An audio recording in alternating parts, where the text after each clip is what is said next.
खगड़िया और जमुई। हिंदुस्तानी अवाम मोर्चा गया और राष्ट्रीय लोक मोर्चा काराकाट, ऐसे 40 सीटों पर एनडीए बिहार में मजबूती से आने वाले चुनाव लड़ेंगे और फिर एक बार मोदी सरकार ये जो नारा है वो जमीन पर उतारेंगे। बहुत बहुत धन्यवाद।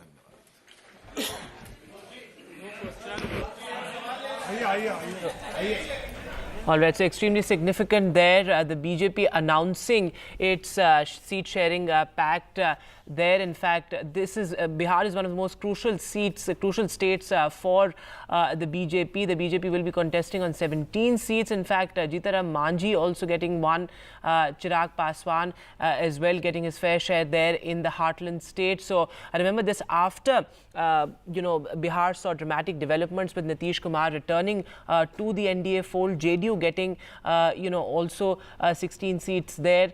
So a fair division of seats between the BJP and the JDU. In fact, when we had reported these developments of Nitish Kumar returning to the NDA fold, we had also reported that there was some sort of tacit understanding between the BJP and the JDU in Bihar as far as the seat sharing formula is concerned. So BJP contesting on 17, JDU on 16, Chirag Paswan's party also getting 5, Jitaram Manjhi's HAM getting 1 seat as well. Aishwarya is now joining us live on the phone line. So Aishwarya, this seat sharing pact has been arrived at after multiple meetings, and Bihar didn't seem much of a complicated state for the BJP because there was some sort of an understanding before Nitish Kumar's return to the NDA. Well, certainly it is. The consensus has been made between the 5 political parties who are going to jointly fight together under the NDA alliance, and we've been told that it is 17 seats with the Bharatiya Janata Party will be fighting. That's the single largest party apart from Nitish Kumar's JDU, who will be fighting 16 seats. Chirag Paswan party had been given 5 seats, and it is Jitaram Manjhi's Hum party who will be contesting on 1 seat, and Upendra Singh Kushwaha's party, which is will be fighting 1 seat alone. So the final discussion was done today. In fact, it was Chirag Paswan who also had commented on the seat sharing alliance. They clearly had stated that this is an alliance which can win all 40 seats, and they are aiming for the maximum seats to win. It has also Vinod Tavade during the press conference stated that when we have already finalized the formula for fighting in Bihar, it is the opposition camp who had been just meeting, and they are not in a position to finalize the seat sharing, and that clearly shows that how straightforward we are looking to, and under the guidance and leadership of Prime Minister Narendra Modi, it would be NDA alliance who will be winning maximum seats, and seat sharing formula has already been listed out.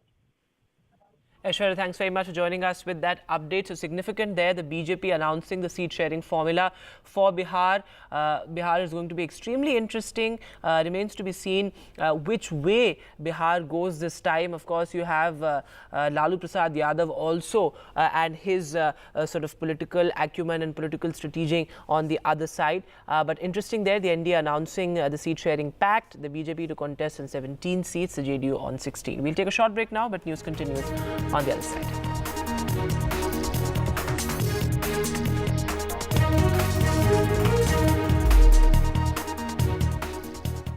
Brought to you. This show isn't just about news from the southern states. It's one that looks at the rest of India and the world from a diverse South India point of view, because NDTV has always taken the southern view seriously. The Southern View with Veera Raghav, only on NDTV 24x7.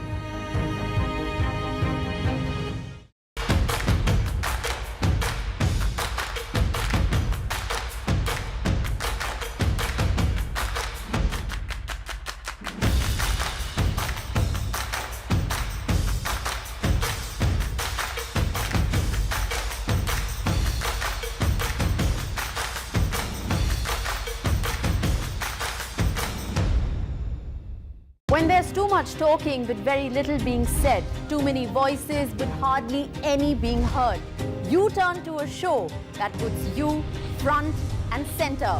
A show that headlines the stories of the people, by the people, for the people.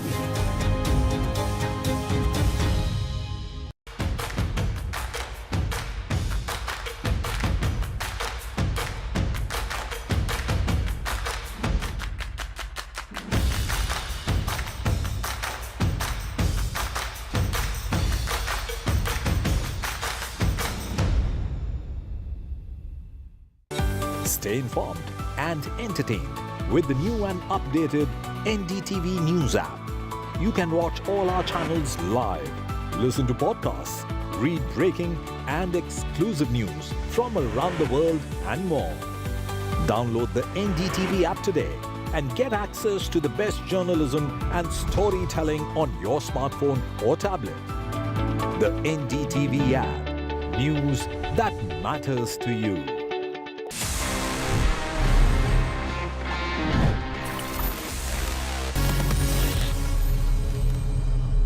So friends, it's time now कि मैं आपके सवालों के जवाब दे दूं in this section Ask TG, and this is one of my personal favorites क्योंकि इतना मजा आता है when we connect, when we talk about gadgets, technology, directly one on one. तो आज देखते हैं इस एपिसोड में हमारे पास में क्या questions आए हैं across different domains और मुझे क्या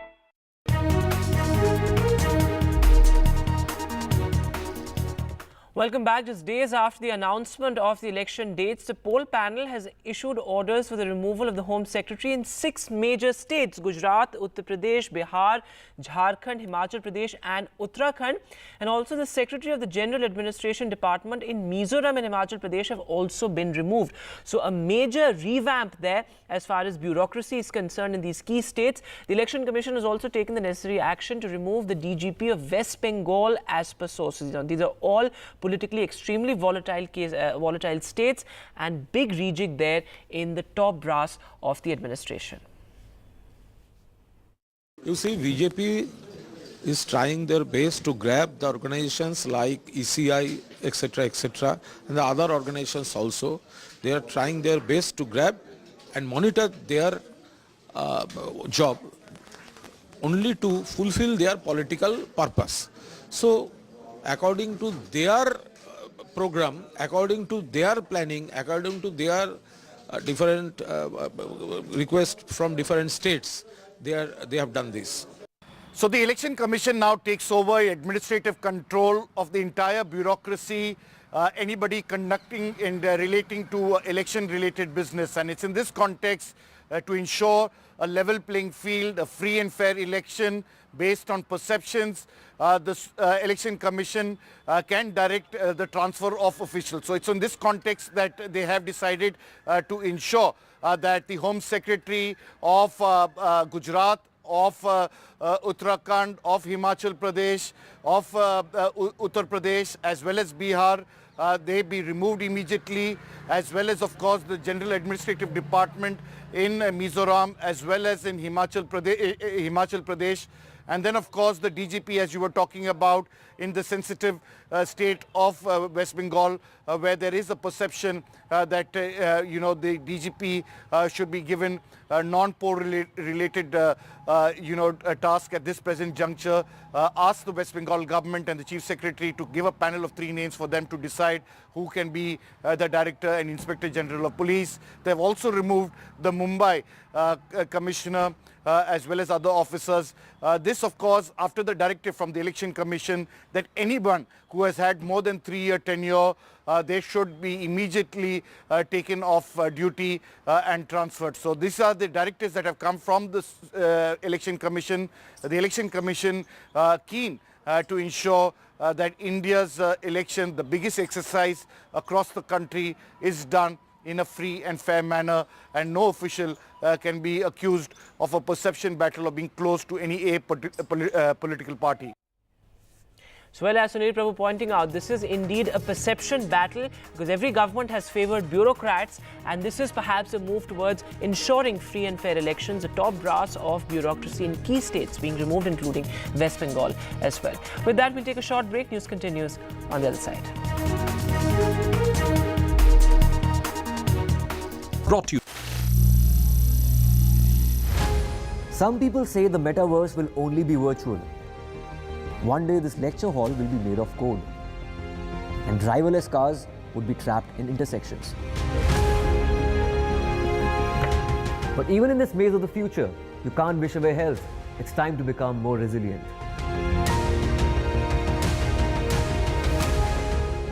"10 years of Banega Swasth India, we have grown and achieved so many milestones.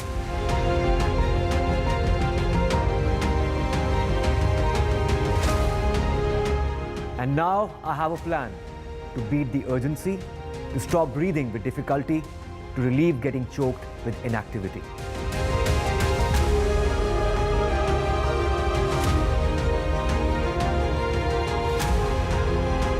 Energize our government, our environment, our society, and ourselves. Everyone, everywhere, every day.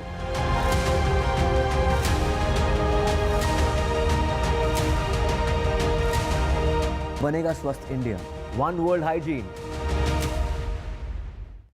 A debate has many facets, perhaps no one right answer. Left, right, and center. Conversations that get to the core of the debate.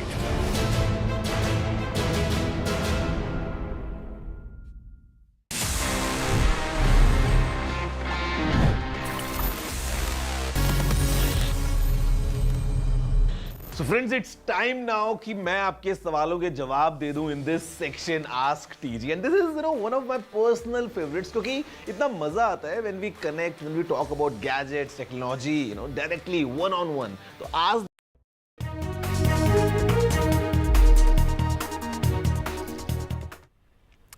Welcome back. It's poll season, which means a lot of resignations in the season of turncoats. Well, in Telangana, the Telangana governor, Tamilisai Soundararajan, has resigned from the post, and she is likely to contest the Lok Sabha elections, and she's likely to be contesting the polls from Tamil Nadu. In fact, she contested against Kanimori, and what sources say that she is likely to be a part of the BJP's third list. So that's going to be crucial because remember, she is considered a politically very significant figure in Telangana.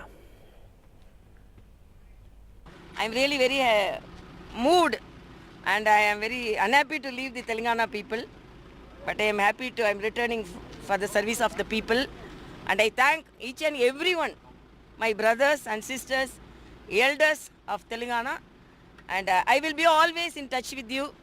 Telangana days are very, very memorable for me, and I'm your sister ever. Thank you.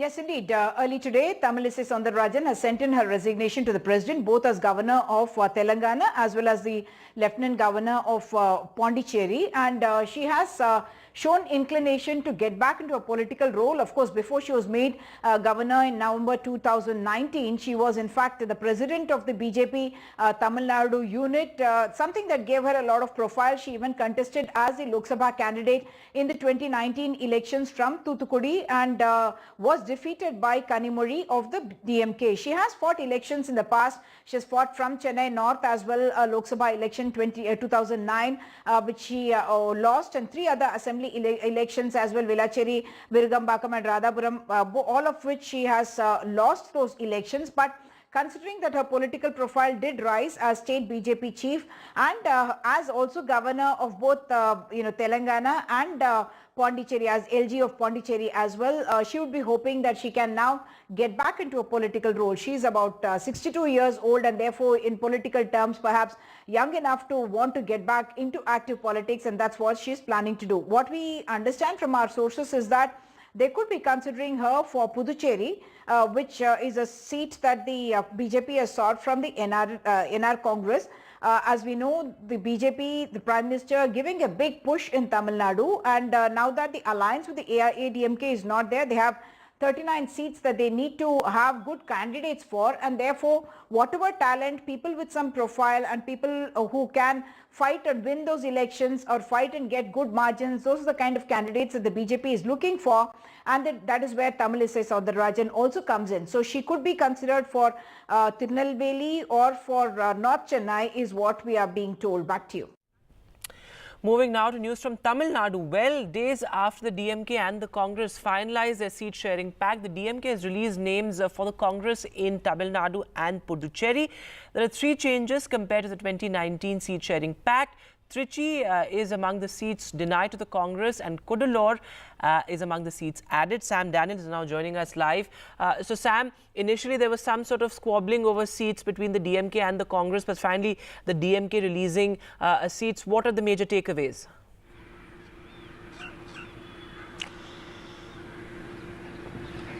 Well, in terms of the total number of seats, Ankit, there's no major change. The Congress gets 9 plus 1, including 1 seat in Puducherry compared to the 2019 formula. It's the same number. But the DMK has made a slight reshuffle in terms of taking away 3 seats like Trichy, Theni and Arani, and giving them 3 seats, including Mayiladuthurai, seen as the Congress's stronghold in the Delta region. DMK sources say the larger aim of this particular formula is to ensure that the ruling DMK will be able to repeat its 2019 performance, winning 40 of the 40 seats in Tamil Nadu and Puducherry. Last time, they lost just only 1 in Tamil Nadu, and that's why they say they made these changes. And they say, irrespective of the seats given to Congress, it's the DMK which has a larger presence in the state will work for them and ensure that they'll be able to win. What kind of repercussions will this lead to in terms of the sitting MPs in the Congress feeling? That's something we'll have to wait and watch. With this exercise of the ruling DMK, they have finalize the seat sharing process with their allies. The DMK will now contest in 21 seats, and some smaller parties have also announced their candidates, and the DMK plans to announce their candidates on Wednesday. The AIADMK is still holding talks with the smaller parties like DMDK and PMK. Already it has the Pudhiya Tamilagam, which was part of the NDA earlier, joining them. The BJP, which has negligible presence in Tamil Nadu and which suffered a jolt after the AIADMK snapped its ties, is still holding talks with the same parties AIADMK is in touch with, DMDK and PMK, and that picture would be clear very soon. And it appears that Tamil Nadu will have a 4-cornered contest. Besides these 3 alliances, we have film director Seeman's Nam Tamidar Katchi, NTK, which over the last few elections has been fighting on its own. So it's going to be a fascinating 4-cornered contest.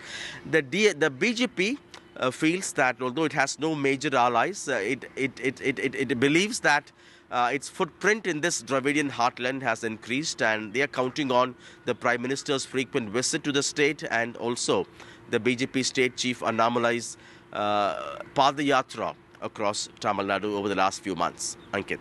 Right, Sam, thanks very much for joining us with that updates. Of course, Tamil Nadu has been a key focus of Prime Minister Modi as well. He's visited Tamil Nadu 6 times just this year.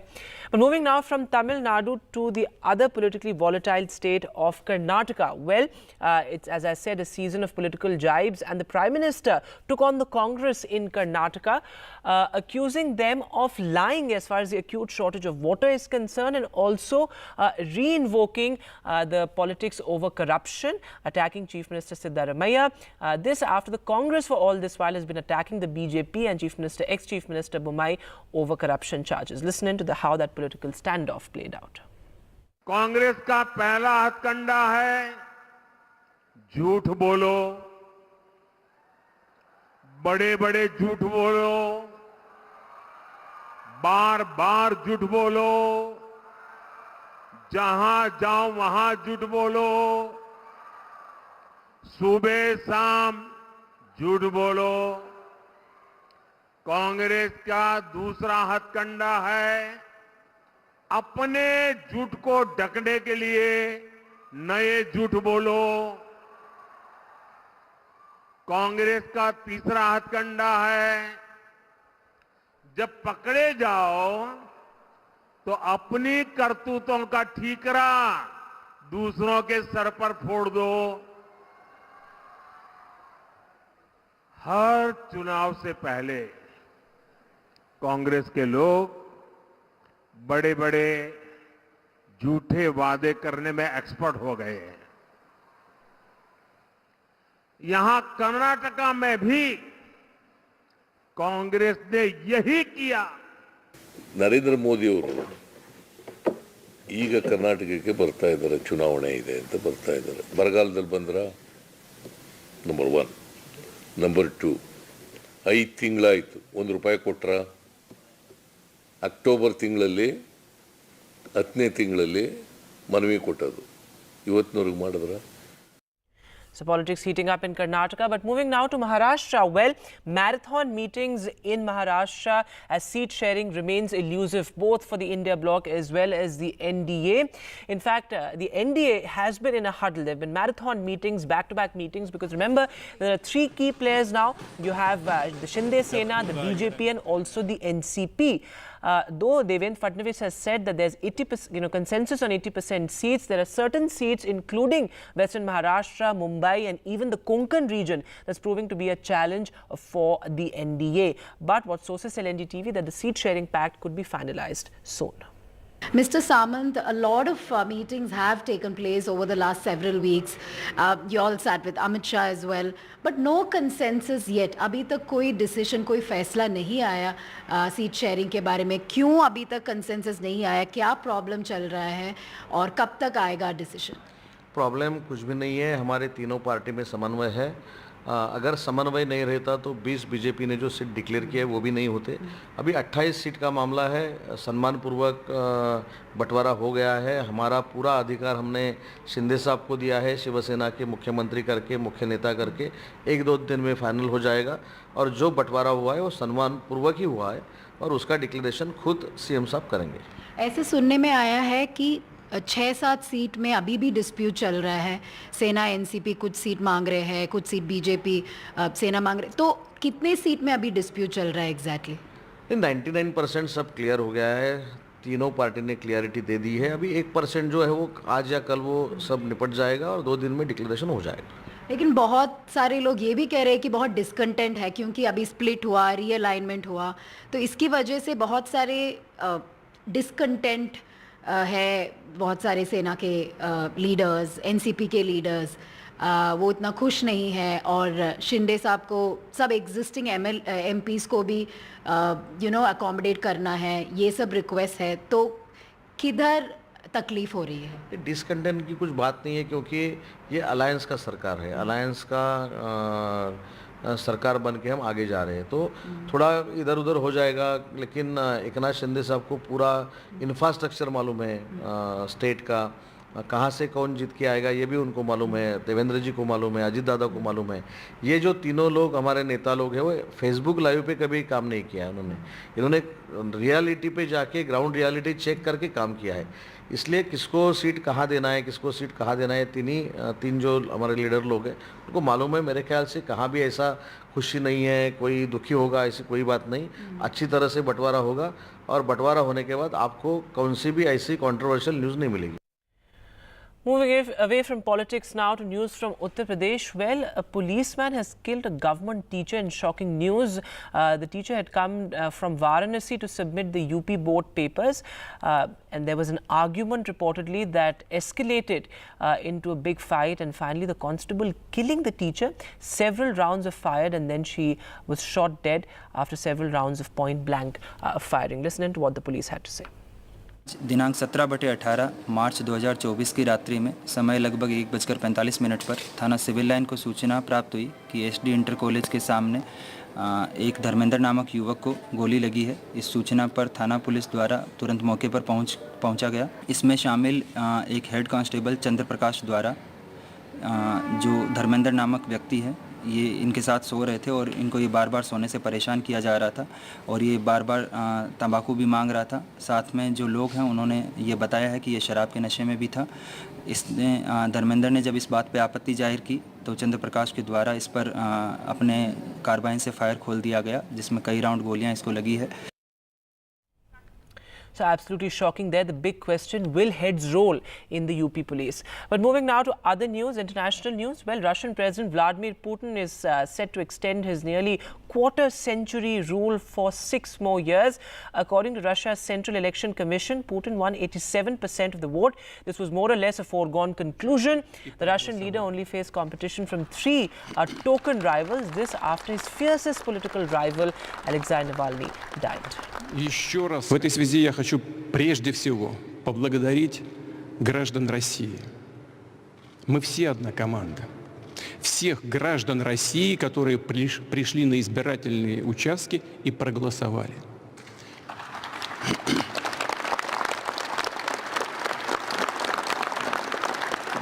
Еще раз хочу сказать, это чрезвычайно важная вещь.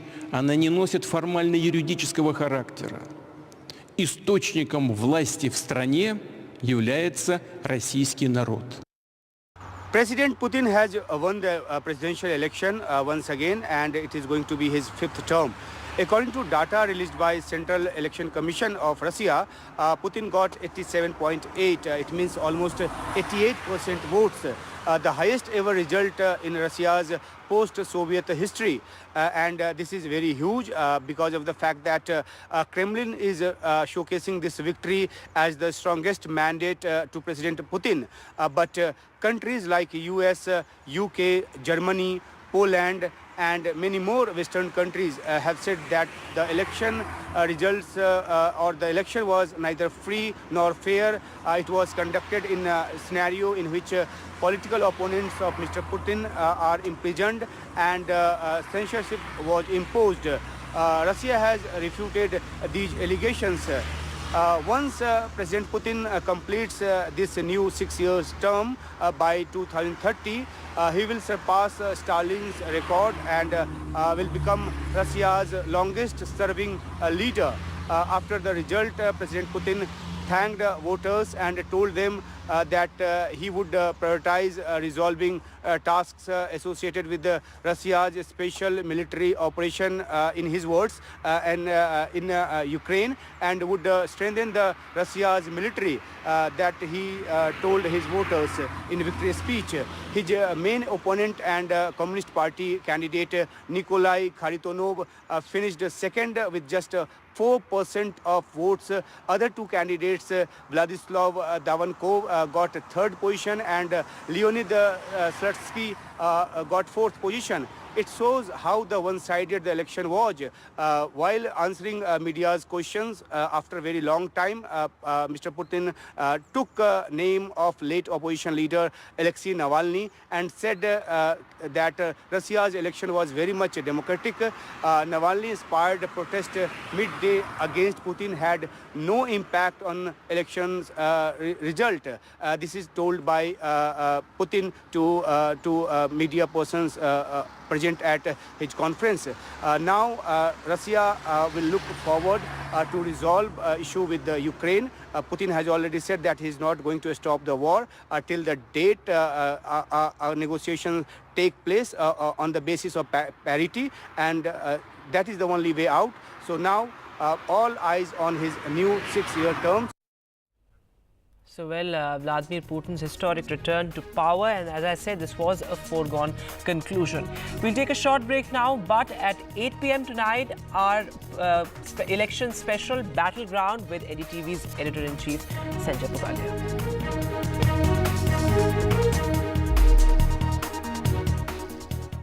Brought to you. This show isn't just about news from the southern states. It's one that looks at the rest of India and the world from a diverse South India point of view, because NDTV has always taken the southern view seriously. The Southern View with Veera Raghav, only on NDTV 24x7.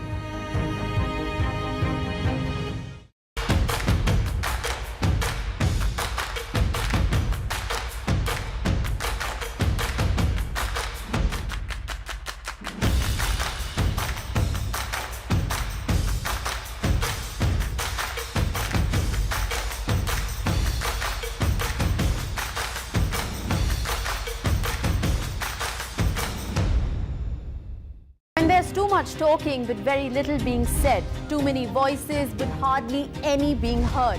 You turn to a show that puts you front and center. A show that headlines the stories of the people, by the people, for the people.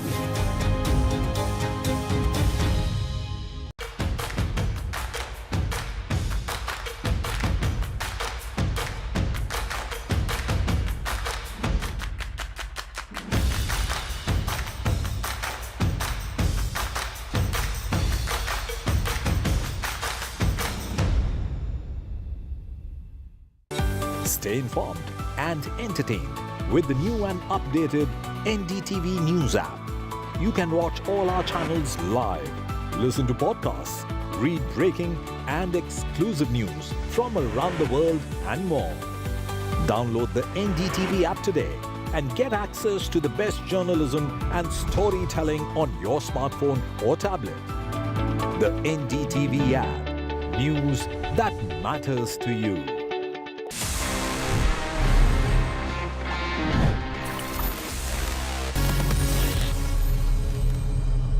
So friends, it's time now कि मैं आपके सवालों के जवाब दे दूं in this section Ask TG, and this is one of my personal favorites क्योंकि इतना मजा आता है when we connect, when we talk about gadgets, technology, directly one on one. तो आज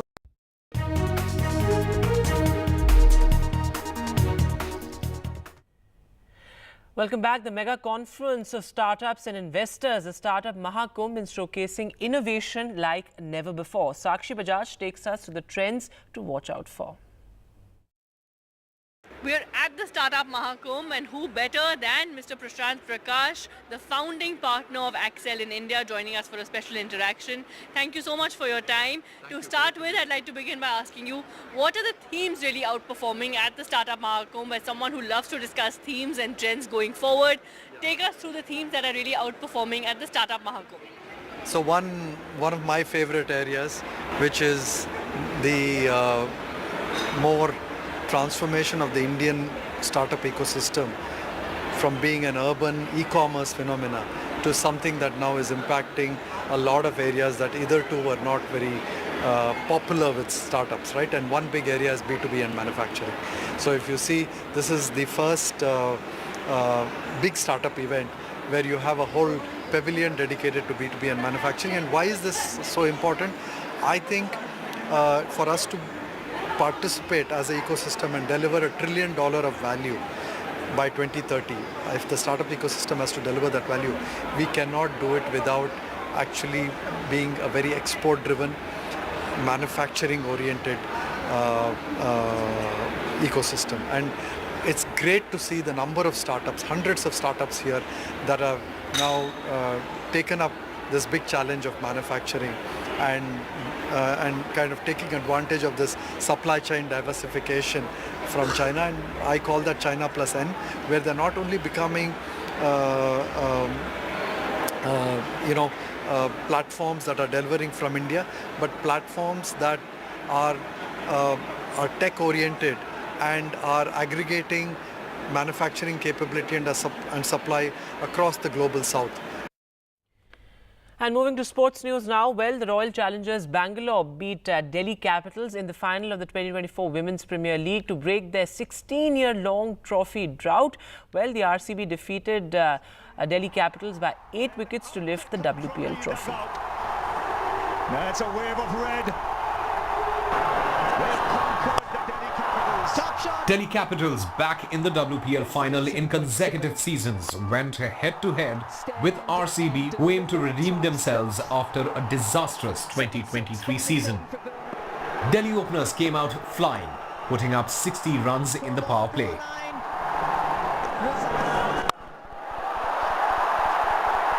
But 3 wickets without scoring a run as the RCB bowlers ran riot.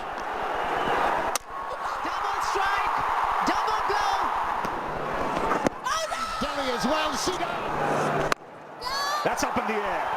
Sophie Divine again and taken. Delhi couldn't recover as the wickets fell like 9 pins.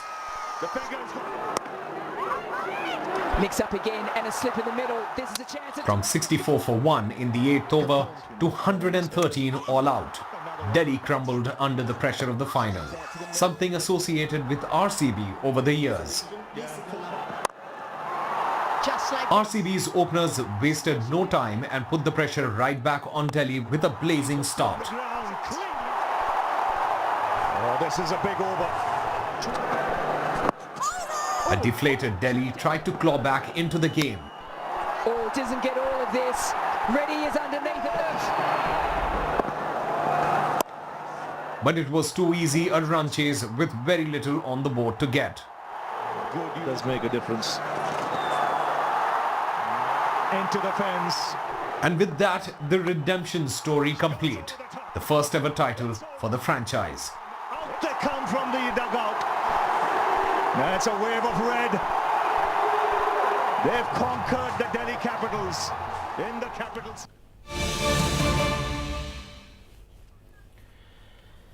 Moving now to breaking news coming in. Well, a money laundering case has been registered over the fake drugs row. Remember, there were several people who were arrested as far as this fake drugs menace was concerned here in the national capital, where several cancer drugs were in fact toxic cancer drugs were in circulation because of a particular gang. And now an enforcement directorate inquiry has been registered, and the ED has registered a case, a money laundering case as far as this fake drugs row is concerned. Mukesh, our colleague, is now joining us live on the phone line. तो मुकेश, काफ़ी समय से इसके ऊपर चर्चा हो रही है, काफ़ी लोगों को अरेस्ट भी किया गया उस गैंग को, और अब एक मनी लॉन्ड्रिंग केस दर्ज किया गया इसके ऊपर। बिल्कुल, ईडी ने मनी लॉन्ड्रिंग का मामला दर्ज कर लिया है, क्योंकि जांच में ये बात सामने आई थी कि जो ड्रग्स हैं वो न केवल देश में बल्कि विदेश में सप्लाई किए जा रहे हैं, और चीन, अमेरिका समेत कई देशों को ड्रग्स सप्लाई हुए हैं। तो क्राइम ब्रांच ने इस मामले में जो रेड की थी और जो एक्यूज अरेस्ट किए थे, उसी एफआईआर के बेसिस पर ईडी ने मनी लॉन्ड्रिंग का मामला दर्ज किया है और दिल्ली और एनसीआर में 10 लोकेशन पर छापेमारी की है। और इस छापेमारी में जो एक्यूज हैं उनके ठिकानों से 65 लाख रुपए बरामद हुए हैं। जो आरोपी हैं उनमें जो विफल जैन है वो मास्टरमाइंड है, सूरज शत है, नीरज चौहान है, परवेज मलिक है, कोमल तिवारी है, अभिनय है और तुषार है। इनके ठिकानों पर ईडी ने रेड की है और जो सूरज शत है उसके घर से एक बीन बैग से 23 लाख रुपए बरामद हुए हैं।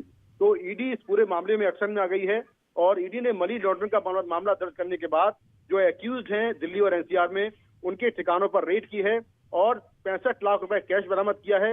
इसके अलावा बड़े पैमाने पर डिजिटल एविडेंस और दस्तावेज भी बरामद किए गए हैं। मुकेश, बहुत शुक्रिया तमाम जानकारी के लिए। So well, money laundering investigation now will take place in this huge menace. 12 people, remember, have been arrested in this case. Well, that's all the news that we have on this bulletin from all of us here. Goodbye.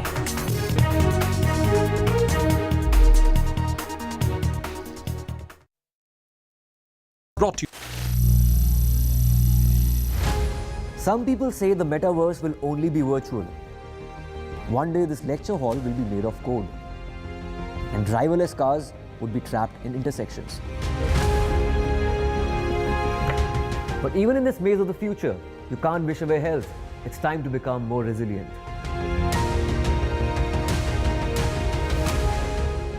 10 years of Banega Swasth India, we have grown and achieved so many milestones.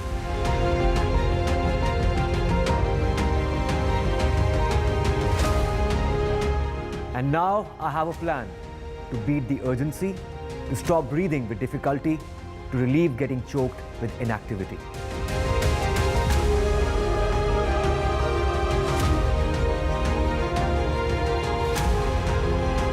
Energize our government, our environment, our society, and ourselves. Everyone, everywhere, every day.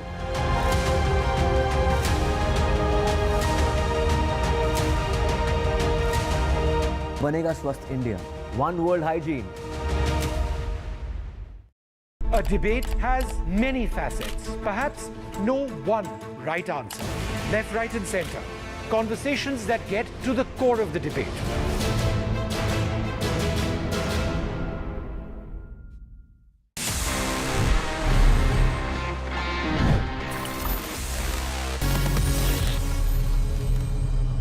So friends, it's time now कि मैं आपके सवालों के जवाब दे दूं in this section Ask TG, and this is one of my personal favorites क्योंकि इतना मजा आता है when we connect, when we talk about gadgets, technology, directly one on one. तो आज देखते हैं इस एपिसोड में हमारे पास में क्या questions आए हैं across different domains और मुझे क्या इतनी abilities हैं कि मैं इनके जवाब दे पाता हूँ. Hi Technical Guruji. So my question is, how can we monetize Instagram posts? Okay, the monetization on Instagram works in two different ways. One is that you enable subscriptions and all that, but I would say the second method is much more effective, would give you much more returns. And this is when you grow at a certain level and then you do partnerships with different brands. आपने देखा होगा YouTube पे, Instagram पे, Facebook पे, all these influencers, they many times collaborate with different brands and वहाँ से you can monetize your content directly. So उसके लिए थोड़ा सा आपको मेहनत करना पड़ेगा. You need to make sure कि आपका प्रोफाइल एक certain level पे पहुंच जाए. And उसके बाद if you approach brands or if the brands approach you, you can monetize your posts, your stories, your reels, basically whatever content you post. If you are doing this in a partnership with a brand, you can have proper monetization.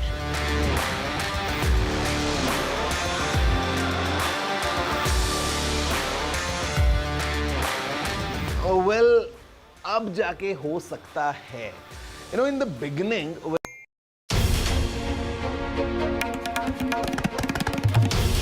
This is NDTV, and you're watching NDTV 24x7.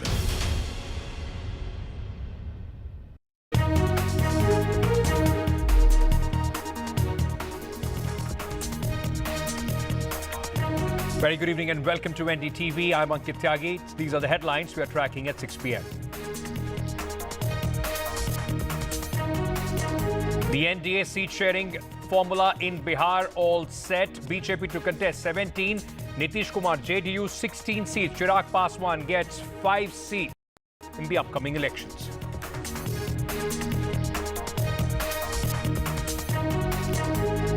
Money laundering case over fake drugs registered by the Enforcement Directorate. 10 locations raided in the national capital and the NCR region.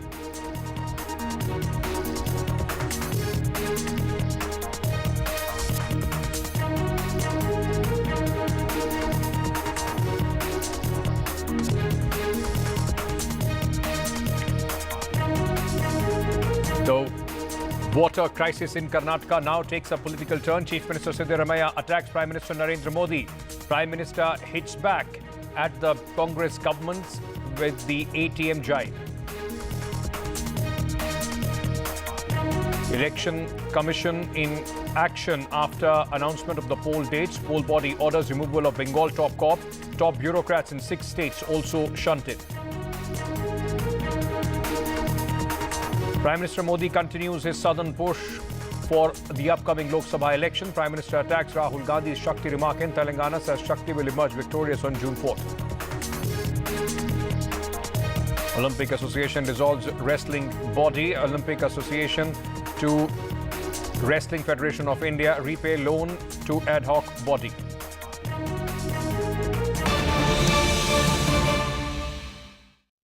All right, we are starting the bulletin with the breaking news which is coming in at this moment. A case has been registered by the Enforcement Directorate of Money Laundering in the fake cancer drug medicine bust that was conducted by the agency in just a short while. In fact, a couple of days back, it was the Delhi police which had registered an FIR. Now, this FIR has been turned into an investigation by the Enforcement Directorate of Money Laundering. The ED had raided 10 locations in Delhi and NCR regarding this matter. 65 lakh rupees have been recovered in cash. Investigations reveal that this is an organized gang which manufactures and sells fake cancer medicines. Let me very quickly go across to my colleague Vedant, who is joining us with more details on this. Vedant, not only was this nefarious, entire scam which puts people's life in jeopardy, now there are other angles which the Enforcement Directorate would also be looking into. That's right. So sources within the crime branch are now telling us that in these raids, several packaging materials were sort of found. And at the same time, the Enforcement Directorate has also found a huge sum of cash. So that is important because remember what the Enforcement Directorate has said, and this is what sources are telling us from within the crime branch, is that the total value of these fake medicines have been pegged at 25 crore rupees. So that is what the Enforcement Directorate will now be looking at, because remember, a case has been registered under the PMLA, which essentially means this investigation revolves around money laundering. And what the sources are also telling us is that this particular case extends beyond just Delhi, because these fake medicines, these counterfeit drugs were not just sold within India, but also this network extended to the United States and China. So the Enforcement Directorate, as per the crime branch sources, will now be looking at establishing a money trail, because remember, 12 people have already been arrested by the crime branch here in the national capital including the mastermind, Neeraj, who basically carried out this entire counterfeit drug menace, operating from a flat very close to our office here in Delhi, Ankit, in fact. And there were, 12 people in his gang, including an IIT BHU graduate, also, somebody, a lab technician, paramedics working in various cancer hospitals here in the national capital. And this operation was 2 years in the making. What they did essentially was that they filled each cancer medicine vial with antifungal drugs, and that was sold across India. And each vial, according to sources, is pegged at 1 to 1.5 lakhs. So that money trade is what the Enforcement Directorate will now be looking at, Ankit. That's right. It's a huge, in fact, amount of money which has been possibly, in fact, siphoned off as far as this entire operation is concerned, while putting people's life at risk. Vedant, thank you for joining us with all those details. Moving on now to some political news. The BJP, Nitish Kumar and Chirag Paswan have sealed the deal for the upcoming Lok Sabha elections in Bihar. The BJP is going to contest on 17 seats in the state of Bihar. JDU for the first time is fighting less seats than the BJP on 16. Majhi and Kushwaha are supposed to get 1 seat each. The biggest gainer is Chirag Paswan, who is going to get 5 seats as per the current formula. Pasupati Paras, the current Union Minister, and his uncle has been now completely left in cold by the National Democratic Alliance. Let me very quickly go across, in fact, at this moment to my colleagues, those who are tracking the story. Manish Kumar and Aishwarya, both, in fact, joining us. Manish, I would like to come to you first. We were discussing this earlier, and you said that this is the likely formula which is going to emerge. The big question now is for Pasupati Paras. He has been completely left in cold. Is there some sort of a formula for him, for Rajya Sabha or for governorship, or at this moment he is looking towards the MVA? Of course, he has been left with no other option but to, explore the future option with Mahagathbandhan in Bihar. Already his party MPs are in touch with Lalu Yadav's RJD, and they are holding talks. But the biggest gainer in the entire seat sharing is not only BJP, which is now officially, big brother of the, NDA alliance in Bihar, because not only they are contesting 1 seat more than Nitish Kumar's Janata Dal United, but of course, as you know, that they have more MLAs and they have more, departments in the, whatever distribution was there. Of course, the departments were there with them since 2020. But this is the time now, not only in the parliament, but also in the legislature, in the state assembly, as well as in the state council, they have more numbers. Numerically, now they are formally number 1. But the biggest gainer is Lok Janshakti Party, headed by Chirag Paswan, not only because he got, 5 seats, but somewhere he is able to dictate terms to the BJP that you don't have to engage, entertain, or think of any, future option for his uncle Pasupati Paras, that he has ensured that not only they deny him of any seat, and they virtually literally they kick him out of this present NDA, but they don't offer him any kind of future post like governorship or Rajya Sabha nomination. So literally Pasupati Kumar Paras has been left in the lurch, and that is why Chirag Paswan is the biggest gainer of the entire seat sharing exercise. Of course, Nitish Kumar is able to get 1 seat, Sivat, which was the sitting seat of BJP, for Lovely Anand, who is going to join the party now.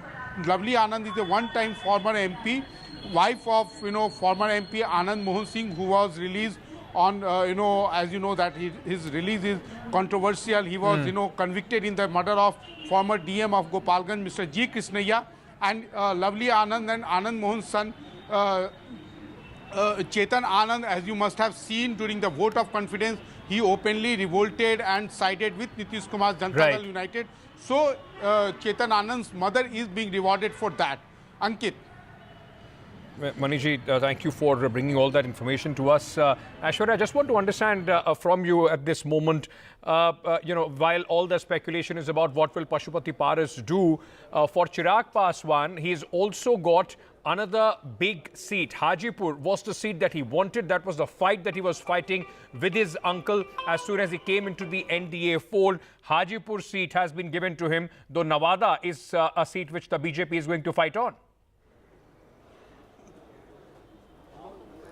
Well, certainly, Ankit, and that particular seat was of much contention. It was Pashupati Paras on one side, and Chirag Paswan himself, had been communicating with the BJP top brass and asking for a Hajipur seat. But ultimately, it was LJP who had got 5 seats, and certainly that's what Chirag Paswan, in fact, went on to social media platform X and thanked Prime Minister Narendra Modi and senior leadership when he stepped outside the residence of JP Nadda, thanking them for what ultimately, the Lok Janshakti party wants. Pashupati Paras party had been completely sidelined, so what will the future course of action for them is something that that the time will tell. But currently, 5 seats for Lok Janshakti party is something that Chirag Paswan was himself eyeing for, and that's something the NDA fold had given to them. In 2019, it was 17 each for Bharatiya Janata Party and JDU. This time, JDU has been left with 16 seats. 17 seats will be for Bharatiya Janata Party. And remember, in 2019, it was just 3 political parties fighting in the NDA alliance. This time, it is 5 political parties, 1 seat each for HAM and Upen Singh Kushwaha's party. Currently, I am reporting from BJP headquarters, Ankit, and just behind me are the top leadership of the BJP from different states coming in, because today is BJP core committee meeting for different states, and tomorrow is that big BJP CEC, and today all those core committee meetings will conclude just before the CEC. So the third final list that we all are waiting for from the Bharatiya Janata Party will come out, and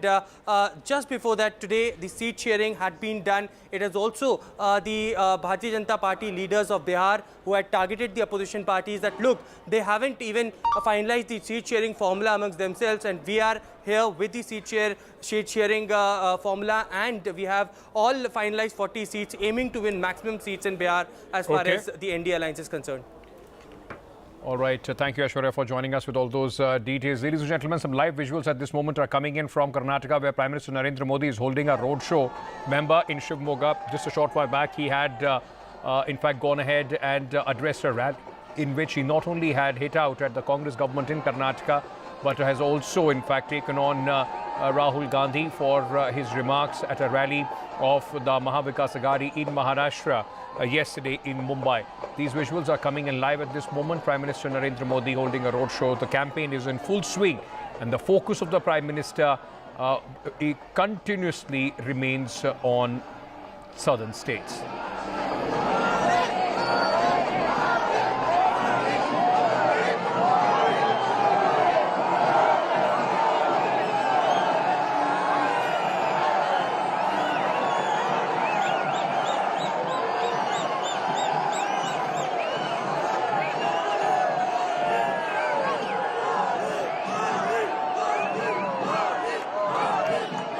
Narendra Modi, from after finishing the rally in Karnataka, is now in Tamil Nadu, where you can see his roadshow, in fact, going on southern states, specifically Tamil Nadu, where the BJP is yet to open its account with Annamalai on his side, who has the BJP president of the state of Tamil Nadu, who has gone through a full yatra of the state. The BJP is hoping to make a serious dent and pose, in fact, a serious contest as far as the DMK-Congress alliance is concerned. The problem for the BJP, no alliance there. AIDMK walked out of the NDA, and the BJP since then have been trying to get some smaller parties to side with itself in a hope that they are seen as a viable option in the state of Tamil Nadu.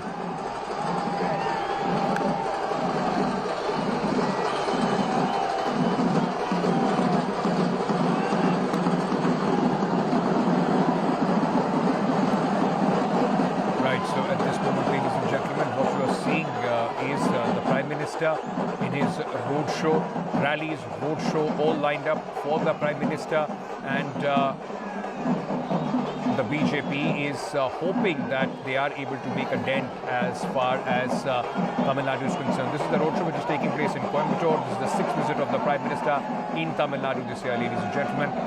Remember, Prime Minister, this roadshow is a 4-kilometer long roadshow. The BJP has slightly better presence in Coimbatore. So at this moment, the BJP is focusing on the seats where they feel that they can in fact galvanize the voters. Let me go across to my colleague Sam Daniel, who's joining us with more details at this moment. Sam, the BJP, at least the Prime Minister, putting in the hard work, but when it comes to the ground realities, is the BJP still seen as a viable option without the AIADMK or any sort of big alliance that the party it doesn't find itself in?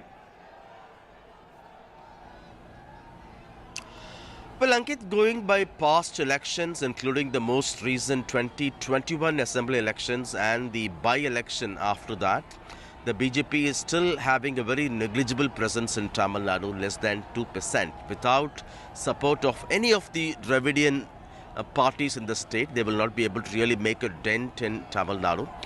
But the choice of Coimbatore is interesting for two reasons. One, Coimbatore is part of the western belt of Tamil Nadu, which is traditionally an AIADMK stronghold. And over the last few years, AIADMK was an ally of the BJP. Last year, they snapped ties.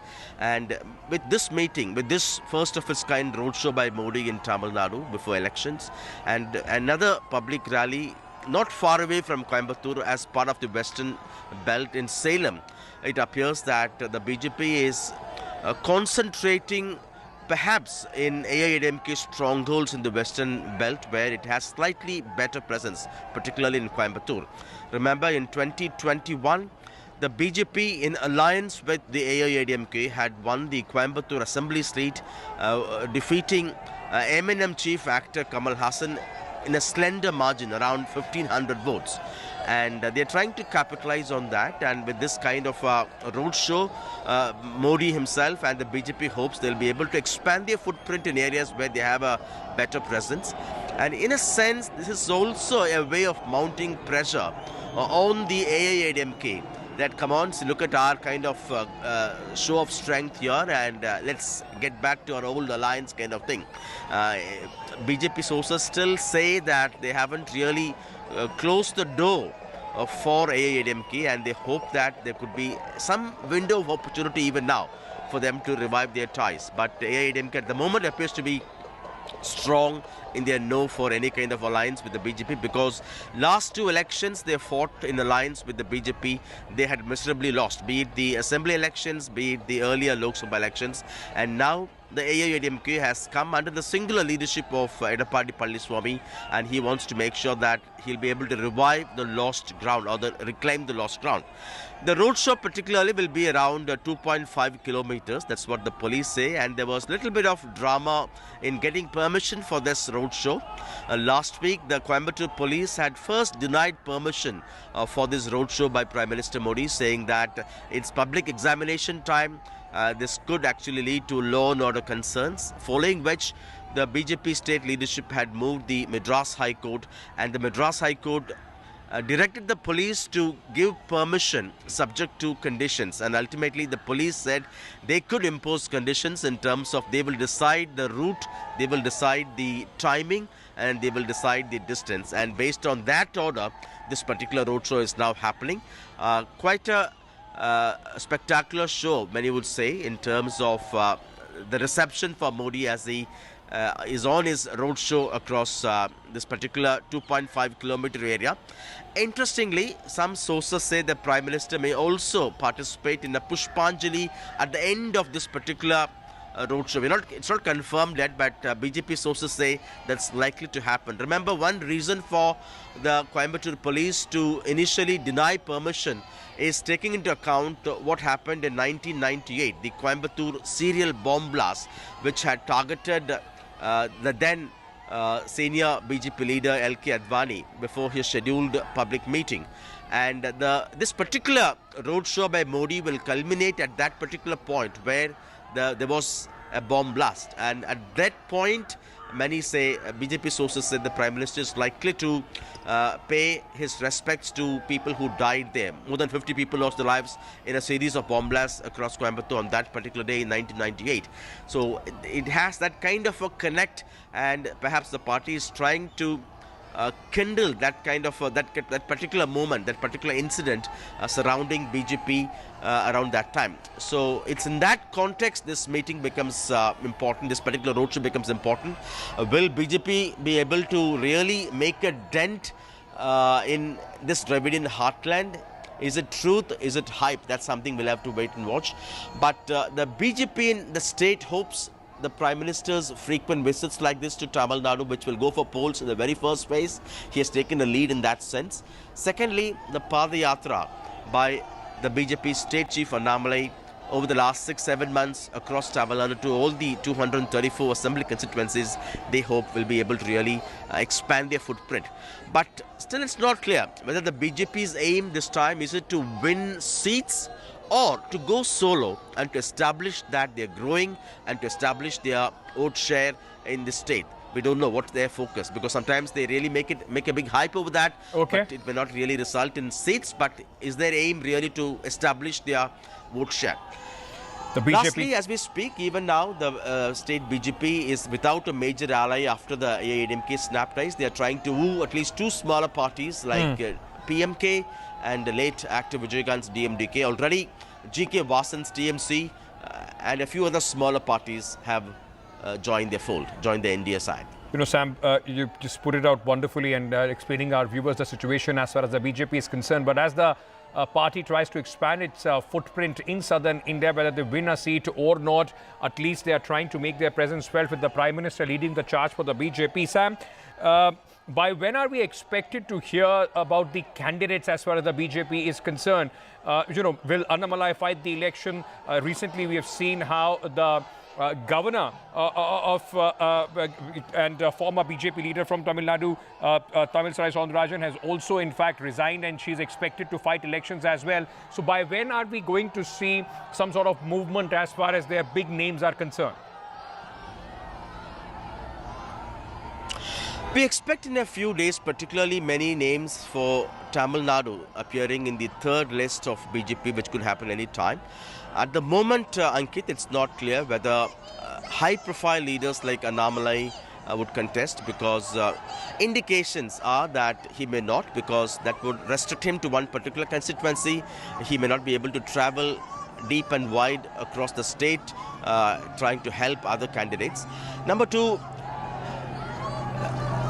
another indication is that recently another union minister from Tamil Nadu, L. Murugan, who many thought could go in to be elected for Lok Sabha, but he was given a second Rajya Sabha berth by the party, making it clear that the party is perhaps not so confident of fielding their senior leaders, hoping they would win here.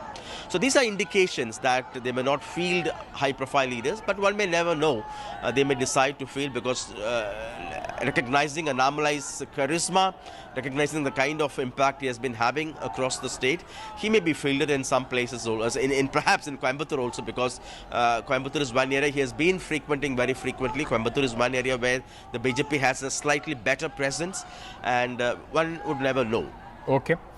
And as you said, Annamalai has been making a lot of heads turn as far as Tamil Nadu is concerned, and his popularity, what has he been able to gain with his yatra, will also be tested in the upcoming elections of 2024. Sam, thank you for joining us at this moment. The Prime Minister, in fact, there holding the roadshow in Coimbatore. With that, we are slipping into a short break. News and updates on the other side. Stay tuned.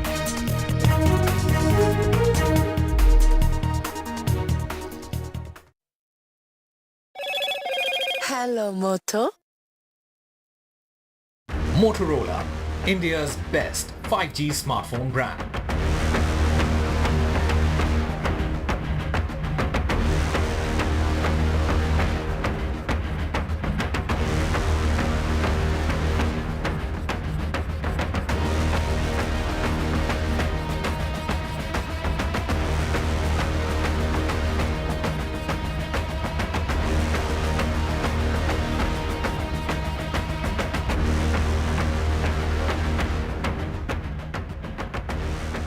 This show isn't just about news from the southern states. It's one that looks at the rest of India and the world from a diverse South India point of view, because NDTV has always taken the southern view seriously.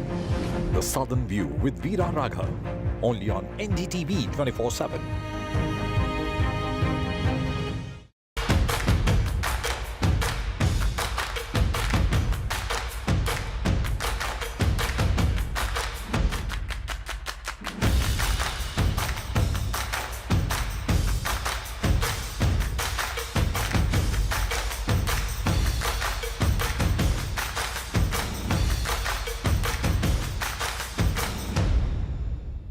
When there's too much talking but very little being said, too many voices but hardly any being heard, you turn to a show that puts you front and center. A show that headlines the stories of the people, by the people, for the people.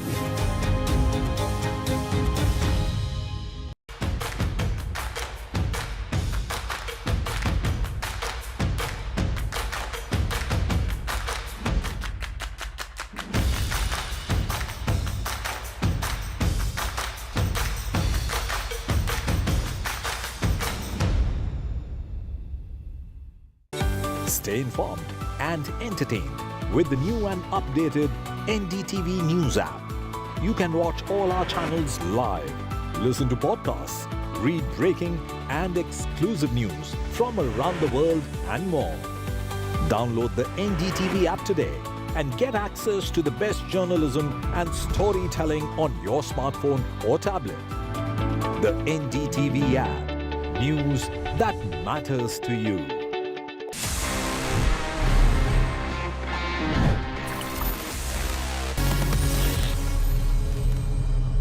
So friends, it's time now कि मैं आपके सवालों के जवाब दे दूं in this section Ask TG, and this is one of my personal favorites क्योंकि इतना मजा आता है.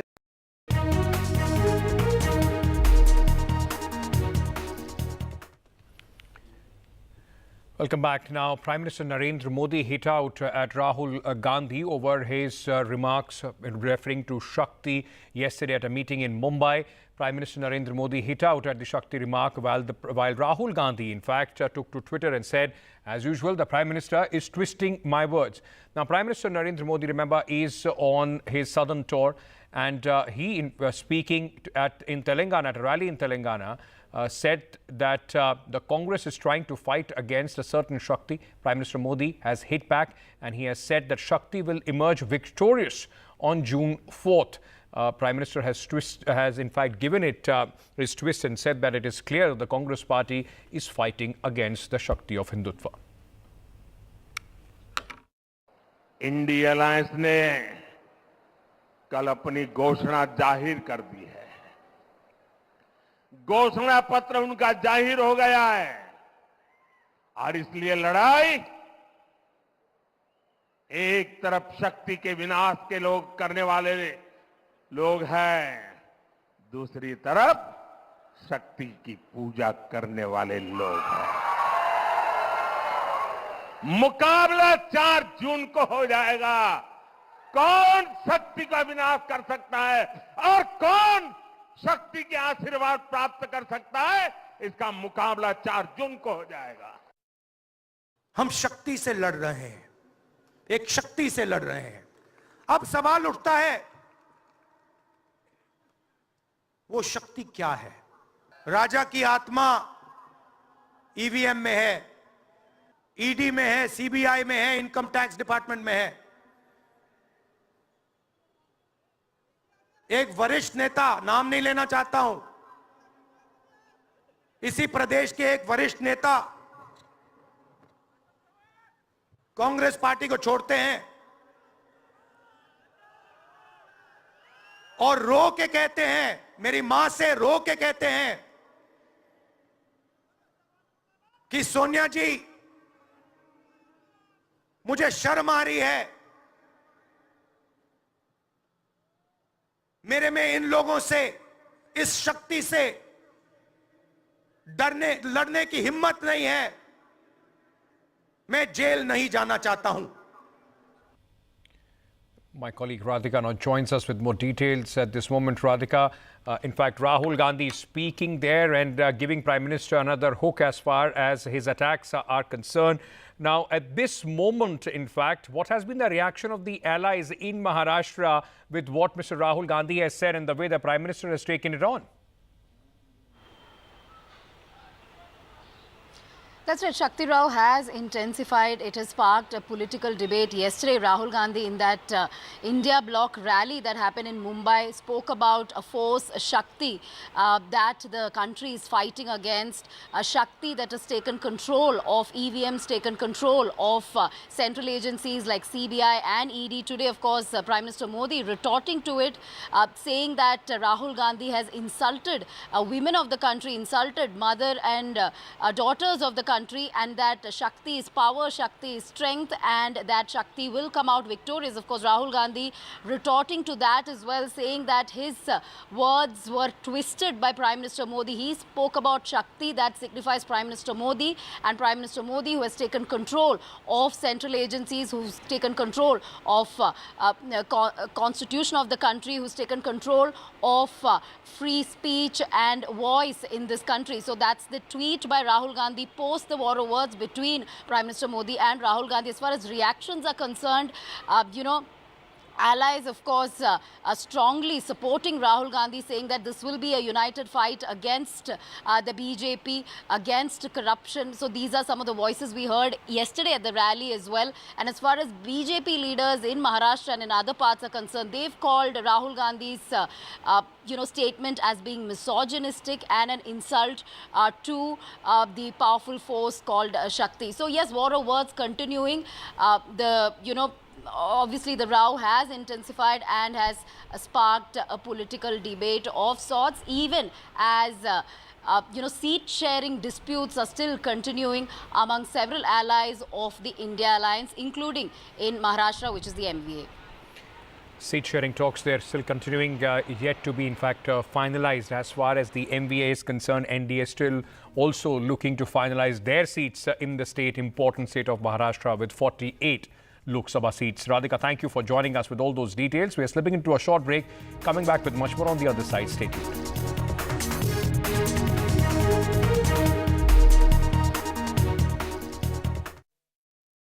Brought to you. Some people say the metaverse will only be virtual. One day this lecture hall will be made of code, and driverless cars would be trapped in intersections. But even in this maze of the future, you can't wish away health. It's time to become more resilient.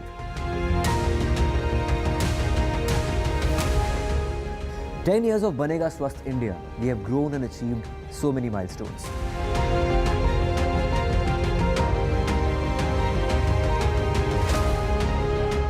And now I have a plan to beat the urgency, to stop breathing with difficulty, to relieve getting choked with inactivity.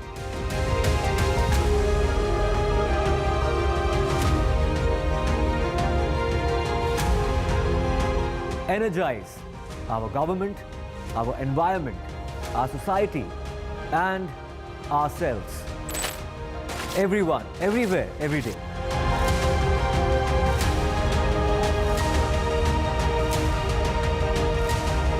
Banega Swasth India.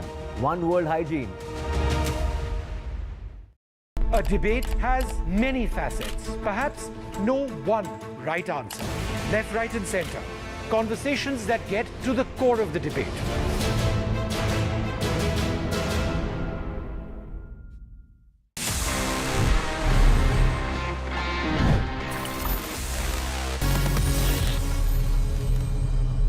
So friends, it's time now कि मैं आपके सवालों के जवाब दे दूं in this section Ask TG, and this is one of my personal favorites क्योंकि इतना मजा आता है when we connect, when we talk about gadgets, technology, directly one on one. तो आज देखते हैं इस एपिसोड में हमारे पास में क्या questions आए हैं across different domains और मुझे क्या इतनी abilities हैं कि मैं इनके जवाब दे पाता हूँ. Hi Technical Guruji. So my question is, how can we monetize Instagram posts? Okay, the monetization on Instagram works in two different ways.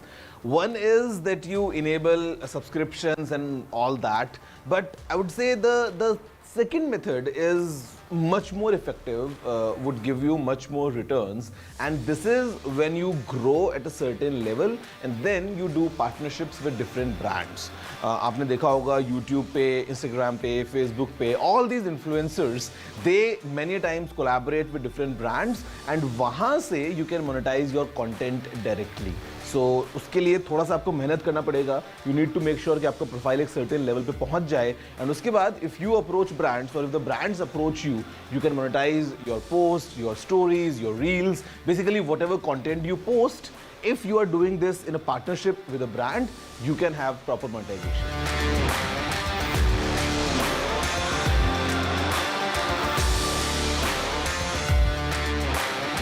Oh, well, अब जाके हो सकता है. You know, in the beginning,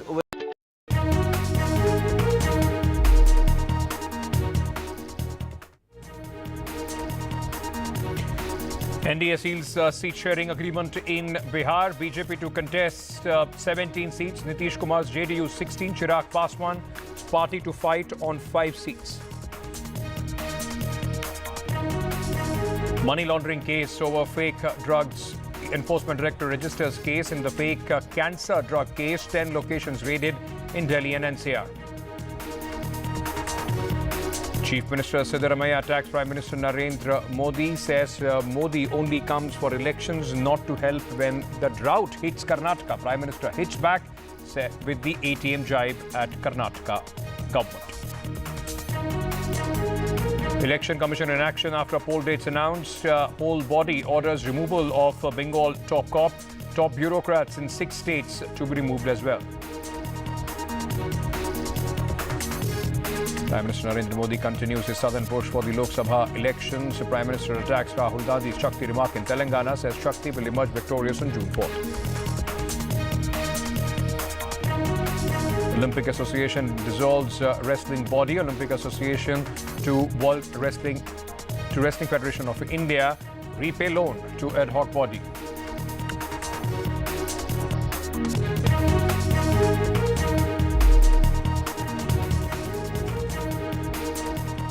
Acute water shortage and increasing demand has led to prices of water tankers soaring in the city of Bengaluru. In fact, in Shivamogga, the Prime Minister, who was addressing a rally, took on and accused the Congress government in the state of lying, accusing the Congress of turning Karnataka into an ATM. Remember, earlier, Chief Minister of Karnataka had hit out at the Prime Minister.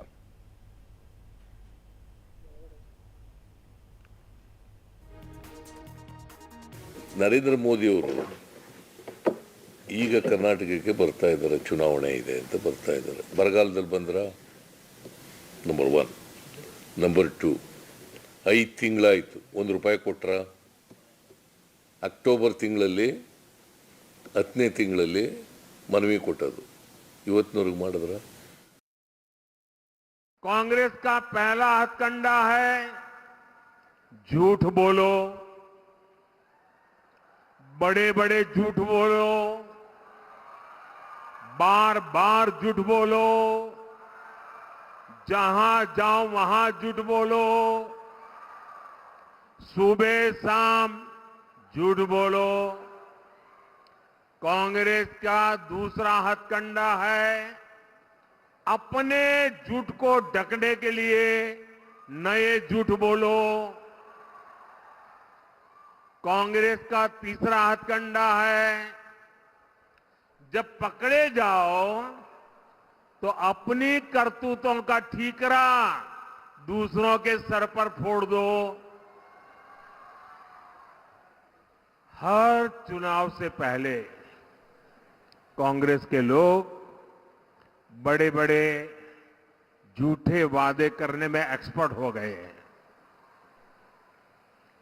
यहां कर्नाटका में भी कांग्रेस ने यही किया.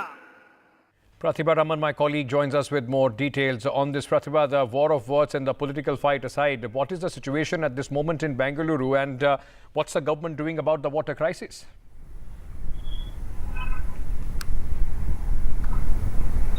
In fact, while water has become a source of politics here in Karnataka as Karnataka prepares for the Lok Sabha battle, of course, the citizens are definitely suffering, especially in the greater Bengaluru areas, because we are talking about at least around 40% of Bengaluru that depends on borewells as well as water tankers. We're talking of 60% of Bengaluru that is resting in peace, mainly because of the Kaveri water that is being supplied. Now, one of the primary actions that has been taken by the Karnataka government is prioritizing over other uses Kaveri water so that could be diverted to other areas. Number two, standardizing the prices of the water tankers. But unfortunately, the water tankers most of the water tankers haven't really registered under the government, and action against those that haven't complied to these rules has definitely not something that is being seen on ground. And this has definitely irritated the citizens of Bengaluru, who continue to remain parched, mainly because of the rising prices of water tankers. Right, Pratibha, thank you for joining us with all those details. We'll keep coming back to you for more on this story. Moving on, the Election Commission of India has issued orders for the removal of Home Secretary in 6 states, namely Gujarat, Uttar Pradesh, Bihar, Jharkhand, Himachal Pradesh and Uttarakhand. Additionally, the Secretary of the General Administration Department of Mizoram and Himachal Pradesh have also been shunted. Election Commission has also taken action to remove the Director General of Police of West Bengal. The team in the ECI is ready. You see, BJP is trying their best to grab the organizations like ECI, etc., and the other organizations also. They are trying their best to grab and monitor their job only to fulfill their political purpose. So, according to their program, according to their planning, according to their different requests from different states, they have done this. Saurabh Gupta now joins me with more details on this story. You know, the DGP, Saurabh, is being seen as a favourite officer as far as Mamata Banerjee is concerned, the officer for whom she had once fasted as well, done a dharna. At this moment, has this become a source of, you know, politics as far as the TMC and BJP goes in the state of West Bengal?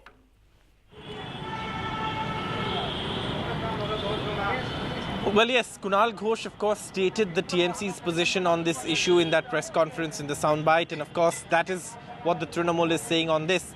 Rajiv Kumar has been removed. In his place, Vivek Sahai, a 1988 batch IPS officer from the West Bengal cadre, has been appointed Director General of Police.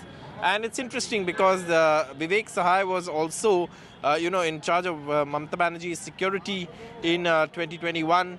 Also, he has served in West Bengal, and he's, of course, currently the Director General Home Guards.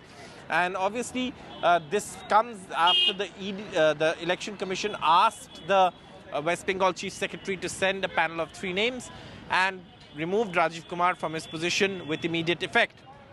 Now, the perception has been that Rajiv Kumar is close to the ruling dispensation. The BJP has complained to the Election Commission, and in its written, submission to the Election Commission when these Election Commission teams came here, they have talked about the bureaucracy and the police. The Trinamool has said that changing around officers at this time, crucial elections taking place, and the hierarchy of the law and of the police machinery in the state, disturbing it at that time has an impact on the law and order machinery down the ranks as well. But obviously the Election Commission has decided, a new DGP has been appointed, and this comes as part of the Election Commission's moves to what it says is to create a level playing field, though that is being hotly contested by the TMC as well. For joining us with all those details. Moving on now to an important story. The Indian Olympic Association has dissolved the ad hoc wrestling body. The IOA has told the Wrestling Federation of India to repay the loan to the ad hoc body. Now, the IOA has also said to appoint a committee to safeguard the athletes. Let me go across now to my colleague Osama, who's joining us with more details on this very important story. A controversial body, Osama. Even after the elections, the controversy have not left as far as the WFI is concerned. What does this mean for wrestlers and the wrestling body? Well, Ankit, this basically means that Sanjay Singh, who was elected in December last year, he will return to power, which is also being seen as a victory for him. And whose closeness to the former Wrestling Federation of India chief, Brij Bhushan Sharan Singh, who was accused by the wrestlers of sexual harassment, had put him under the scanner. And we saw all those images after he won the election and he was garlanded alongside Brij Bhushan Sharan Singh. Now, the ad hoc committee, this ad hoc committee, it was formed in December last year after the Sports Ministry came out and suspended the WFI. But ironically, the Wrestling Federation of India's suspension by the global governing body, which is the United World Wrestling, it was lifted in February this year. Now, the IOA in a statement has said that there is no further need for the ad hoc panel in order to run this particular sport after the revocation of that suspension of the WFI. It also added that this decision was taken because of the successful selection trials. Now, these selection trials, they happened recently, and we saw a couple of those wrestlers who were protesting at that time. Part of that selection process. Now, this is being done for the next month's Olympic qualifying tournament, which the panel has collaborated with WFI. Now, however, the IOA, the Indian Olympic Association, has also instructed to appoint a safeguarding committee or an officer to address the concern of the harassment and the abuse, and something that was literally the boiling point in the saga that was the Wrestling Federation of India versus the wrestlers for the long part of last year. In fact, the IOA has also directed, like you mentioned, the WFI to conduct the elections of the Athletes Commission in a time-bound manner. Now, we'll have to wait and watch how long that takes because of all the delays that we have seen last year when it came to the election. But this is being done in order to include the athletes in the decision-making process of the WFI.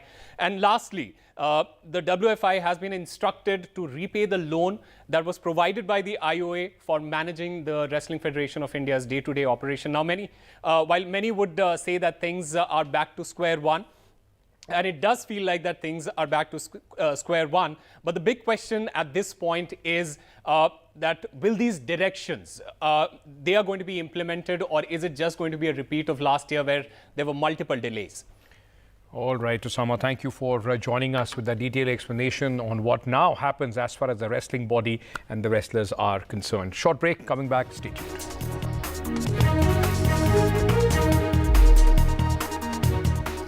Brought to you. This show isn't just about news from the southern states. It's one that looks at the rest of India and the world from a diverse South India point of view, because NDTV has always taken the southern view seriously. The Southern View with Veera Raghav, only on NDTV 24x7.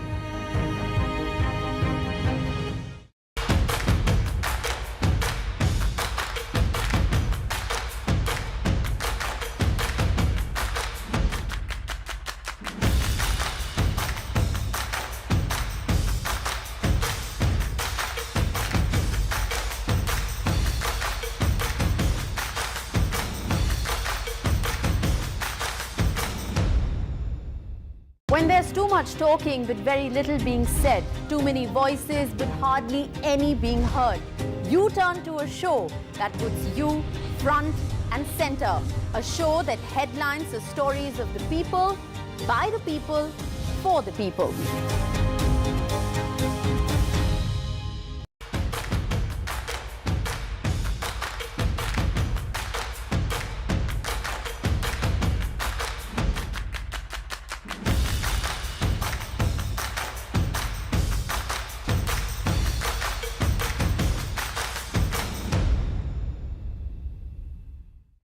Stay informed and entertained with the new and updated NDTV News app. You can watch all our channels live, listen to podcasts, read breaking and exclusive news from around the world and more. Download the NDTV app today and get access to the best journalism and storytelling on your smartphone or tablet. The NDTV app. News that matters to you.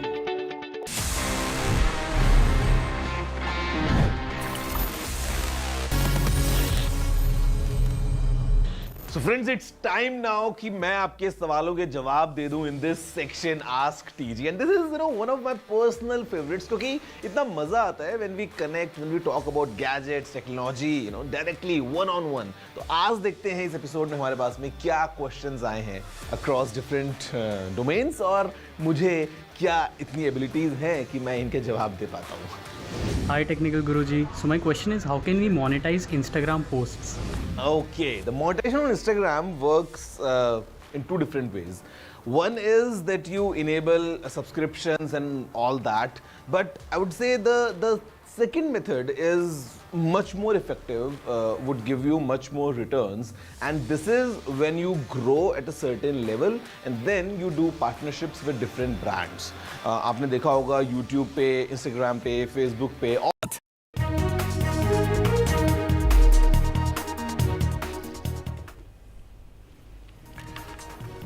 Now, Russian President Vladimir Putin is all set to extend his nearly quarter-century rule for 6 more years. According to Russia's Central Election Commission, Putin won 87% of the votes. The Russian leader only faced competition from 3 token rivals. His fiercest political foe, Alexei Navalny, died in the Arctic prison last month, and other critics are either in jail or in exile.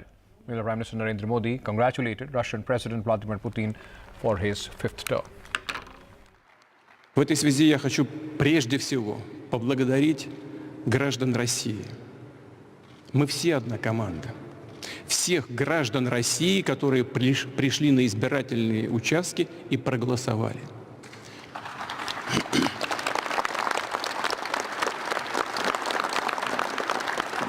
Еще раз хочу сказать, это чрезвычайно важная вещь.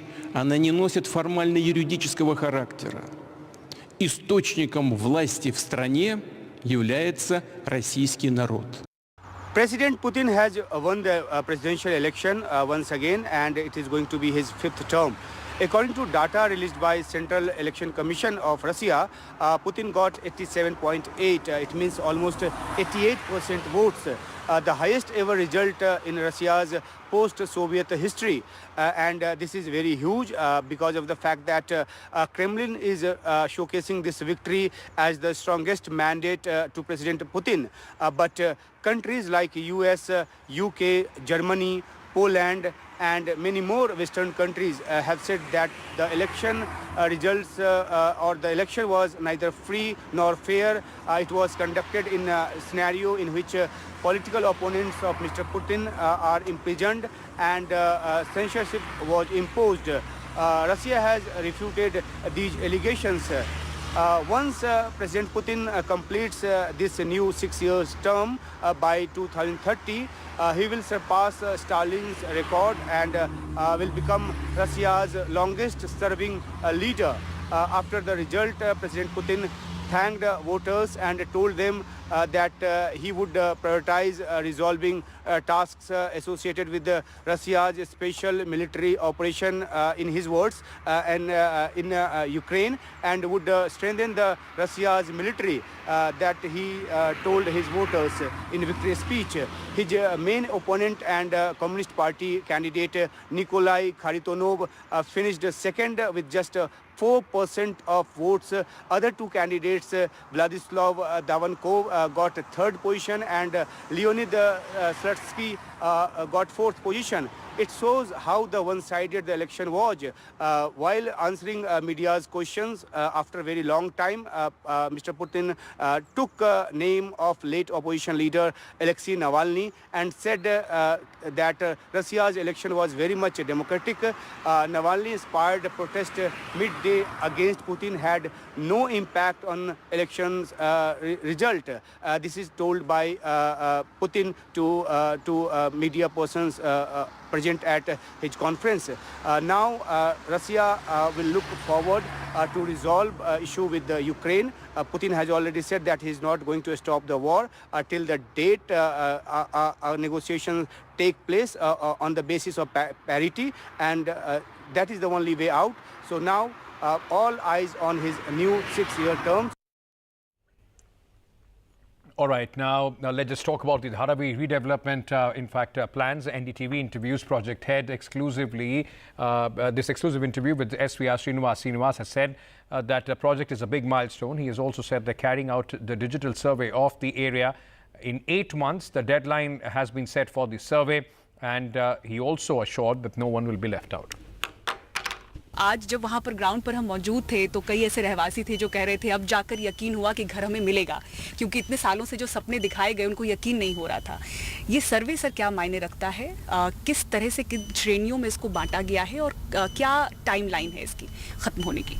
ये एक आज का जो सर्वे जो है जो आप गए थे वो एक धारावी रीडेवलपमेंट एक बड़ा माइलस्टोन है और इसके बारे में हमने नोटिस भी पहले ही पब्लिक नोटिस पब्लिश किया था कुछ दिन पहले, 7 दिन पहले, और उसी ज़रिए हम लोग सर्वे कर रहे हैं। So this is a first step in the right direction, that direction. और इसमें आज हाउस नंबरिंग हमने शुरू किया था और उसमें फिर उसके साथ साथ हम लोग कुछ टीम्स भी भेज रहे हैं और जिसके ज़रिए लोगों के बारे में पूरा इन्फॉर्मेशन लिया जाएगा। It will be A digital survey होगी, कुछ पेपर वगैरह उसमें इस्तेमाल नहीं करेंगे, because this is first step towards digital Dharavi, right. और दूसरा चीज़ ये अहम चीज़ है कि उसमें हम लोग कुछ डॉक्यूमेंट्स भी हमारा टीम्स उनको पूछेंगे लोगों को। सो डॉक्यूमेंट्स भी वो लोगों को एक बार दिखाना ज़रूरी है। वो डॉक्यूमेंट्स हम लोग स्कैन करके वापस दिया जाएंगे उनका। उसका एग्जांपल मैं दिखा दूँ, डॉक्यूमेंट्स बोले तो लोगों को समझा नहीं गा, फिर इसीलिए मैं एग्जांपल देना चाहता हूँ। जिसका आधार कार्ड हो या for example voter list ID हो या ड्राइविंग लाइसेंस हो, वो दिखाना ज़रूरी है उसका प्रूफ ऑफ एविडेंस के लिए। और दूसरा किसी का दुकान हो कि उसका गुमास्ता लाइसेंस रहता है, वो दिखाना ज़रूरी है। उसको कॉपीज तुरंत देना चाहिए और उसको तुरंत वापस दिए जाएंगे। और इसमें दूसरा चीज़ अहम चीज़ ऐसा है कि इसमें सिर्फ घरों का सर्वे नहीं होगा, उसमें फैक्ट्रीज होंगे या कम्युनिटी स्ट्रक्चर्स लाइक स्कूल्स होंगे प्राइवेट या गवर्नमेंट का, या टेम्पल्स होंगे, मस्जिद होंगे, ये सबका सर्वे होगी। सो इसमें फिजिकल सर्वे भी होगी, सोशियो इकोनॉमिक सर्वे भी होगी। और मैं मानता हूँ कि ये धारावी रीडेवलपमेंट में ये पूरा जो प्रोसेस चलने वाला है, इसमें एक अहम एक पहला और बहुत अच्छा बहुत बड़ा कदम है ये, ऐसा मैं मानता हूँ। Brought to you. Some people say the metaverse will only be virtual. One day this lecture hall will be made of code and driverless cars would be trapped in intersections. But even in this maze of the future, you can't wish away health. It's time to become more resilient.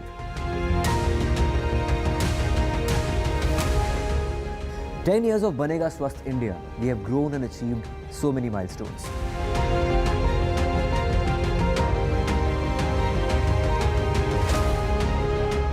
And now I have a plan to beat the urgency, to stop breathing with difficulty, to relieve getting choked with inactivity.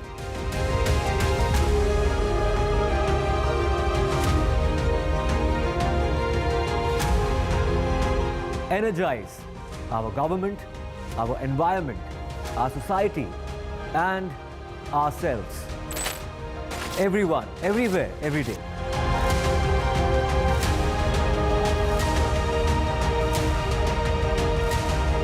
Banega Swasth India. One world hygiene. A debate has many facets. Perhaps no one right answer.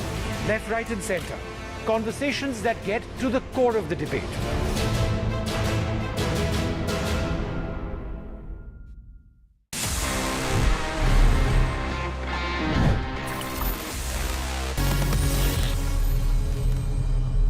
So friends, it's time now कि मैं आपके सवालों के जवाब दे दूं in this section Ask TG, and this is one of my personal favorites क्योंकि इतना मजा आता है when we connect, when we talk about gadgets, technology, directly one on one. तो आज देखते हैं इस एपिसोड में हमारे पास में क्या questions आए हैं across different domains और मुझे क्या इतनी abilities हैं कि मैं इनके जवाब दे पाता हूँ. Hi Technical Guruji. So my question is, how can we monetize Instagram posts? Okay, the monetization on Instagram works in two different ways. One is that you enable subscriptions and all that, but I would say the second method is much more effective, would give you much more returns, and this is when you grow at a certain level and then you do partnerships with different brands. आपने देखा होगा YouTube पे, Instagram पे, Facebook पे, all these influencers, they many times collaborate with different brands and वहाँ से you can monetize your content directly. So उसके लिए थोड़ा सा आपको मेहनत करना पड़ेगा. You need to make sure कि आपका प्रोफाइल एक certain level पे पहुंच जाए, and उसके बाद if you approach brands or if the brands approach you, you can monetize your posts, your stories, your reels, basically whatever content you post. If you are doing this in a partnership with a brand, you can have proper monetization.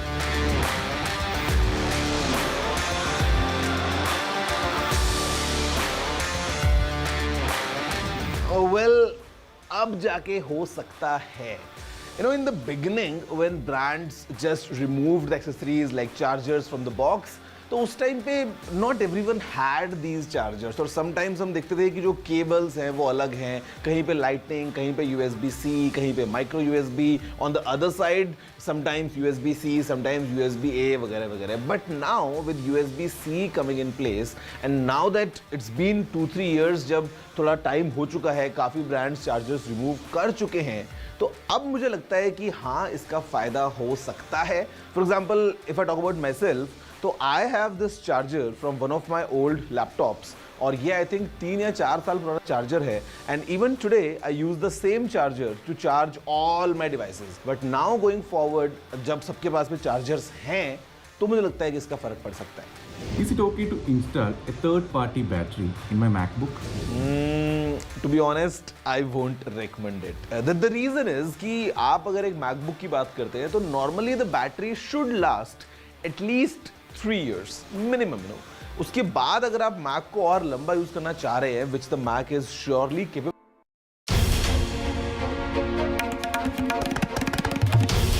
This is NDTV. And you're watching NDTV 24x7.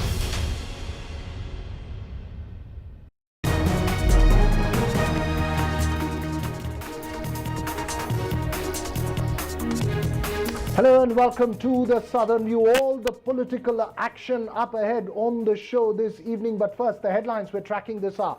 The Prime Minister in Shivamogga, as part of his southern push, hits out at the Congress government in the state as one that spreads lies. Karnataka Chief Minister Siddaramaiah asks the Prime Minister why he comes only during elections and didn't come to assess the drought situation.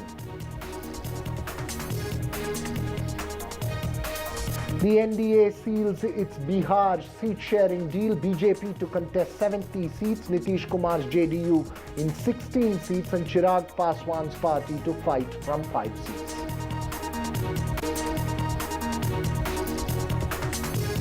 Money laundering case over fake drugs. The Enforcement Directorate registers a case in fake cancer drugs. Racket, 10 locations raided in the National Capital Region and in Delhi as well.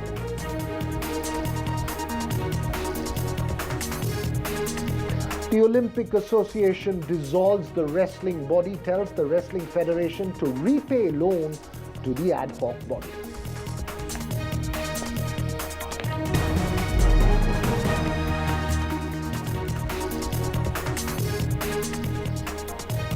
Well, first up this evening, all the political action down south with the Prime Minister continuing his southern push and attending public rallies in the states of Telangana, Karnataka and Tamil Nadu. What you're seeing on your screens is a road show that's on in Coimbatore, his 6th visit to the state of Tamil Nadu, which has begun this year as part of his southern push. There you see that road show in Coimbatore. Remember, it was initially denied permission by the police, and there was a quick visit to the High Court to get permission for that roadshow. Those pictures coming to you from Coimbatore, one of those areas where the BJP hopes to put up a strong fight in a state where it's often been relegated to being a marginal player. Can all this change the Dravidities for the BJP? That's the question that needs to be addressed in the Lok Sabha polls. Earlier in the day, the Prime Minister was in Telangana. The Prime Minister took on the INDIA alliance and the Congress for declaring that it was fighting against a quote-unquote certain Shakti or power, and turned the tables, at least tried to, by declaring that to him every woman was Shakti. A powerful exchange between the two sides played out earlier in the day. और ये सबसे बड़ा उदाहरण Bharatiya Janata party के अंदर देखने को मिलता है कि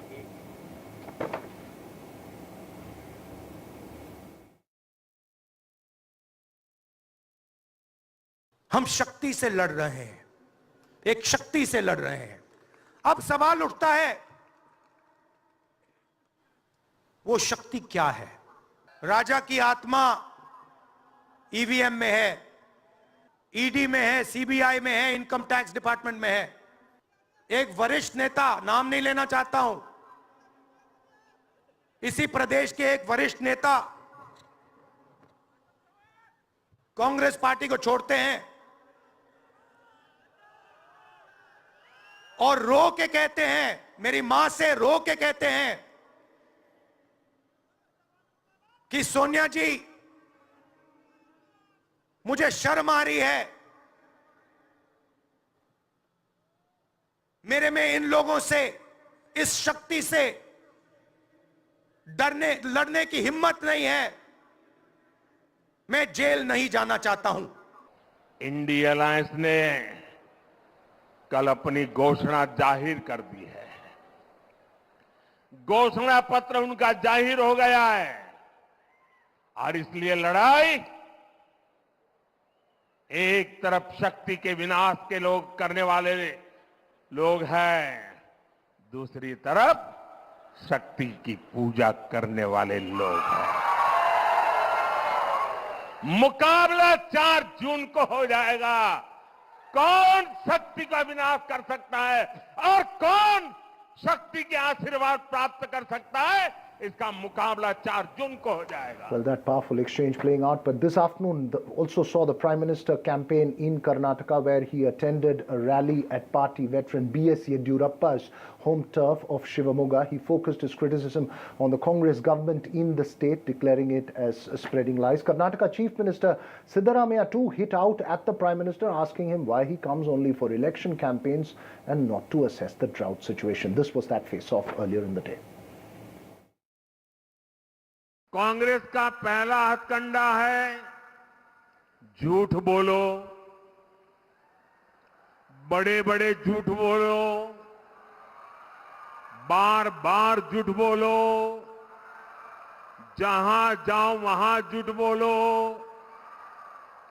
सुबह शाम झूठ बोलो। कांग्रेस का दूसरा हथकंडा है अपने झूठ को ढकने के लिए नए झूठ बोलो। कांग्रेस का तीसरा हथकंडा है जब पकड़े जाओ तो अपनी करतूतों का ठीकरा दूसरों के सर पर फोड़ दो। हर चुनाव से पहले कांग्रेस के लोग बड़े बड़े झूठे वादे करने में एक्सपर्ट हो गए हैं। यहां कर्नाटका में भी कांग्रेस ने यही किया। ನರೇಂದ್ರ ಮೋದಿ ಅವರು ಈಗ ಕರ್ನಾಟಕಕ್ಕೆ ಬರ್ತಾ ಇದ್ದಾರೆ, ಚುನಾವಣೆ ಇದೆ ಅಂತ ಬರ್ತಾ ಇದ್ದಾರೆ. ಬರಗಾಲದಲ್ಲಿ ಬಂದ್ರ ನಂಬರ್ 1. ನಂಬರ್ 2, 5 ತಿಂಗಳಾಯಿತು, ₹1 ಕೊಟ್ರ? ಅಕ್ಟೋಬರ್ ತಿಂಗಳಲ್ಲಿ 10ನೇ ತಿಂಗಳಲ್ಲಿ ಮನವಿ ಕೊಟ್ಟದು, ಇವತ್ತಿನವರೆಗೂ ಮಾಡಿದ್ರ? But is there a rebel worry for the BJP in the midst of that larger exchange with the Congress? What is seen as its southern bastion of Karnataka, party veteran and Kuruba leader K.S. Ishwarappa has decided to contest as an independent candidate against former Chief Minister B.S. Yediyurappa's son, who's the incumbent MP at Shivamogga. This after Ishwarappa's son was denied a ticket for the Haveri Gadag seat by the BJP, and he publicly blamed Yediyurappa for that decision. Though Ishwarappa did not attend the Prime Minister's Shivamoga rally, despite being asked, he reiterated his loyalty to the Prime Minister and said that he will give his support after winning that Lok Sabha seat. Another former Chief Minister, Sadananda Gowda, who was denied a ticket for the Bengaluru North seat, also publicly expressed his disappointment. ಯಡಿಯೂರಪ್ಪನವರ ಕುಟುಂಬದ ಬಗ್ಗೆ ಮಾತನಾಡ್ತಕ್ಕಂಥದ್ದು ಅರ್ಥಹೀನ. ಇವತ್ತು ಭಾರತೀಯ Janata party Karnataka ರಾಜ್ಯದಲ್ಲಿ ಇಷ್ಟು ಸದೃಢವಾಗಿ ಬೆಳೆದು ನಿಂತಿದೆ ಅಂತ ಹೇಳಿದ್ರೆ ಲಕ್ಷಾಂತರ ಕಾರ್ಯಕರ್ತರ ಒಂದು ಶ್ರಮ ಇದೆ. ಪಕ್ಷದ ಹಿರಿಯರ ಒಂದು ಅವಿರತ ಹೋರಾಟ ಇದೆ. ಯಡಿಯೂರಪ್ಪನವರು ಪಾದಯಾತ್ರೆಯಿಂದ ಹಿಡಿದು ಸೈಕಲ್ ನಡಿಗೆಯಿಂದ ಹಿಡಿದು ಮಾನ್ಯ ನರೇಂದ್ರ ಮೋದಿ ಅವರಿಗೆ, ಯಾಕೆಂದರೆ ನಾನಿವತ್ತು ಶಿವಮೊಗ್ಗ ಜಿಲ್ಲೆಯ ವಿವಿಧ ಮಠಾಧೀಶರ ಹತ್ರ ಹೋಗಿ ನಾನು ಆಶೀರ್ವಾದ ತಗೊಂಡು ಬರ್ತಾ ಇದ್ದೀನಿ. ನಾನು ಅವ್ರ ಕಾರ್ಯಕ್ರಮದಲ್ಲಿ ಇರೋಕ್ಕಾಗಲ್ಲ, ದಯವಿಟ್ಟು ನನಗೆ ಕ್ಷಮಿಸಿ.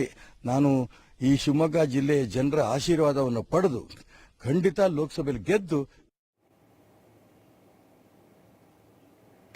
Well, those reactions, potential worrying, not really very strong grassroots leaders, some of them most reliant on the party, remember, but will these make a difference in a close election? Of course, keeping all those factions together is the critical challenge for the Bharatiya Janata Party as it tries to wrest the seats that it got in 2019 from the state of Karnataka. Obviously, the Congress also putting up a strong prestige battle here in the state of Karnataka. Quick check of how the party high command of the BJP is reacting to these questions, because there are about 8 seats for which the party is yet to declare candidates. Joining me now, my colleague Akhilesh Sharma, who tracks the BJP very closely. Akhilesh, is there a concern in the BJP about the different factions? Because the ticket distribution strategy seems to have reiterated the Yediyurappa hold over the party as well as influence of the Devagowda family. Well, it was expected because if you talk about Sadananda Gowda, in fact, he was the first one to come out in public and declare that he will not be contesting Lok Sabha elections and he will be taking sannyas from the active politics. But situation changed very rapidly because, you know, the Congress wants to counter the way Jagdish Shettar has been roped in back by the BJP, and that's why the Congress party is also keen to take some heavyweights of the BJP heavyweights along with it. That's why it is trying to rope in not only Sadananda Gowda but also Mr. Ishwarappa. And these two leaders, you know, we also seen during the assembly elections how Mr. Ishwarappa was upset, and in fact Prime Minister Narendra Modi had to call him, and after that, you know, he was pacified and he worked for the party's win. But Jagdish Shettar, of course, switched side at the time of the assembly election, but now BJP has won him back, and he is also given ticket for the Lok Sabha election. But Mr. Sadananda Gowda's case is very interesting because he has declared publicly that he will not be contesting the Lok Sabha election, but now he has got some fillers from the Congress party. That's what the BJP leaders are claiming, and that is why he is kind of saying that, you know, the BJP has ignored him. The BJP now trying to sabotage his chances to contest Lok Sabha elections. So all these are allegations which are being made by Sadananda Gowda. But BJP sources also said that these two leaders do not have much significance presence in Karnataka politics, and that is why if it comes to, you know, them leaving the party, it won't hurt the BJP much. Right, important, Akhilesh, also that to remember that a parliamentary election dynamics for the BJP is much different from an assembly election where factions matter. In a parliamentary election, the party is seen to have a much more stronger hold. But stay with us, Akhilesh, because in the midst of all that political action, interestingly, in the neighboring state of Telangana, State Governor Tamilisai Soundararajan resigned from office and is likely to contest the Lok Sabha polls from Tamil Nadu. She had contested the 2019 Lok Sabha polls from the Thoothukudi constituency in southern Tamil Nadu and lost to DMK leader Kanimozhi Karunanidhi. Then she was also, remember, the former state BJP president in Tamil Nadu. This is what she said after all these news came out. I'm really very moved, and I am very unhappy to leave the Telangana people, but I am happy to, I'm returning for the service of the people, and I thank each and everyone, my brothers and sisters, elders of Telangana, and I will be always in touch with you. Telangana days are very, very memorable for me, and I'm your sister ever. Well, Akhilesh Sharma is still with us. Along with us is also Uma Sudhir from Hyderabad, as well as Sam Daniel from Chennai. Akhilesh, quite interesting that you find a governor resigning and going back into grassroots politics. Often there are several questions that will also be raised about it, but was this something that was expected? Well, it's very interesting because it normally doesn't happen that a governor who is a post which is normally considered to be, somebody who has been retired from the active politics that has been made a governor in different states. But there's a precedent also in neighboring Kerala. We have seen that how the former Kerala BJP president, he was appointed the governor of Mizoram, but just prior to 2019 election, he resigned from the post of governorship and then he contested unsuccessfully against Shashi Tharoor in Thiruvananthapuram. So there's a precedent as far as the BJP is concerned, and of course you know it very well that Tamilisai Soundararajan is somebody who is a very senior BJP leader as far as Tamil Nadu politics is concerned. She was a state BJP president also.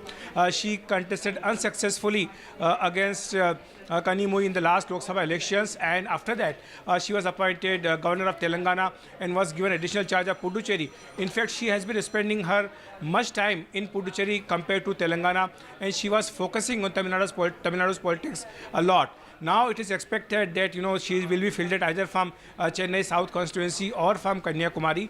She comes from a very influential Nadar community, and BJP hopes that by fielding her in the next Lok Sabha elections, the list is going to be coming soon, maybe tomorrow or by day after tomorrow. And by fielding her in Tamil Nadu, BJP hopes that she will give a tough fight to the ruling DMK. Right, interesting that you make that point there. All BJP leaders wanting to be seen as in the fray in the state of Tamil Nadu, where the party is trying to build itself. Obviously, Tamilisai Soundararajan, as you pointed out, a long history with the BJP state unit there. Uma Sudhir, anything specific you're picking up from the Raj Bhavan there in Hyderabad? Is there any indication of the seat that she may choose to contest if she's going to contest the Lok Sabha polls from Tamil Nadu?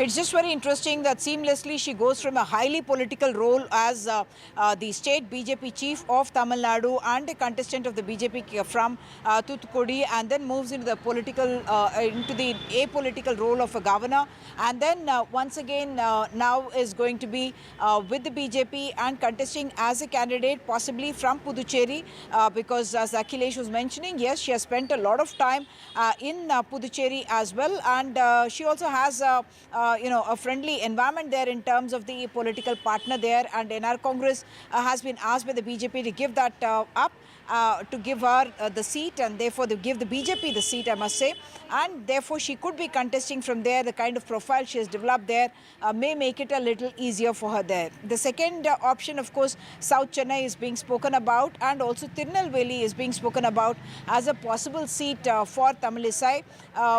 Of course, during the run-in with the Telangana Chief Minister, the accusation against her was that she was taking on a political role and therefore taking on the BRS government here. That is what the criticism against her was. And just before leaving the governor's post, she had expressed her inclination to join active politics and become a full-time politician again, and that's what she has done today when the opportunity has come knocking. BJP looking for talent with no alliances there, and therefore having to fill up all those 39 seats with what they could see as eligible candidates, winnable candidates, and therefore Tamilisai also getting back to electoral politics. Back to you. Right. Akhilesh, very quickly before I let you go, I know you have a show in our sister channel NDTV India at 7:30, but before we let you go, very quickly from you, in a sense, from the BJP's point of view, for somebody to leave the Raj Bhavan and go back to contest, is this something seen as a message from the party high command that we want all senior leaders, as Uma is putting out, to contest in the state? Or is there a sense also within the BJP that it's not just vote shares we're going after in these polls there in the state of Tamil Nadu, where it's been a marginal player so far? That's correct, absolutely, Viraga, because we have seen that the BJP's strategy has been to, go seat by seat strategy. And that's why BJP is focusing on each and every Lok Sabha seat as far as South India is concerned. We have seen that how in the past few months or so, Prime Minister Narendra Modi has been spending lot of time, especially in South Indian states like Tamil Nadu, Telangana, Andhra Pradesh, Kerala, and of course Karnataka. And the reason is being that, BJP knows it very well that if it has to reach the target of 370, the saturation point in the North India has come, and now they have to, get the new catchment areas. That's why the BJP is trying to explore all these seats. And of course, to resign from the post of governorship, as I mentioned earlier, that, governorship is something which is a signal that a leader has retired from the active politics. But to, resign and then bring her back to the active politics is very serious message as far as Tamil Nadu politics is concerned. BJP is trying its best to not only to get a maximum number of votes, but also to earn, to win at least few seats in Tamil Nadu. As we've seen, Akhilesh, several times, there's no permanent retirement in politics. When the power calls and the smell of potential results call, then any politicians back in the fray. Sam Daniel also with us. Sam, any quick word that you're picking up in terms of the seat that she could potentially be choosing for herself?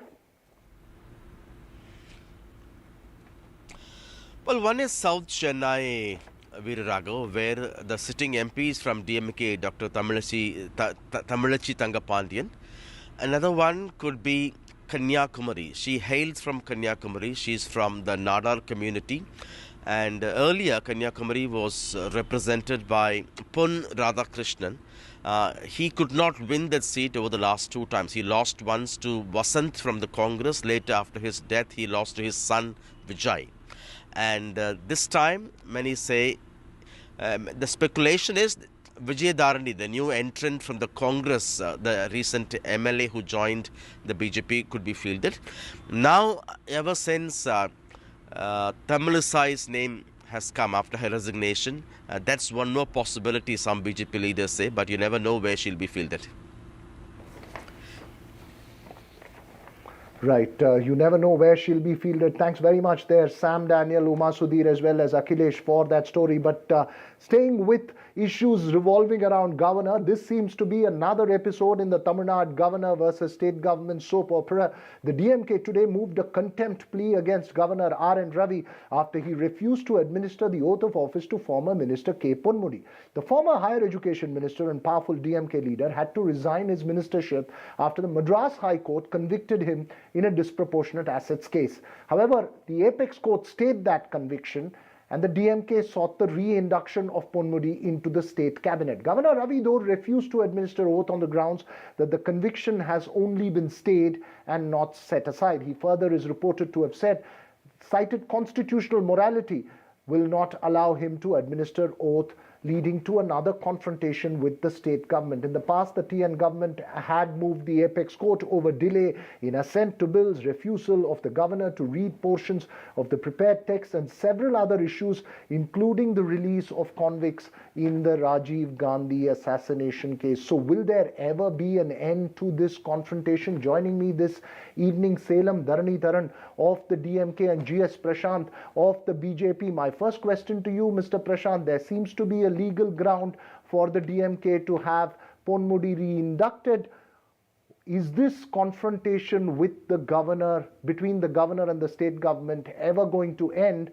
It's returned to the apex court today. Veera, firstly, governor, as we know, is a constitutional authority. He has taken a decision, and that has been challenged by the state government, and the matter is pending before the Supreme Court now.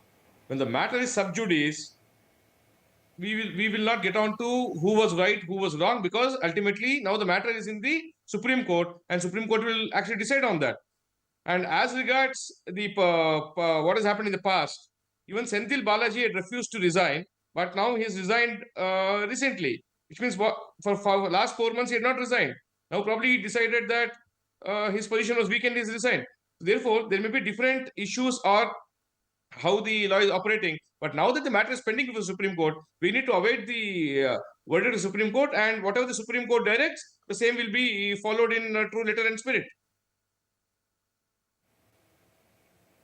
Okay, Salem Dharnitharan, the question that the BJP may not officially but at least side is asking, on the side is asking, is what is the need to reinduct a minister who has been convicted by a court no less than the High Court? Though there has been a stay from the Supreme Court, can you not wait for a final judgment before reinducting a minister into the state cabinet? And this is not on legal grounds, but the question is raised on moral grounds. Your response? People like R and Ravi are third-rated politicians masquerading as governors, right? No, I think trial court Mr. has Dhanidharan, acquitted. I Trial think court for the has choice acquitted of language Ponnuri. you use, be very careful. No, You are I think talking about a you're constitutional not a governor authority. You spokesperson. can't Let use me these not. words. Please do not interrupt Veera, me I on my think time. you have Please. to ensure that Please do not interrupt me on my time. That is unparliamentary my language right. I is can not say used. whatever you want. See, Let's I can not use speak bad whatever language. I want. Let's It's my not right. use bad Right? language. That's Yeah, go ahead. yes. Having No, said but that, let's I would not like use to bad say, language. Please go ahead, Salem Dharnitharan. yeah, Make your trial point. court has acquitted, right? Has Ponnuri, and the High Court took so motor cognizance and gave a sentence. That sentence has now been suspended by the Supreme Court, which means that as of now he is acquitted. Which is why even the Election Commission of India, right, which had earlier called Thirukkoilur, his constituency, vacant, has recalled that order. As of now, the constituency is not vacant. So as per law, he's a MLA and it's a prerogative of my chief minister to appoint whoever he wants to appoint as a minister. So the governor has only duties and not functions. So he is not his job to decide who will my chief minister appoint as a minister or not in the cap, or induct whoever he can induct whoever he wants in the cabinet. That's the whole point. The governor has no right to question that. And also the governor is subservient to the Supreme Court, and Supreme Court has suspended the sentence, and Supreme Court does not have a problem with him continuing as a minister. So who is the governor? So I think by this, I think he is actually violating the Constitution of India and is going against the Supreme Court. There's contempt of court, clear case of contempt of court. He will definitely come around and regret this decision. As a governor, he has no functions and only duties. His job is only to listen to the state council of ministers, because state council of ministers represent the voice of the people of Tamil Nadu, because people of Tamil Nadu elected the MLAs. The MLA in turn have elected a chief minister from the council of ministers. That is why even the Supreme Court has time and again said, right, the voice of the governor is nothing but the expression of the state council of ministers. As simple as that. So when the chief minister has said that this we want to reinduct, absolutely. Let me just take that across to GS Prashant. Prashant, the problem is that every time there is a confrontation and it goes to the Supreme Court, this is becoming embarrassing and a hugely cumbersome process in the functioning of a state machinery. Obviously, you will not use the same parallel for the president and the prime minister. Why is the governor going ahead in this confrontation move is the question from the DMK. See, why a governor takes a particular decision, on what basis, I'm sure he is given his note as to on what basis he is not going ahead with the induction. Be that as it may, all that I'm trying to make a point here is that once that decision by the governor has been challenged by the DMK in Supreme Court, and the Supreme Court is seized of the matter, ultimately till the Supreme Court decides, the matter is sub judice, and there's no point in taking sides and saying what could have been done or what should have been done. Ultimately, the matter will be decided with the apex court now. Like in most cases, when the matter reaches the apex court decides. Salem Dharnitharan. So the simple matter is the chief is a prerogative of the chief minister to. Sorry, it is a prerogative of the chief minister, right? He can appoint whoever he wants into the cabinet as a minister.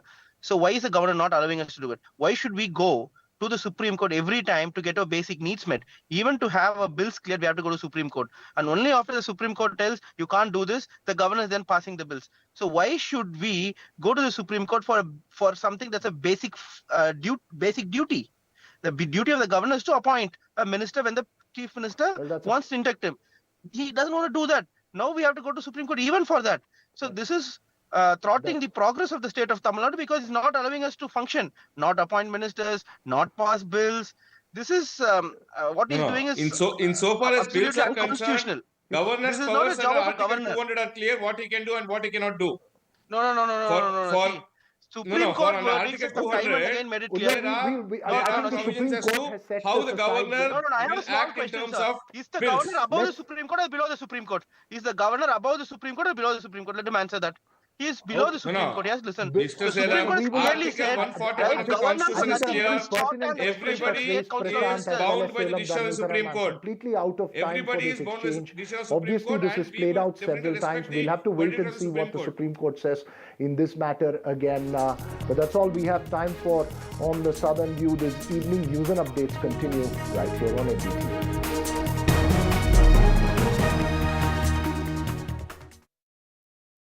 This show isn't just about news from the southern states. It's one that looks at the rest of India and the world from a diverse South India point of view. Because NDTV has always taken the southern view seriously. The Southern View with Veera Raghav, only on NDTV 24x7.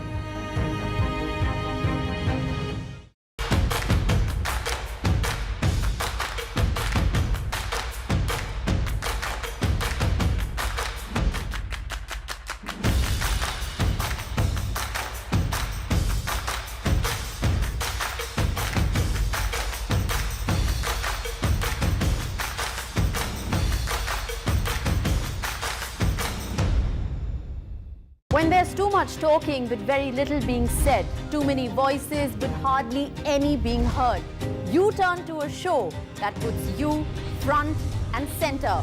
A show that headlines the stories of the people, by the people, for the people.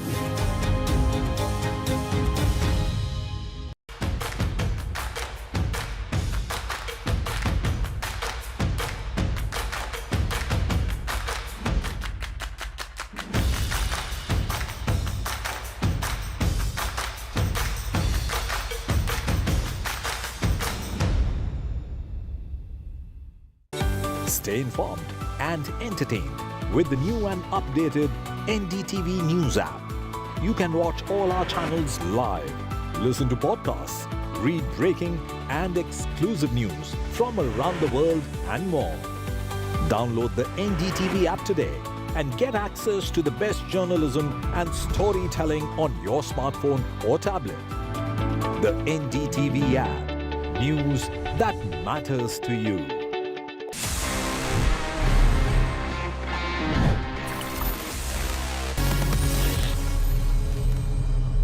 So friends, it's time now कि मैं आपके सवालों के जवाब दे दूं in this section Ask TG, and this is one of my personal favorites क्योंकि इतना मजा आता है when we connect, when we talk about gadgets, technology, directly one on one. तो आज देखते हैं इस एपिसोड में हमारे पास में क्या questions आए हैं across different domains और मुझे क्या इतनी abilities हैं कि मैं इनके जवाब दे पाता हूँ. Hi Technical Guruji. So my question is, how can we monetize Instagram posts? Okay, the monetization on Instagram works in two different ways. One is that you enable subscriptions and all that, but I would say the second method is much more effective, would give you much more returns, and this is when you grow at a certain level and then you do partnerships with different brands. आपने देखा होगा YouTube पे, Instagram पे, Facebook पे, all these influencers, they many times collaborate with different brands and वहाँ से you can monetize your content directly. So उसके लिए थोड़ा सा आपको मेहनत करना पड़ेगा. You need to make sure कि आपका प्रोफाइल एक certain level पे पहुंच जाए, and उसके बाद if you approach brands or if the brands approach you, you can monetize your posts, your stories, your reels, basically whatever content you post.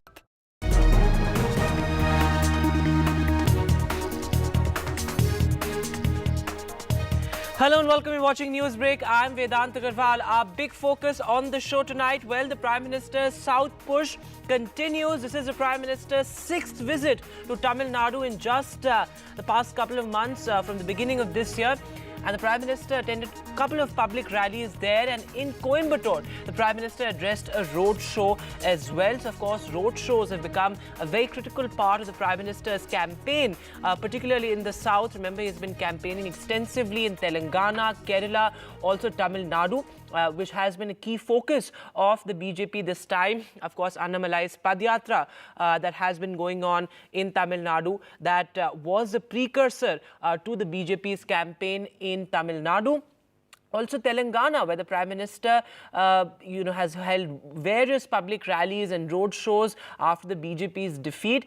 But of course, the BJP's rise in Telangana has been pretty significant. Sam Daniel is now joining us live on Newsbreak this evening. So Sam, just looking at Tamil Nadu, going beyond the optics of the Prime Minister's visit there, two questions. One, how much does this messaging around brand Modi, how much does this resonate with the voters in Tamil Nadu? And many would also point out that the BJP's rise perhaps has not been as organic in Tamil Nadu or the southern states as it has been in the Hindi heartland. Well, the extent of growth in Tamil Nadu, Vedant, is yet to be established electorally for the BJP. Going by the 2021 assembly elections in Tamil Nadu, the BJP at the moment has only around 2.5% vote share. But since then, the BJP state chief Annamalai has been extensively touring Tamil Nadu through his Padayatra over the last 7 months, and that, the BJP says, has helped them to expand their footprint.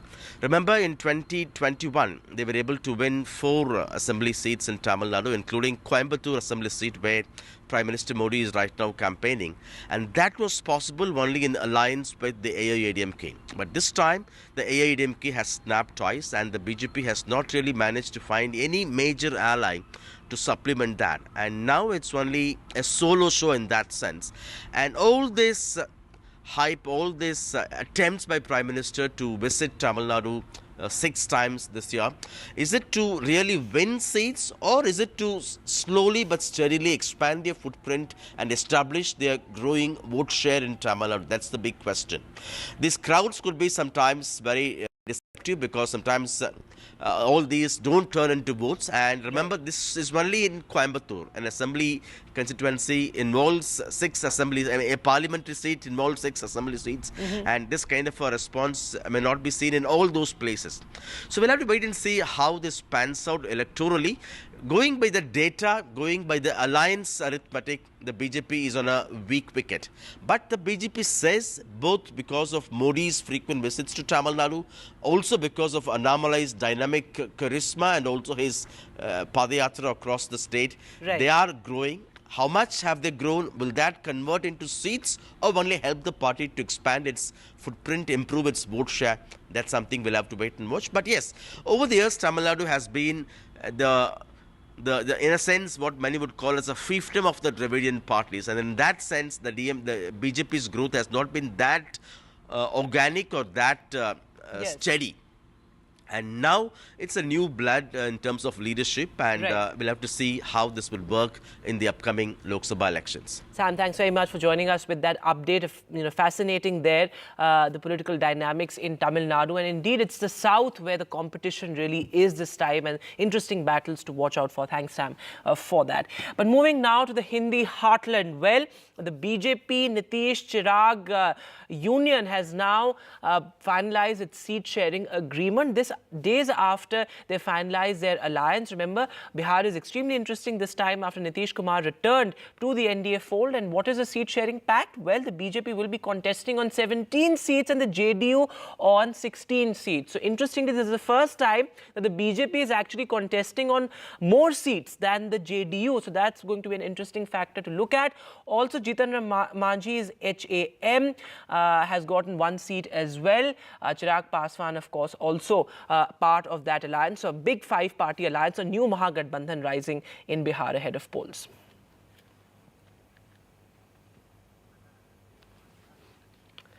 In other news now, the big electoral bonds flashpoint ahead of the Lok Sabha polls. Well, the Supreme Court has asked the SBI to file an affidavit by 5 p.m. indicating that all details have been disclosed related to the electoral bonds. So the Supreme Court indeed coming down hard on the SBI, asking them to disclose all details that it has. Take a look at this report.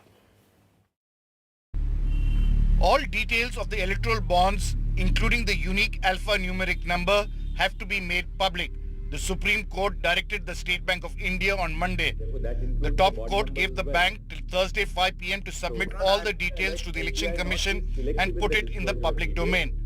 The Supreme Court's direction came despite attempts by the business houses, the government and the SBI to try and explain the perils of disclosing all the details.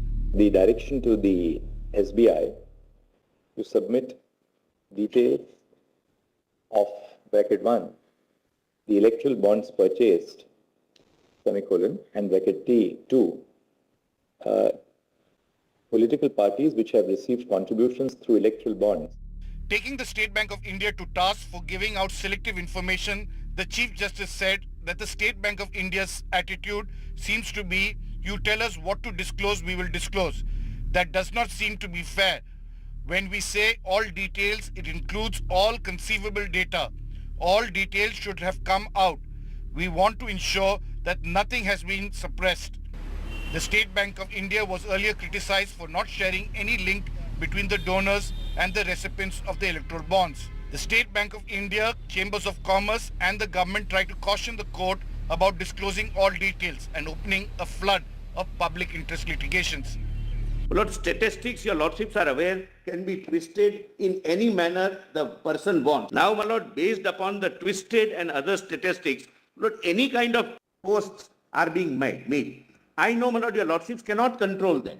The question is, would your lordships, my lord, consider issuing a direction Not been disclosed. Now we'll disclose it, my lord, whatever. We must have finality to it. Yes, we'll do it, my lord. There's no problem. Just that this constant, my lord, the media constant beating down and the petitioners giving public interviews saying, we will take the State Bank to task and we will show this and we will haul them up for contempt, etc., etc. To correction, I didn't find any order which says all further actions will be subject to the judgment or something. The Constitutional Bench, however, was not ready to oblige, saying its shoulders are broad and we are concerned by the law. As judges, we decide according to the Constitution. Correct, my lord. We are governed by the rule of law. We are also the subject matter of comment on the social media and the press. But surely, as an institution, our shoulders are broad enough. No, I'm saying, I'm not, my lord, for a second. Our court has an institutional role to play in a polity which is governed by the Constitution and the rule of law. The stage is set for a full public disclosure of the electoral bonds, but this data will be available from 2019 onwards and will be able to correlate the donor to the political party. This after apprehensions were voiced by the centre, the Chambers of Commerce, as well as the State Bank of India. With camera person Sushil Rati, Sunil Prabhu, NDTV. So, well, disclose all data. That is a clear order from the Supreme Court. But moving now to the big international headline, well, Russian President Vladimir Putin is set to extend his nearly quarter-century rule for 6 more years. According to Russia's Central Election Commission, Putin won the electoral vote by 87%. It was a foregone conclusion because all of his competitors have been, either jailed, and his fiercest political rival, Alexei Navalny, died in an Arctic prison.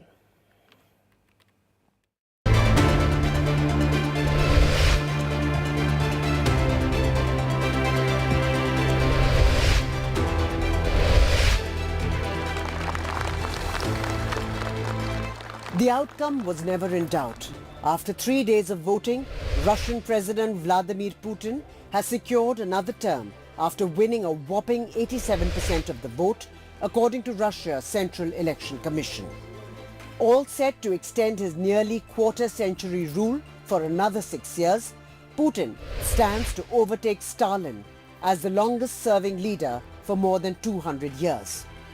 Immediately after the victory, Putin warned the West that a direct conflict between Russia and the US-led NATO would mean World War III was just a step away. Я думаю, что все возможно в современном мире, но я уже говорил, и это понятно для всех, что это будет в одном шаге от полномасштабной Третьей мировой войны. Думаю, что в этом вряд ли кто-нибудь заинтересован. The Russian leader did not face any credible competition as there were only 3 token rivals. While the Communist Party candidate Nikolai Kharitonov collected a little more than 4% of the vote, other candidates garnered even less. Kharitonov even praised Putin ahead of the election. Putin's fiercest political foe, Alexei Navalny, died in an Arctic prison last month. Other critics are either in jail or in exile. After the result, President Putin thanked voters and told them that he would prioritize resolving tasks associated with Russia's special military operation, in his words. The US and its allies condemned the Russian election, while the US said the vote was obviously not free nor fair. Ukraine's President Zelensky said Putin was sick with power and is doing everything to rule forever. With Uma Shankar Singh in Moscow, Vishal Vivek for NDTV. Moving now to the big Tamil Nadu government versus a contentious governor battle, and now that has reached the Supreme Court. The Tamil Nadu government moved the Supreme Court as the Tamil Nadu governor refused to appoint Ponmudi as a minister. In fact, a senior advocate Abhishek Manu Singhvi mentioned the matter before the CJI for urgent listing, and the CJI asked Singhvi to circulate an email. So that's how the events panned out. But the Tamil Nadu government has said that this refusal to swear in Ponmudi as a minister is something that is unconstitutional.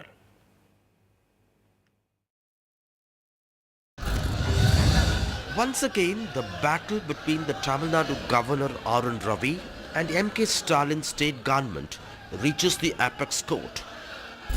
The ruling DMK has now moved a plea against the governor after he refused to administer oath of office to disqualified Minister K. Ponmudi to be re-inducted into the cabinet after the Supreme Court stayed his conviction in a disproportionate assets case.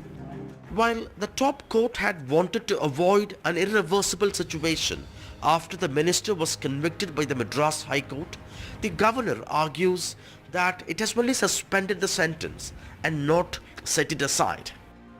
He becomes an MLA again, when a person who can be an MLA can also be a minister, provided he enjoys the support of the chief minister. In this case, both are there. What Governor R.N. Ravi does is, he doesn't believe in the constitution. He acts as he wish, or he listens to the diktat that comes from the center. This confrontation is just the latest in a long list. In the past, Governor Ravi refused his assent to bills passed by the Assembly and referred reenacted bills to the President, defying rules. He refused to appoint government nominees for key positions and skipped portions of the government's official speech in the State Assembly twice. Governor Ravi also refused to release convicts in the Rajiv Gandhi assassination case, and the Supreme Court had to finally order their release. Opposition ruled states see a pattern in governors undermining elected governments, their rights, and running a parallel administration. The ruling DMK calls R.N. Ravi a repeat offender and wants him recalled. The big question, is the governor going too far, misusing the constitutional immunity? In Chennai with Suresh, Sam Daniel, for NDTV.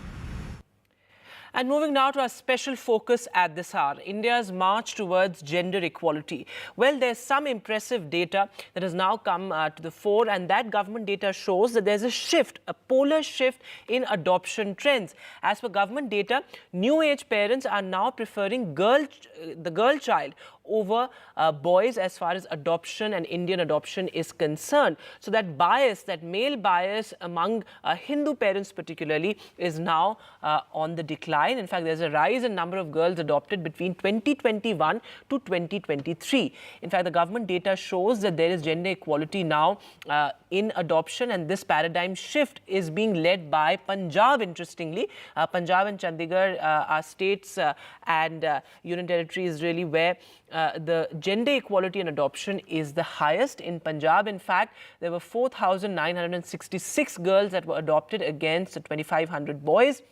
And if you look at the all India figure, nearly 9,500 girls were adopted against 6,000 boys in just 2 years. So this is something that has been, going on. This trend is something that we've seen in the past couple of years. In fact, from 2016 onwards is when this trend started sort of to be visible. So there is a dramatic change in trends, and this is a Hindu Adoption Act that we're talking about. Now, traditionally, there was a male bias along longing for a male child, particularly because of last rites and traditional practices like those. But that is now transitioning. We are in a transition mode as we speak, because new age parents are now bucking this trend of preference for the male child. Let's go back to that graph and look at how this trend has really grown in the past 5 to 6 years, starting from 2016. Well, it was in 2016 that the male to female ratio almost started leveling, and till 2021, it was actually the preference for the girl child that started to be visible. So this graph is really defining this gender equality in adoption is really something that India has been batting for. And interestingly, Punjab is a state that is leading the change as far as gender equality in adoption is concerned. Though there is one caveat here as well that we must talk about. That is that under the Hindu Adoption Act, registrations are not mandatory. So this data has been tabulated essentially from the adoptions that have been registered under the Hindu Adoption Act. Because of this caveat, there are of course several adoptions that have not been registered, and if that data was to be factored in, there could be differences that we could observe in this figure as well. But of course, by and large, a positive trend of gender equality as far as Indian adoption is concerned. All right, so this dramatic change being led by Punjab, as I said. Jagmati Sangwan is now with us on the broadcast. She is a prominent women's rights activist. Also, Abha Singh will be joining us in a short while from now, advocate and social activist. But Ms. Sangwan, thanks very much for being with us. How do you see this trend or this transition from a very evident male bias in adoptions to now more gender equality in adoptions? What, according to you, are the primary reasons of this change in the trend? First of all, you see the data available on the sex ratio at the lower level in Punjab, Haryana, and these all at national level also. The trends being observed over there don't support this transition so strongly because you see the recent survey conducted on sex ratio in Haryana, it shows a very nominal improvement or some stability, but huge sex ratio decline in 18 districts of Haryana out of 22. So there is a need to go deeper. Which strata of the society has been included as respondents, and whether it is more related to the issueless couples from cities, from urban side or rural side. And one of the regions could possible regions could be, according to me, that these are only girl childs who may be available in more numbers because orphanage relates to girl child more in comparison of boys. Abha Singh is also with us. Ms. Singh, how do you look at this data and how do you look at this change in the trend as far as adoption is concerned? Of course, we also are constantly mentioning health warnings that this is not the complete data because you have many adoptions that have not been registered.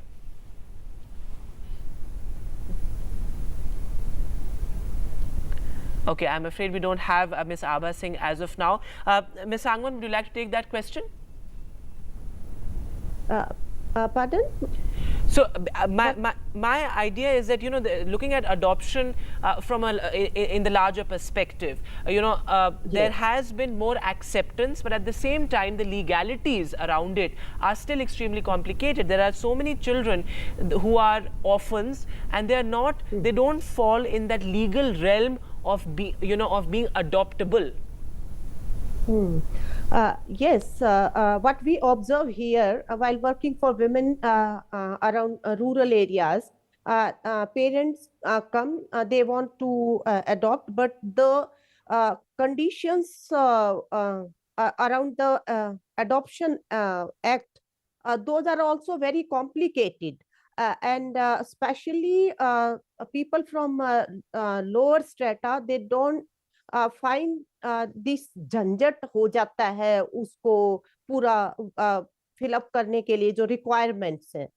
So they hardly opt for this registration and all, and that is why a lot of illegal adoption is going around, and people are actually forced to. Yes, there are allied problems with the adoption, but as far as the issueless couples who are opting for girl child, I again want to emphasize that the sex ratio at the ground level and the trends going on at the ground level in sex ratio, those don't support this transition so strongly. So there is a need to go deeper and more Right. investigation is required. The base Absolutely. of And the legal database framework also perhaps needs to be evolved. Thanks very much, Ms. Sangman, for joining us with that, of course. This is an extremely important debate, and we'll keep a close focus on this change in trends. Extremely fascinating there. But for now, we'll take a short break, but news continues on the other side.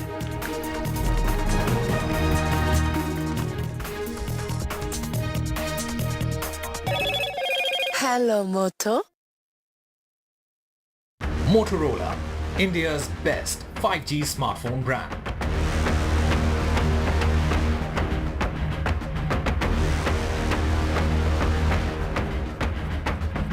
PM Modi's mega roadshow in Coimbatore. Chief Minister Soundararajan attacks Prime Minister over the water crisis.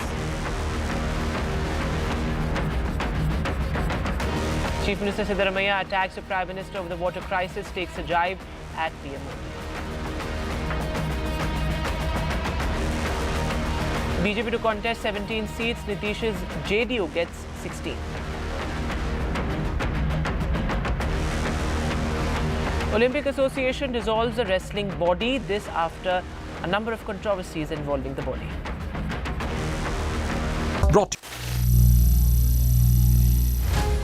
Some people say the metaverse will only be virtual.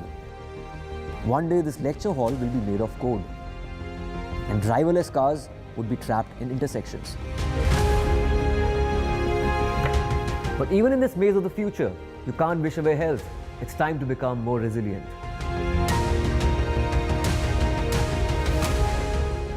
"10 years of Banega Swasth India, we have grown and achieved so many milestones.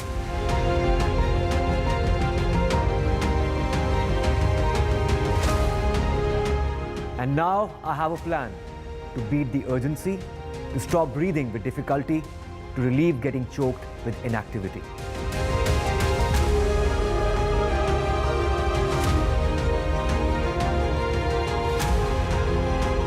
Energize our government, our environment, our society, and ourselves.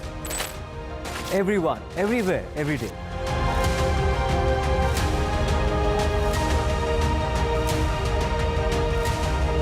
Banega Swasth India.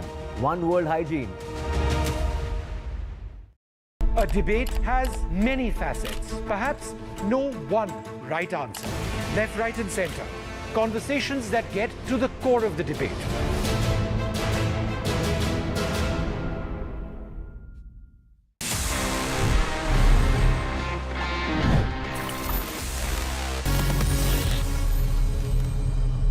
So friends, it's time now कि मैं आपके सवालों के जवाब दे दूं in this section Ask TG, and this is one of my personal favorites क्योंकि इतना मजा आता है when we connect, when we talk about gadgets, technology, directly one on one. तो आज देखते हैं इस एपिसोड में हमारे पास में क्या questions आए हैं across different domains और मुझे क्या इतनी abilities हैं कि मैं इनके जवाब दे पाता हूँ.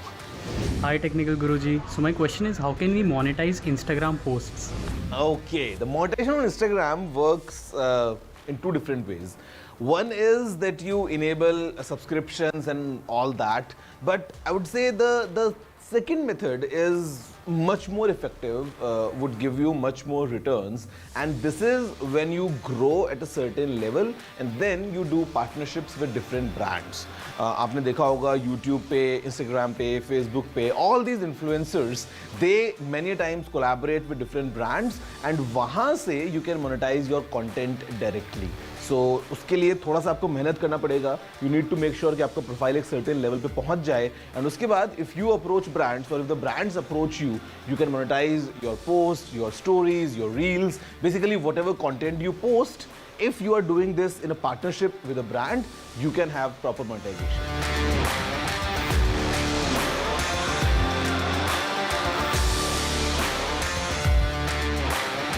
Oh, well, अब जाके हो सकता है.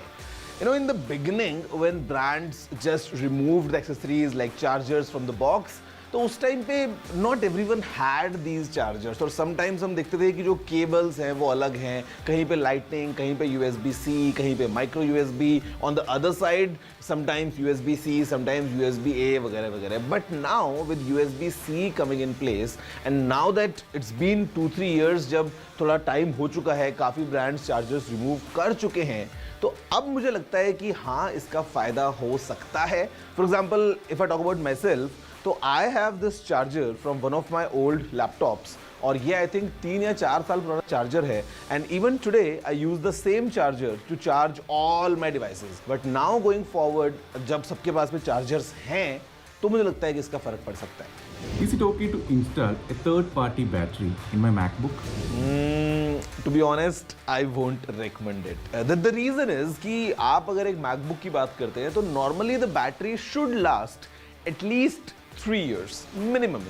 उसके बाद अगर आप Mac को और लंबा यूज करना चाह रहे हैं, which the Mac is surely capable of, तो उस टाइम पे if you install a third party battery saving a few bucks here and there, तो उस टाइम पे ठीक है, आपका काम चल जाएगा, but then the experience might not be exactly the same, और शायद आप अपने MacBook की लाइफ स्पैन को थोड़ा सा कम कर दें.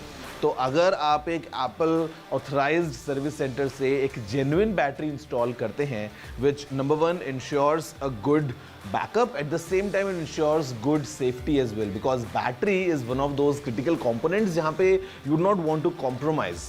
तो आप अगर एक जेन्युइन पार्ट लेते हैं, आपको बैकअप भी अच्छा मिलेगा, और आप अगेन आगे आने वाले 2-3 साल तक अपने लैपटॉप को ईजिली यूज कर पाएंगे with great battery life.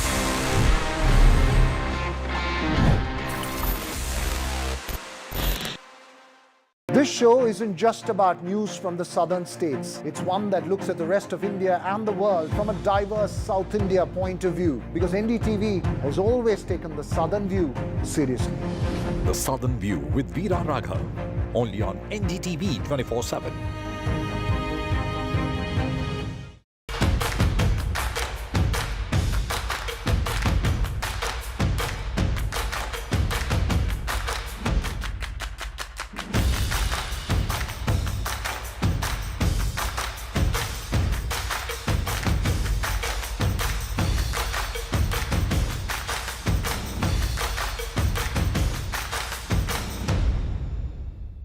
There's too much talk.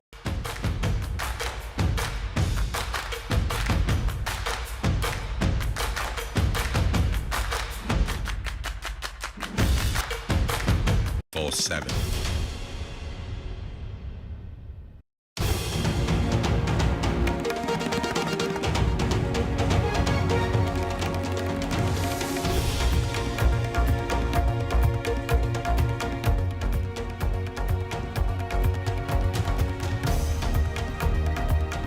नमस्कार, आप देख रहे हैं एनडीटीवी नेटवर्क पर हमारा विशेष कार्यक्रम बैटल ग्राउंड. 2024 के लोकसभा चुनाव के लिए आपको तो पहले से पता ही है कि चुनाव का मतलब होता है एनडीटीवी पे चुनाव की खबरें देखना और एनालिसिस को समझना.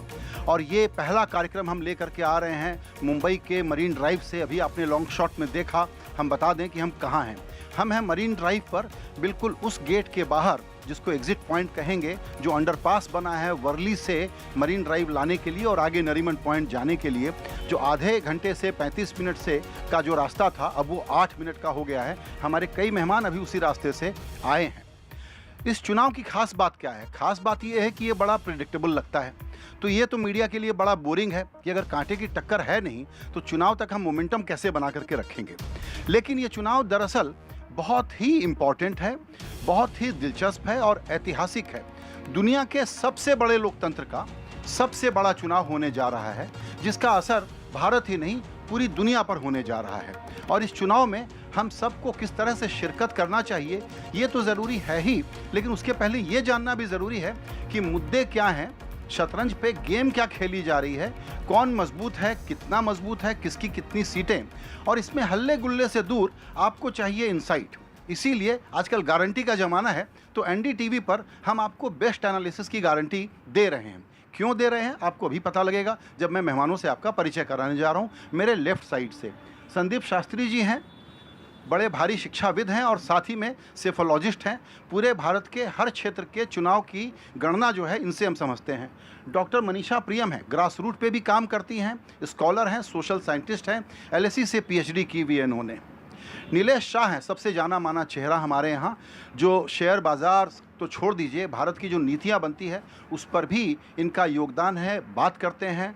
और स्टॉक मार्केट के अलावा इकोनॉमी के बारे में जो भारत में चलता है, जैसा मैंने कहा ग्रास रूट से लेकर के मैक्रो पॉलिसी तक, वो हम समझेंगे नीलेश भाई से। बड़े जाने माने अर्थशास्त्री हमारे साथ हैं नीलकंठ मिश्रा, जो एक्सिस में हैं। नीलेश भाई कोटक में काम करते हैं और ये दोनों इस वक्त UID और भारत की कई पॉलिसीज़ हैं जिसमें काफ़ी कंट्रीब्यूट कर रहे हैं। तो इकोनॉमी की एक इनसाइड समझ जो होनी चाहिए वो ये लोग रखते हैं और आज आपको बड़ी इंटरेस्टिंग बातों की जानकारी मिलेगी। हमारे साथ हैं अमिताभ तिवारी, इनसे भी आप परिचित हैं बिल्कुल। ये भी बहुत अच्छी राजनीतिक एनालिसिस करते हैं और पॉलिटिकल कमेंट्री इनकी सुनने लायक होती है। रोहित चंदावरकर महाराष्ट्र के जाने माने राजनीतिक पत्रकार हैं, हमारे सीनियर कॉलीग हैं और महाराष्ट्र की बारीकियों को हम इनसे समझेंगे। आप सब लोगों का बहुत बहुत शुक्रिया जो वक्त आपने निकाला।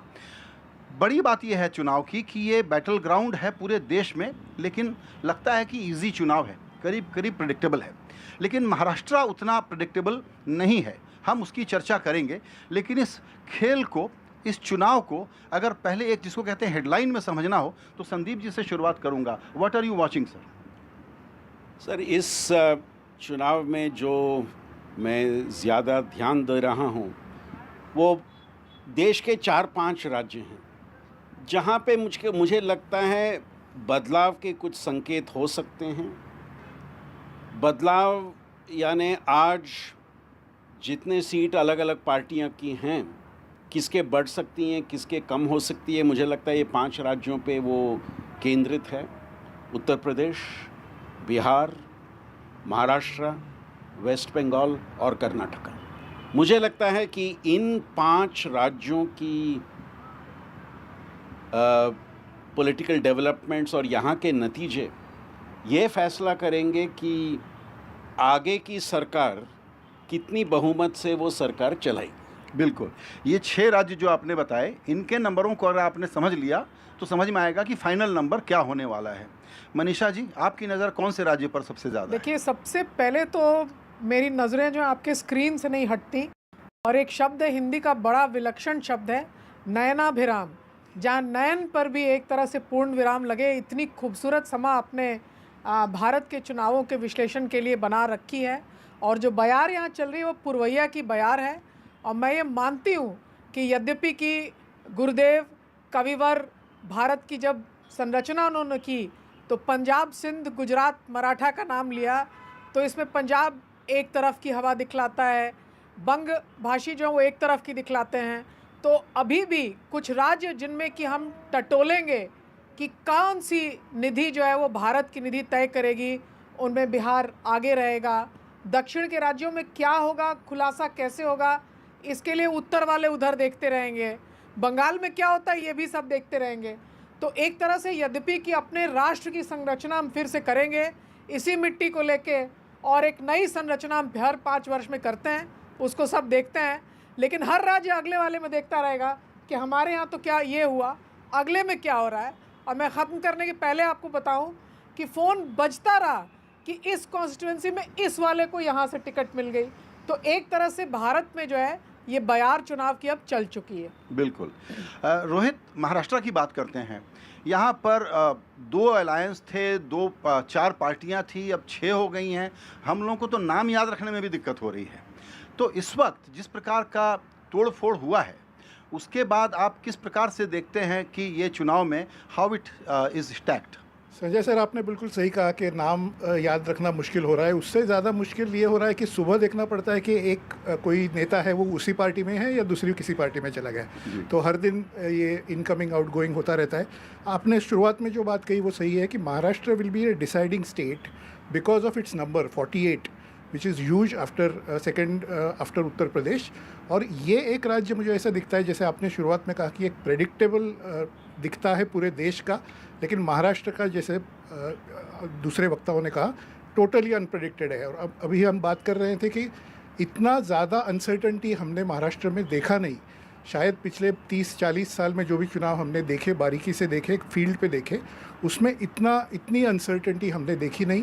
तो कहीं पे रूरल एरियाज़ में कास्ट फैक्टर अचानक चल रहा है, शहरों में विकास का मुद्दा चल रहा है, तो ऐसा ये पता ही नहीं चलता है कि विकास वाले ज़्यादा इन्फ्लुएंस करेंगे, जो विकास के लिए अच्छा बात कर रहे हैं वो करेंगे, या गांव में जो थोड़ा कास्ट फैक्टर है वो ज़्यादा इन्फ्लुएंस करेंगे। इसलिए ये बहुत बारीकी से देखना पड़ेगा और बहुत अनप्रेडिक्टेबल रहेगा, ऐसे मुझे लगता है। बिल्कुल।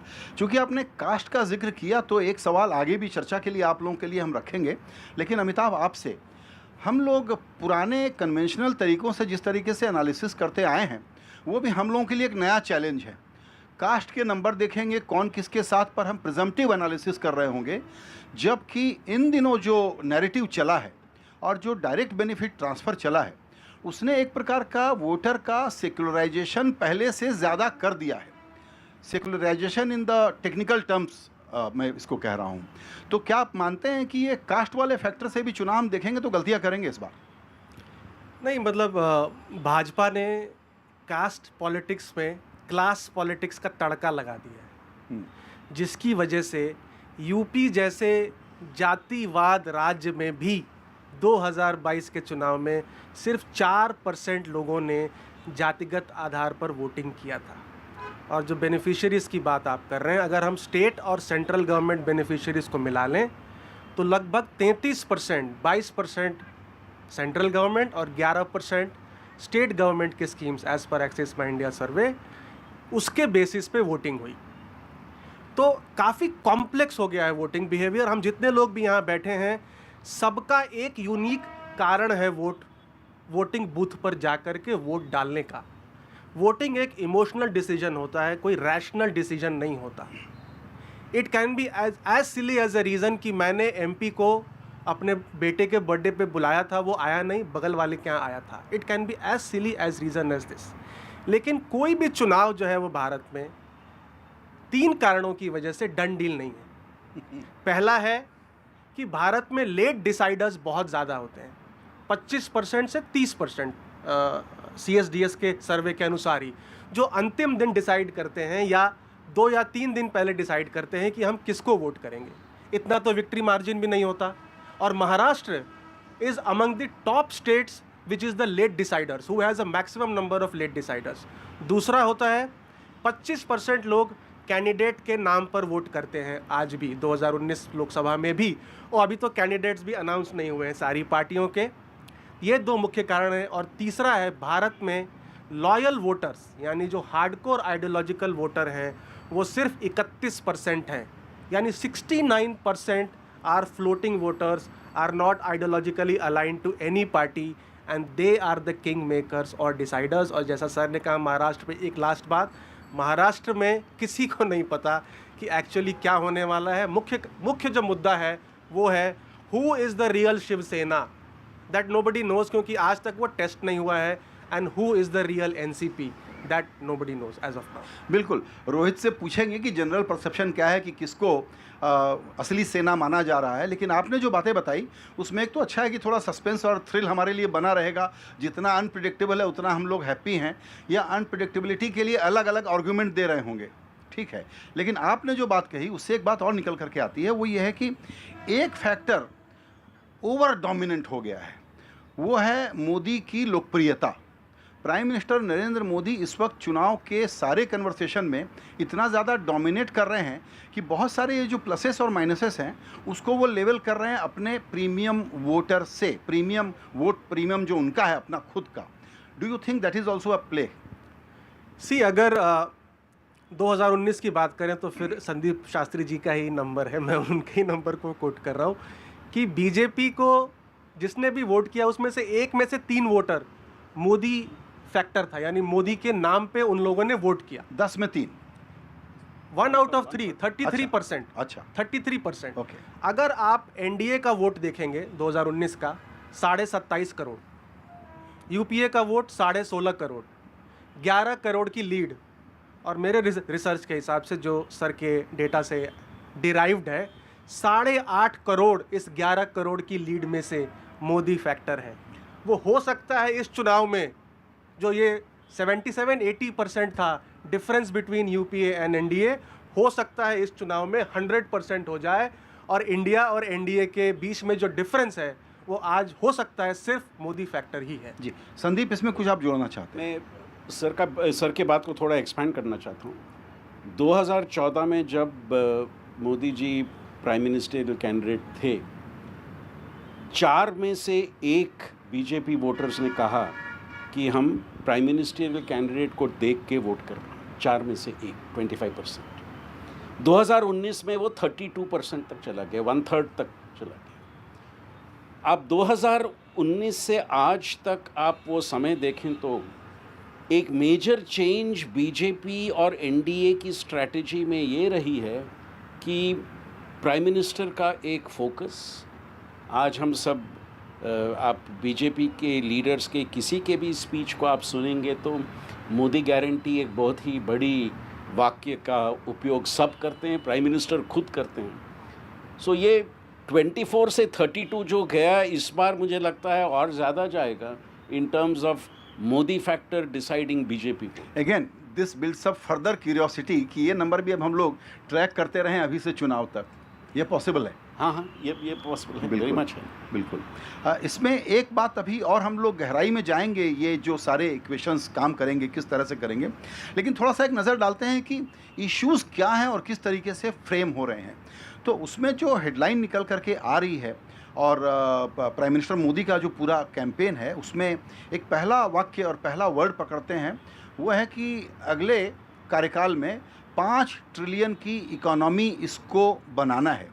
ये बहुत बड़ा वादा है। इस वादे को पूरा करने के लिए क्या करना होगा ये वोटर समझना चाहेंगे जब वो अपना चॉइस डिसाइड करेंगे कि आप सही बोल रहे हैं या गलत बोल रहे हैं। नीलकंठ जी। नहीं, देखिए इस पे डिलीवरी जो है वो प्राइवेट सेक्टर ही करेगी। तो इसमें सरकार जो कोशिश कर रही है पिछले कुछ वर्षों से कि मैक्रो इकोनॉमिक स्टेबिलिटी पे फोकस करें, कि आपको हमने बता दिया कि भाई देखिए ग्रोथ मोटा मोटी इतनी ही होगी, आपका इन्फ्लेशन जो है वो मोटा मोटी इतना ही होगा, इंटरेस्ट रेट इस तरह से स्टेबल होगा, एक्सचेंज रेट इस तरह से स्टेबल होगा। तो अगर कोई पूंजीपति अगर निवेश करने को तैयार हो रहा है तो उसको अगर ये क्लियर हो जाए कि भाई अगले 4-5 साल तक ऐसे चलने वाला है, तो उसके इन्वेस्ट करने के चांसेस बढ़ जाते हैं। और जब 4 लोग इन्वेस्ट करते हैं तो 5 और लोग भी आ जाते हैं कि भाई इसके कारण ही इकोनॉमिक ग्रोथ हो जाएगी जब इतने लोग इन्वेस्ट करेंगे।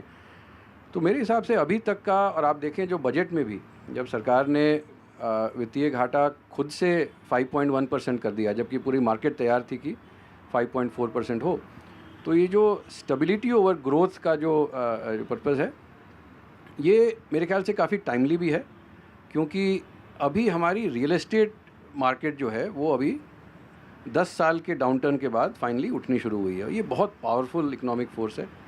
तो इससे जब घर बनने शुरू होते हैं तो फिर स्टील की डिमांड, सीमेंट की डिमांड, टाइल की डिमांड, लेबर की डिमांड सब बढ़नी शुरू होती है। तो मेरे हिसाब से इकोनॉमिक पर्सपेक्टिव से ग्रोथ की विजिबिलिटी अभी काफ़ी अच्छी है। बिल्कुल। नीलेश भाई, शेयर मार्केट बड़ा मिस्चीवियस है, उसको अगर कोई ठीक से पढ़े तो वो बता देता है कि उसको पहले क्या पता है। तो जिस प्रकार का इंडेक्स चल रहा है वो करीब करीब ये माने बैठा है कि अब की बार 400 पार। Is that right? So market continuity of government और गवर्नेंस दोनों को काउंट कर रहा है। ये सिर्फ $5 ट्रिलियन की खेल नहीं है, ये अमृत काल में विकसित देश होने की खेल है।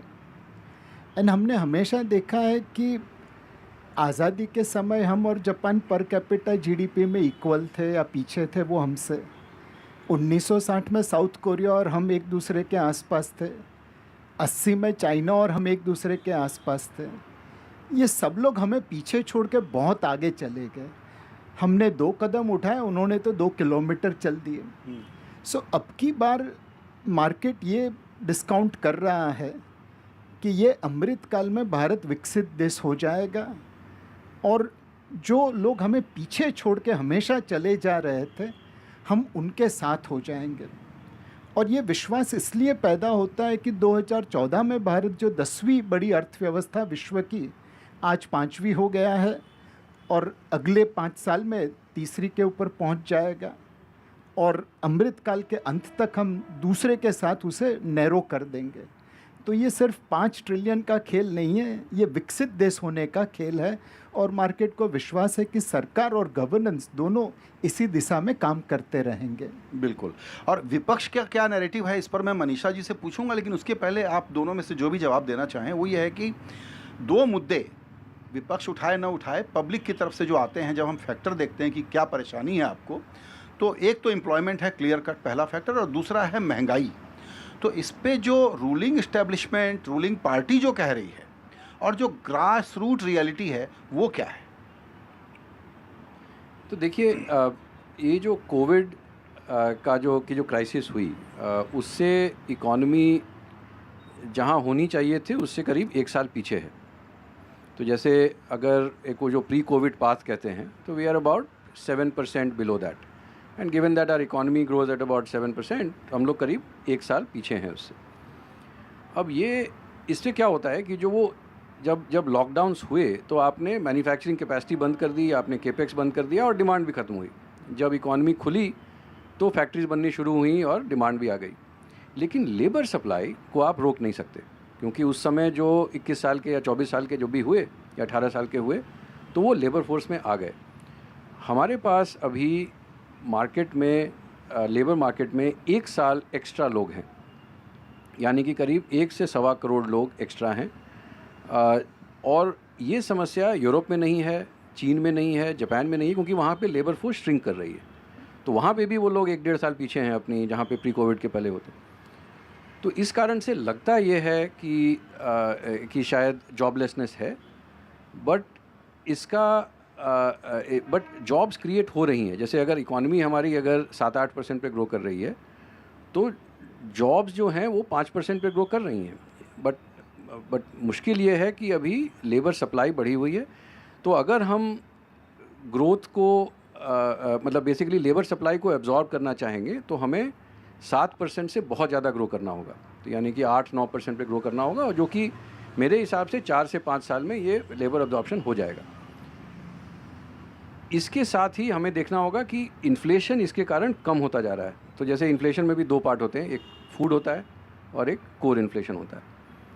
कोर इन्फ्लेशन अभी 4 के बहुत नीचे आ गया है और यही सस्टेनेबल इन्फ्लेशन होता है, क्योंकि लेबर के पास अभी प्राइसिंग पावर नहीं है, इसलिए इन्फ्लेशन कम होता जा रहा है। तो ये एक नेचुरल साइकिल है कि जैसे जैसे इन्फ्लेशन कम होगा, इंटरेस्ट रेट कम होगा, फिर इकॉनमी में फिर इन्वेस्टमेंट बढ़ेगी और फिर ये जॉब्स भी एब्जॉर्ब हो जाएंगे। तो ये सिक्लिकल प्रॉब्लम है, इसमें कोई स्ट्रक्चरल इशू नहीं। बिल्कुल। संजय भाई, महंगाई के ऊपर एक बात कहूँ, एक ज़माना था जब बॉलीवुड के फिल्मों में विलन फूड की ब्लैक मार्केटिंग करते थे, जैसे काली चरण, रोटी कपड़ा मकान, और हीरोइन गाना गाते थी महंगाई मार गई।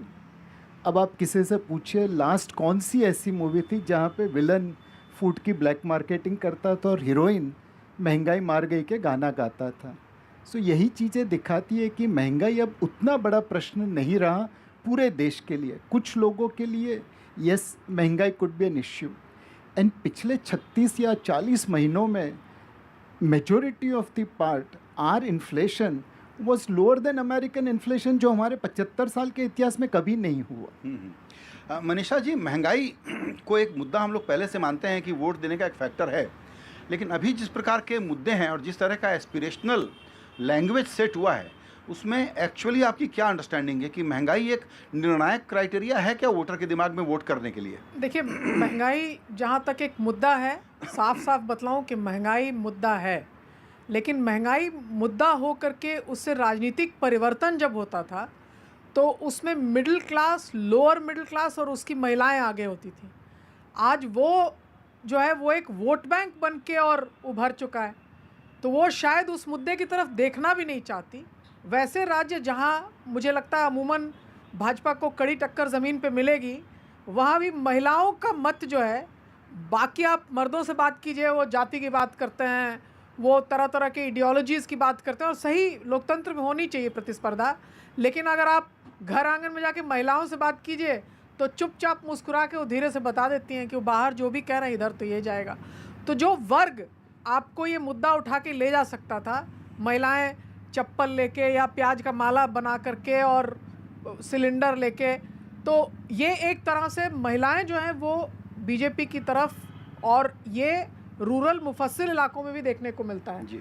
तो कई कारणों से ये मुद्दा आपके लिए पॉलिटिकली ब्लंट हो गया, इकोनॉमिकली अलाइव, पॉलिटिकली ब्लंट।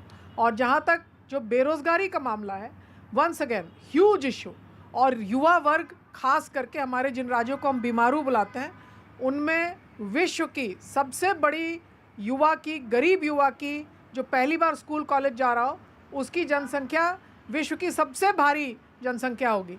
लेकिन वो किस पे विश्वास करता है कि आज नहीं तो कल कुछ परिवर्तन होगा, कहीं नौकरी लगेगी, ट्रेन से पकड़ के कहीं जाएंगे तो कोई काम मिलेगा। तो भरोसे वाली पार्टी अगर उनसे आप पूछिए तो आपको जवाब समझ में आएगा। मुझसे विदेश से कई लोग पूछते हैं कि क्यों इन बातों पे युवा जो है आक्रोश से भरा हुआ नहीं दिखता है, तो उसका जवाब ये है कि युवा को ये दिक्कत है, मगर वो किस पे भरोसा करता है कि इस पे डिलीवर करेगा। इस प्रश्न का जवाब आप लेंगे तो आपको दिखेगा। इशू है लेकिन उसका कोई मैनिफेस्टेशन नहीं है। संजय जी, पिछली 20 साल के आप सर्वेज देखिए, मैंने आज तक एक ऐसा सर्वे नहीं देखा है जहां बेरोज़गारी या कीमतों का बढ़ना पहले, दूसरे, तीसरे स्थान में ना हो। कोई भी आप सर्वे देखिए जी, अनएम्प्लॉयमेंट, प्राइस राइज तो पहले दूसरे स्थान में ज़्यादातर रहे हैं। पर यहाँ पे जो मनीषा जी ने कहा उस पे मैं एक ऐड करूँगा।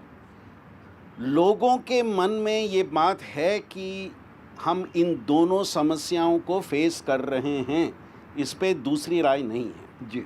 लेकिन इस समस्या के परिहार किसके हाथ में है, किसको हम देखें कि इस समस्या का उनसे परिहार हो, उनसे सॉल्यूशन हो, वो कभी कभी हमें चुनाव का नतीजा बताता है। दूसरी बात, जब हमारा वोटर ईवीएम के सामने खड़ी होती है और बटन प्रेस करने का प्रश्न आता है, उस समय उनके मन में क्या होता है?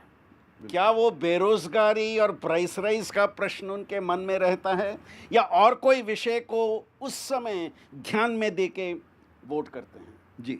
और ये बात आई थिंक काफ़ी इस पे आज शोध हो रहा है कि इमोशनल इश्यूज जो लोगों को मैटर करती हैं जी, वो क्या यहाँ पे फ़र्क कर रही हैं या नहीं? तो उसमें तो बीजेपी एक तरीके से बहुत ही स्मार्ट पार्टी है जो अपने कम्युनिकेशन को यूँ फ्रेम करती है कि वो आपके मन को छूना, इंगेज करना, डिलाइट करना, होप देना, सब एक साथ कर लेती है, और ये कम्युनिकेशन का काम होता है।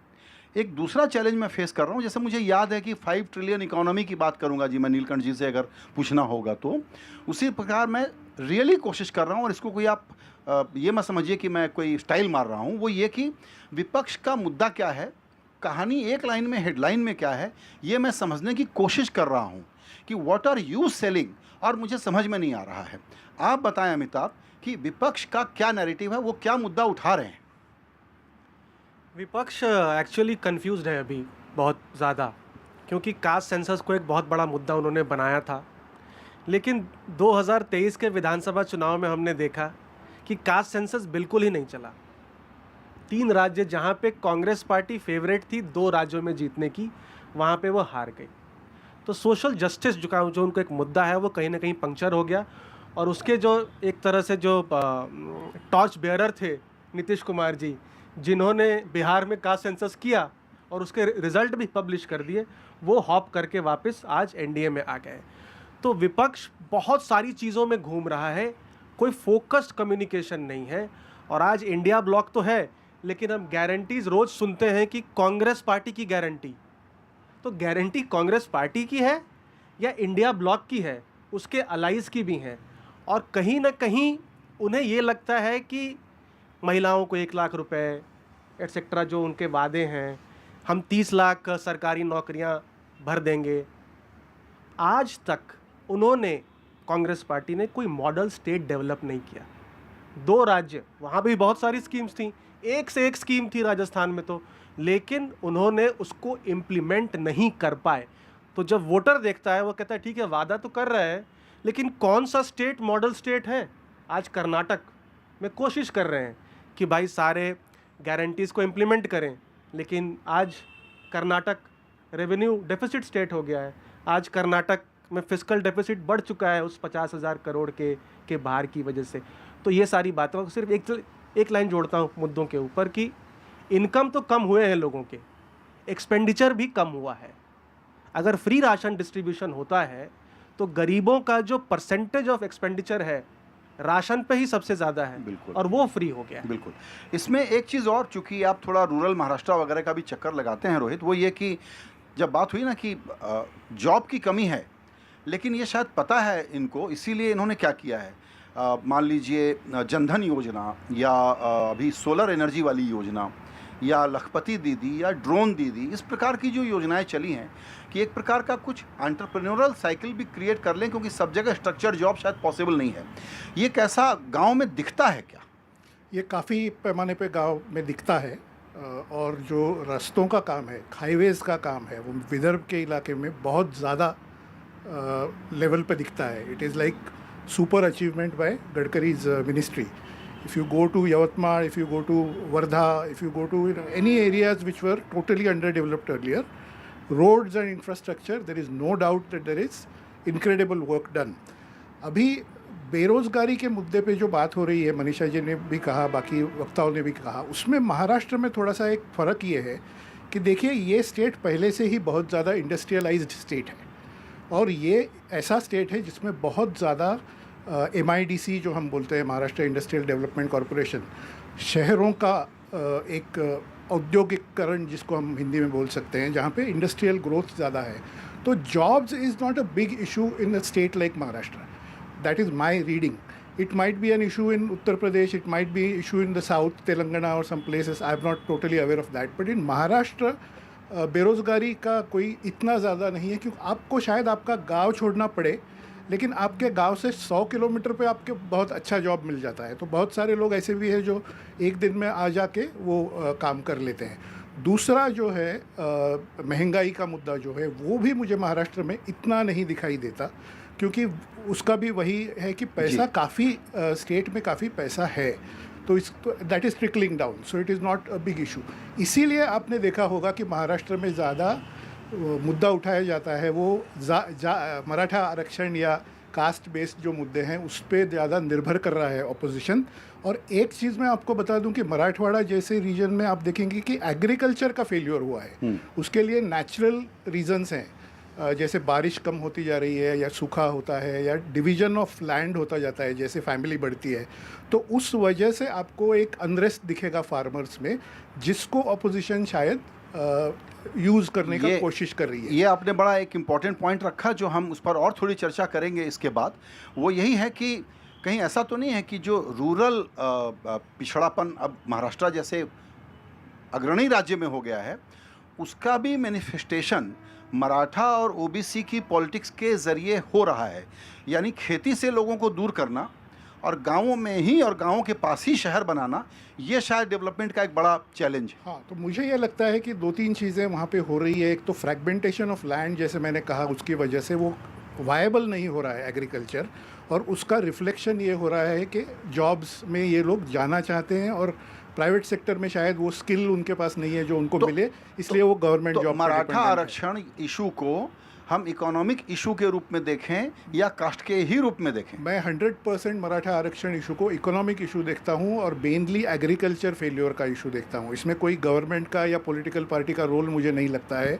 ये एग्रो फेल्योर जो होता गया है उसका नतीजा और जाहिर है कि इसको कैसे एड्रेस किया जाए, नीलकंठ जी के पास कुछ विचार होंगे। लेकिन अभी हम लेंगे एक छोटा सा ब्रेक और दर्शकों को ये बताने के लिए कि आपने देखा कि हमारी जो चर्चा है बैटल ग्राउंड और चुनाव की बात हो रही है, पॉलिटिशियंस की डिबेट हम अलग करें, लेकिन यहाँ आइडिया ये है कि आपको बिल्कुल इंटेलिजेंट इंसाइटफुल कन्वर्सेशंस अभी से लेकर चुनाव तक हम आपको ला करके देते रहें। इसी के लिए ऐसा पैनल हमने शुरू किया और इसकी शुरुआत हमने महाराष्ट्र से, जो सबसे बड़ा बैटल ग्राउंड स्टेट है, मैं मुंबई में मरीन ड्राइव से शुरू किया। फिलहाल एक ब्रेक, लौटने के बाद कई ऐसे ज़रूरी मुद्दे जिस पर आपकी बड़ी जिज्ञासा है उसका जवाब मिलेगा आपको।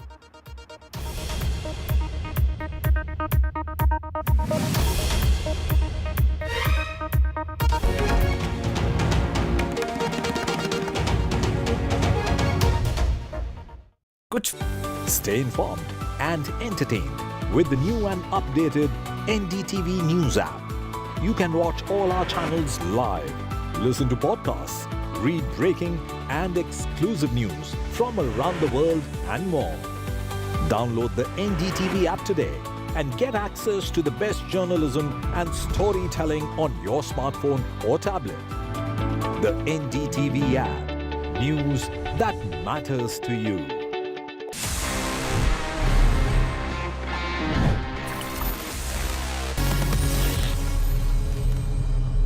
So friends, it's time now कि मैं आपके सवालों के जवाब दे दूं in this section Ask TG, and this is one of my personal favorites क्योंकि इतना मजा आता है when we connect, when we talk about gadgets, technology, directly one on one. तो आज देखते हैं इस एपिसोड में हमारे पास में क्या questions आए हैं across different domains और मुझे क्या इतनी abilities हैं कि मैं इनके जवाब दे पाता हूँ।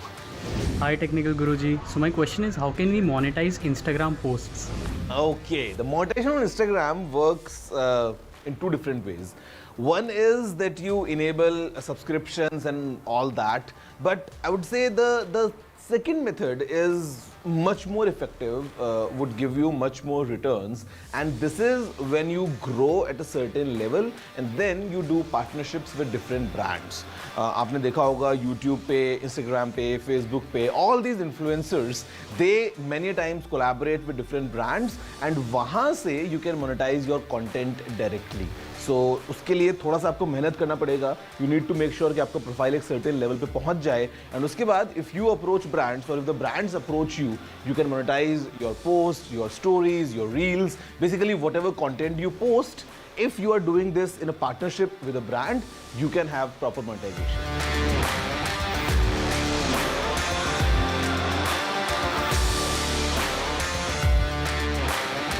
Oh well, अब जाके हो सकता है. In the beginning, when brands just removed the accessories like chargers from the box, तो उस टाइम पे not everyone had these chargers और समटाइम्स हम देखते थे कि जो केबल्स हैं वो अलग हैं, कहीं पे लाइटनिंग, कहीं पे USB-C, कहीं पे micro USB, on the other side sometimes USB-C, sometimes USB-A वगैरह वगैरह. But now with USB-C coming in place and now that it's been 2-3 years, जब थोड़ा टाइम हो चुका है, काफ़ी ब्रांड्स चार्जर्स रिमूव कर चुके हैं, तो अब मुझे लगता है कि हाँ इसका फ़ायदा हो सकता है. For example if I talk about myself, तो I have this charger from one of my old laptops और ये आई थिंक 3 या 4 साल पुराना चार्जर है. And even today I use the same charger to charge all my devices. But now going forward जब सबके पास में चार्जर्स हैं तो मुझे लगता है कि इसका फ़र्क पड़ सकता है. Is it okay to install a third-party battery in my MacBook? To be honest, I won't recommend it. The reason is कि आप अगर एक MacBook की बात करते हैं तो normally the battery should last at least 3 years minimum. उसके बाद अगर आप Mac को और लंबा यूज़ करना चाह रहे हैं, which the Mac is surely capable of, तो उस टाइम पे if you install a third party battery saving a few bucks here and there, तो उस टाइम पे ठीक है आपका काम चल जाएगा, but then the experience might not be exactly the same और शायद आप अपने MacBook की लाइफ स्पैन को थोड़ा सा कम कर दें. तो अगर आप एक एप्पल ऑथराइज्ड सर्विस सेंटर से एक जेन्युइन बैटरी इंस्टॉल करते हैं, which number 1 ensures a good backup, at the same time it ensures good safety as well, because battery is one of those critical components जहाँ पे you would not want to compromise. तो आप अगर एक genuine part लेते हैं, आपको backup भी अच्छा मिलेगा और आप अगेन आगे आने वाले 2-3 साल तक अपने लैपटॉप को इजीली यूज कर पाएंगे with great battery.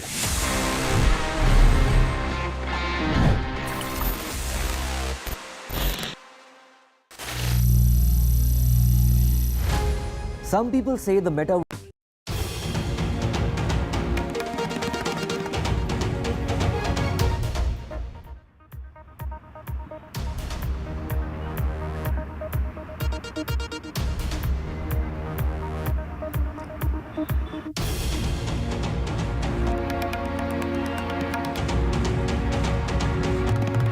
You are watching Battleground on NDTV channels. We are at Marine Drive having a distinguished panel of experts to decode this election, and Maharashtra being the most keenly contested state, it is important to pay some attention to this state first.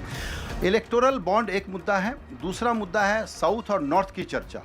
और south में अगर BJP के vote नहीं हैं तो फिर prime minister इतना दौरा खास करके केरल और तमिलनाडु का क्यों कर रहे हैं, इस पर भी चर्चा करेंगे। लेकिन ब्रेक के पहले चूंकि हम बात कर रहे थे रूरल इश्यूज़ की, तो उस पर नीलकंठ कुछ हमको समझाना चाहेंगे कि कैसे एग्रीकल्चर में पिछड़ापन जो है उसको कैसे एड्रेस किया जा सकता है, और नीलेश भाई भी इस पर बात करेंगे। सो संजय भाई, जो चीफ मिनिस्टर मोदी ने एग्रीकल्चर में किया वो प्राइम मिनिस्टर मोदी एग्रीकल्चर में नहीं कर पा रहे हैं। गुजरात में वो जब चीफ मिनिस्टर थे तो एग्रीकल्चर ग्रोथ रेट 9% के आसपास थी। और ये क्यों हुआ? एक, उन्होंने सरदार सरोवर नर्मदा निगम कंप्लीट कर दी तो इरिगेशन पहुंच गया। दूसरा, जो अनइंटरप्टेड पावर मिलता था वहाँ पे फुल प्राइसिंग पावर की करके आपको अनइंटरप्टेड पावर सप्लाई चालू कर दी। तीसरा, एपीएमसी में रिफॉर्म करके लाए। चौथा, कमर्शियल क्रॉप्स लेके आए। तो कई चीज़ें ऐसी एग्रीकल्चर में हुई जिसकी वजह से गुजरात के एग्रीकल्चर की ग्रोथ 9% के ऊपर चली गई। एग्रीकल्चर स्टेट सब्जेक्ट है। अब हर स्टेट में ना इरिगेशन उस तरह से बढ़ सकता है, ना कमर्शलाइजेशन ऑफ क्रॉप हो सकता है, ना एपीएमसी के रिफॉर्म प्रोसेस हो सकती है, ना अनइंटरप्टेड पावर सप्लाई हो सकता है।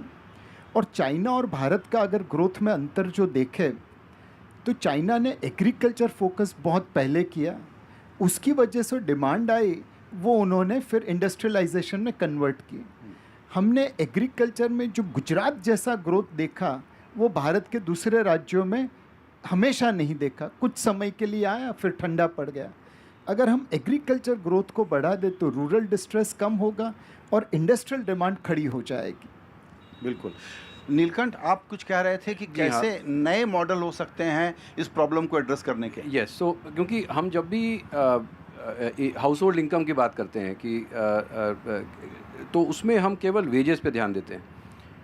इंडिया की इकॉनमी इतनी यूनिक है कि इसमें बहुत लोग एंटरप्रेन्योर्स हैं, छोटे एंटरप्रेन्योर्स हैं। कोई परचून की दुकान चलाता है, कोई छोटा ढाबा चलाता है, कोई छोटा दर्जी है। कोविड के समय इन लोगों को बहुत परेशानी हुई और जब इनको अभी अब धीरे धीरे ये डर्रे पे आ रहे हैं तो इनके भी अब इनकम्स बढ़ रही हैं। सबसे बड़ी समस्या है कि इनको हम जल्दी से कैसे ग्रो कराएं, और उसको ग्रो कराने में आई थिंक डिजिटल इकॉनमी का बहुत बड़ा हाथ है। जैसे पहले क्या था कि अगर आपको डिजिटल पेमेंट्स के लिए पॉस मशीन चाहिए, पॉइंट ऑफ सेल्स मशीन चाहिए, तो आपको एक सर्टेन लेवल ऑफ इनकम चाहिए होगी। अभी क्या है कि एक QR कोड का स्टिकर लगा दीजिए और उसकी डिजिटल पेमेंट चालू हो गई। फिर क्या था कि आप मार्केट कैसे एक्सेस करेंगे। तो अब नए मॉडल्स की ज़रूरत है और बन रहे हैं। जैसे ONDC है, open network for digital commerce. तो जैसे अब कोई भी छोटी दुकान वाला, कोई चाय वाला अपने पड़ोस के किसी भी कस्टमर को ONDC के थ्रू एक्सेस कर सकता है। अगर किसी को छोटा लोन चाहिए कि वो अपने धंधे को और बढ़ा सके, पहले 10-50 हज़ार रुपये के लोन मिल ही नहीं सकते थे। अब ओकेन जो एक ओपन क्रेडिट एनहांसमेंट नेटवर्क है, तो इन सब चीज़ों से तो मुझे लगता है कि सरकार का अप्रोच है कि किसी को पैसे ऐसे बांट दो तो शायद वो 6 महीना 1 साल उस पर खा लेगा, लेकिन अगर उसको ऐसा इनेबल करो कि वो अपना धंधा स्वरोजगार बना सके तो वो बहुत लंबे समय तक उसको खींच सकता है। तो मेरे ख्याल से ये अप्रोच है गवर्नमेंट का। बिल्कुल। अब बात करते हैं संदीप शास्त्री जी, आप बताएं कि ये जो साउथ फोकस है बीजेपी का और मोदी जी का खास करके, इसको हम कैसे समझें? क्योंकि कहा जा रहा है कि वहाँ तो वोट है नहीं, और अगर 400 के नंबर तक पहुँचना है तो ये जो पूरा साउथ, पूरा ईस्ट, नॉर्थ ईस्ट, 200 सवा 200 के ऊपर सीटें हैं, वहाँ इनको 100 सीटें निकालनी पड़ेंगी। आपने बहुत ही सही विषय उठाया। 2014 में नॉर्थ वेस्ट और सेंट्रल फोकस एक था, 2019 में ईस्ट और नॉर्थ ईस्ट का फोकस एक था, और इस बार वो साउथ का फोकस है। कारण एक ही है, नॉर्थ वेस्ट और सेंट्रल में 90% से ज़्यादा स्ट्राइक रेट हो चुका है। सो ये 305 से 370 अगर हमें बीजेपी को जाना है, 65 सीट्स एडिशनल। नॉर्थ, सेंट्रल और वेस्ट में तो उतनी स्कोप नहीं है। ईस्ट में टक्कर आज भी है। दक्षिण भारत में अगर आप देखें तो 103 सीट जो हैं, आज बीजेपी का वहाँ 30 सीट है और उनके सहयोगी दल के 2 और सीट हैं। सो 32 सीट साउथ में है। सो वहाँ पे स्कोप बीजेपी को लगता है कि थोड़ा ज़्यादा है, पर मुझे लगता है ज़्यादा वो केवल कर्नाटका और तेलंगाना में थोड़ा है। दूसरे 3 राज्य अगर आप देखें, तमिलनाडु, आंध्र प्रदेश और केरला, इन तीनों राज्यों में 2019 में 1 सीट भी नहीं आया था। 1 सीट जो आया था वो अन्ना डीएमके को आया था। इन तीनों राज्यों में 1 भी सीट नहीं है। सो उनका गेम प्लान ये शायद 2023 तक केवल सीमित नहीं है, ये एक थोड़ा लॉन्ग टर्म प्लान है कि हम हमारा बेस इन 3 राज्यों में कैसे डेवलप करें। शायद इस बार केवल 2-3 सीट मिलेंगे, लेकिन काम वो वहाँ पे इसी कारण से शुरू कर रहे हैं। और इतना लंबा लीडरशिप का कैंपेन साउथ में इसी एक कारण से मुझे लग रहा है हो रहा है कि साउथ में अगर वो पेनिट्रेशन नहीं हो, वो पैन इंडिया आइडेंटिटी फिर प्रॉब्लम बन जाए। बिल्कुल। और वोट शेयर बढ़ाने का कम से कम पहला मुकाम है जिसको पूरा करने की कोशिश करें। फिर लौटते हैं थोड़ा सा महाराष्ट्र पर, और वो इसलिए कि अगर एक बहुत ही जीवंत मजबूत विपक्ष इस वक्त है यहाँ पर, तो वो इस राज्य में है। शरद पवार जैसे कद्दावर नेता हैं, उद्धव की जो शिवसेना है उसका अपना एक ग्रासरूट नेटवर्क है। क्या ये जो वोट का आंकड़ा है, अमिताभ आपसे समझना चाहूँगा पहले मैं, कि नेता की शिफ्ट से वोटर शिफ्ट हो जाएगा, उसका समर्थक शिफ्ट हो जाएगा, ये ज़रूरी है क्या? और ये वोट ट्रांसफ़र इतनी आसान सी चीज़ है क्या? नहीं, ये ज़रूरी नहीं होता है, काफ़ी डिफ़िकल्ट है। किसी भी पार्टी को जो वोट मिलता है उसके 3 एलिमेंट्स होते हैं। एक होता है पार्टी सिंबल का वोट, यानी hardcore ideological voter.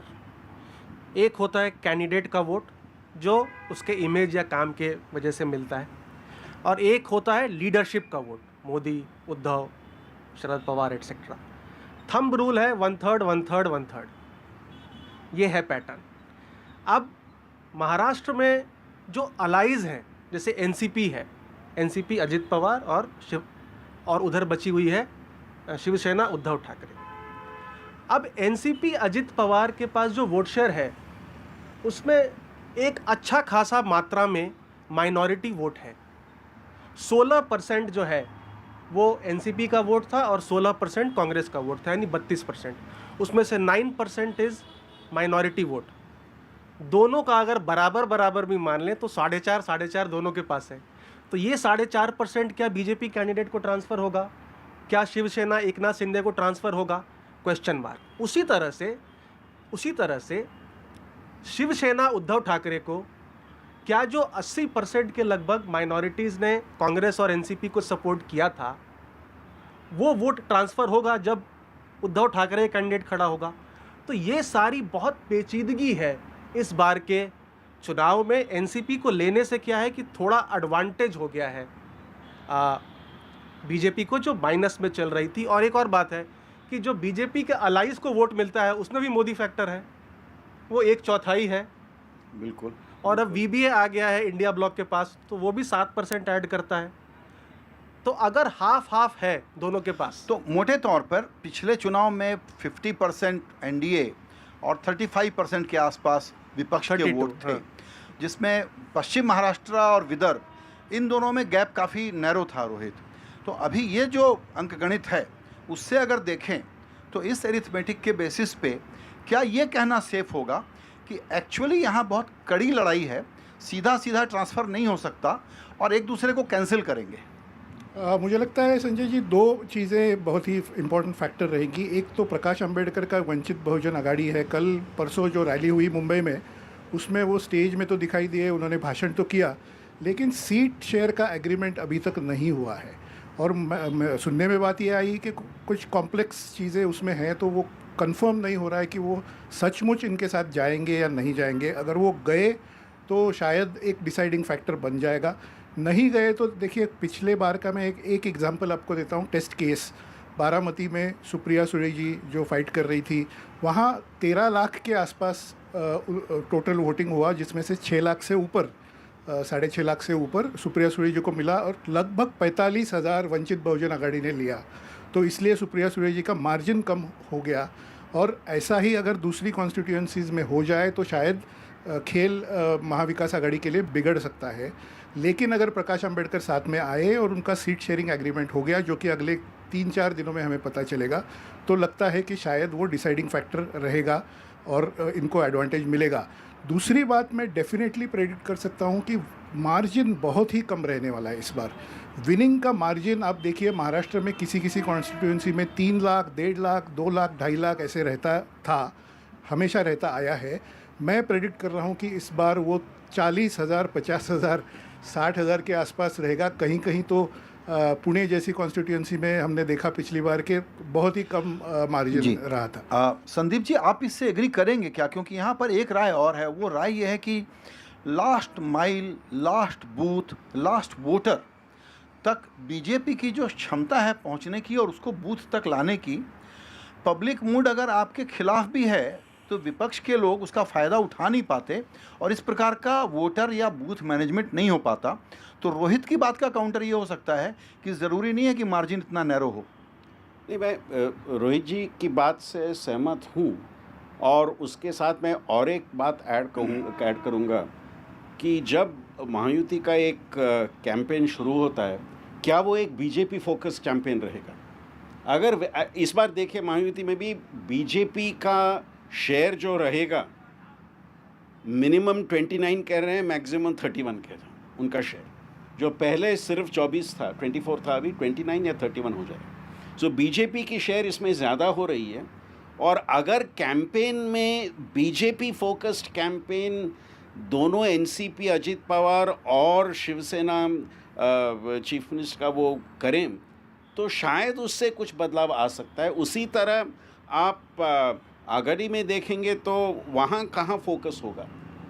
Uddhav Thackeray पे फोकस होगा, कांग्रेस पे फोकस होगा, शरद पवार पे फोकस होगा, वहाँ वो आई थिंक डिसाइड करेगा। सो किस तरह से कैंपेन में दोनों अलायंसेस में सेंट्रल फैक्टर क्या होगा और जैसे अभी कहा गया प्रकाश अंबेडकर का रोल क्या होगा, आई थिंक इन 2-3 फैक्टर्स को आपको ध्यान में रखना पड़ेगा कि किस तरह ट्रेंड राज्य में जा सकता है। बिल्कुल। मनीषा जी, देखिए अभी जो चर्चा हो रही है, सारी पार्टी, सारे नेताओं के नाम लिए जा रहे हैं।